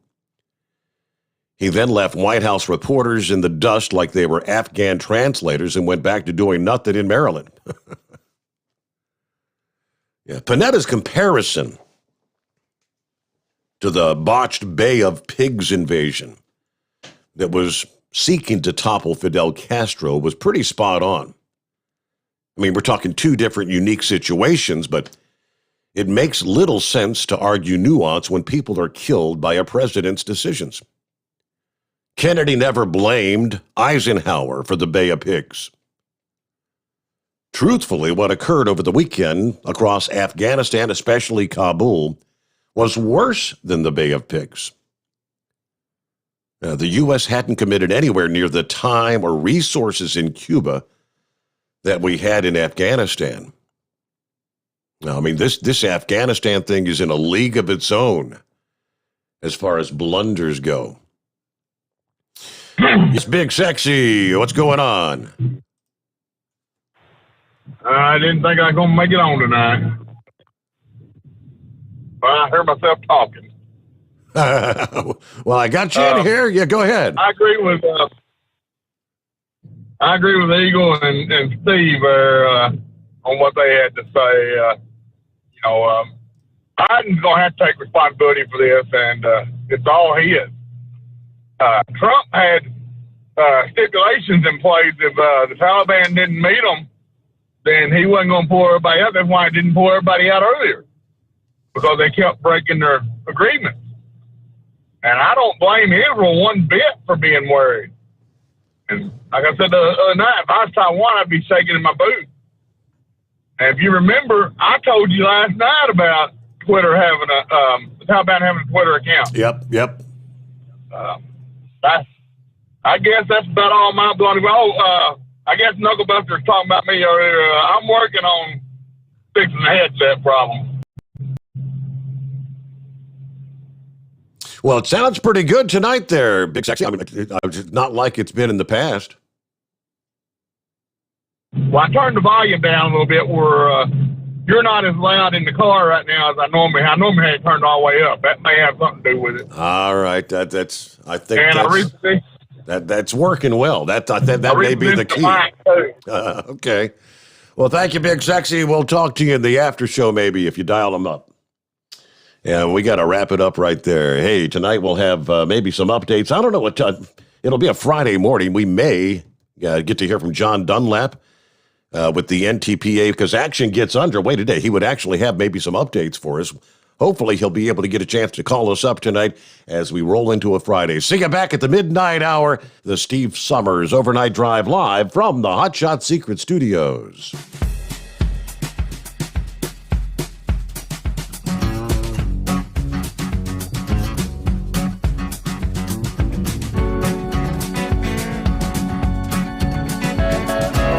You'll never guess the places that I've been. You never guess the places that I've been. 'Cause everything is like a dream, yeah, but only in that dream that I live in. I'm never gonna let the day begin. Never gonna let the day begin. 'Cause everything is like a dream, yeah, but only in that dream that I live in. Oh, don't wake me up before you go, and I'll just make this bed my home. Oh, darling, please just let me sleep. Give me my dreams.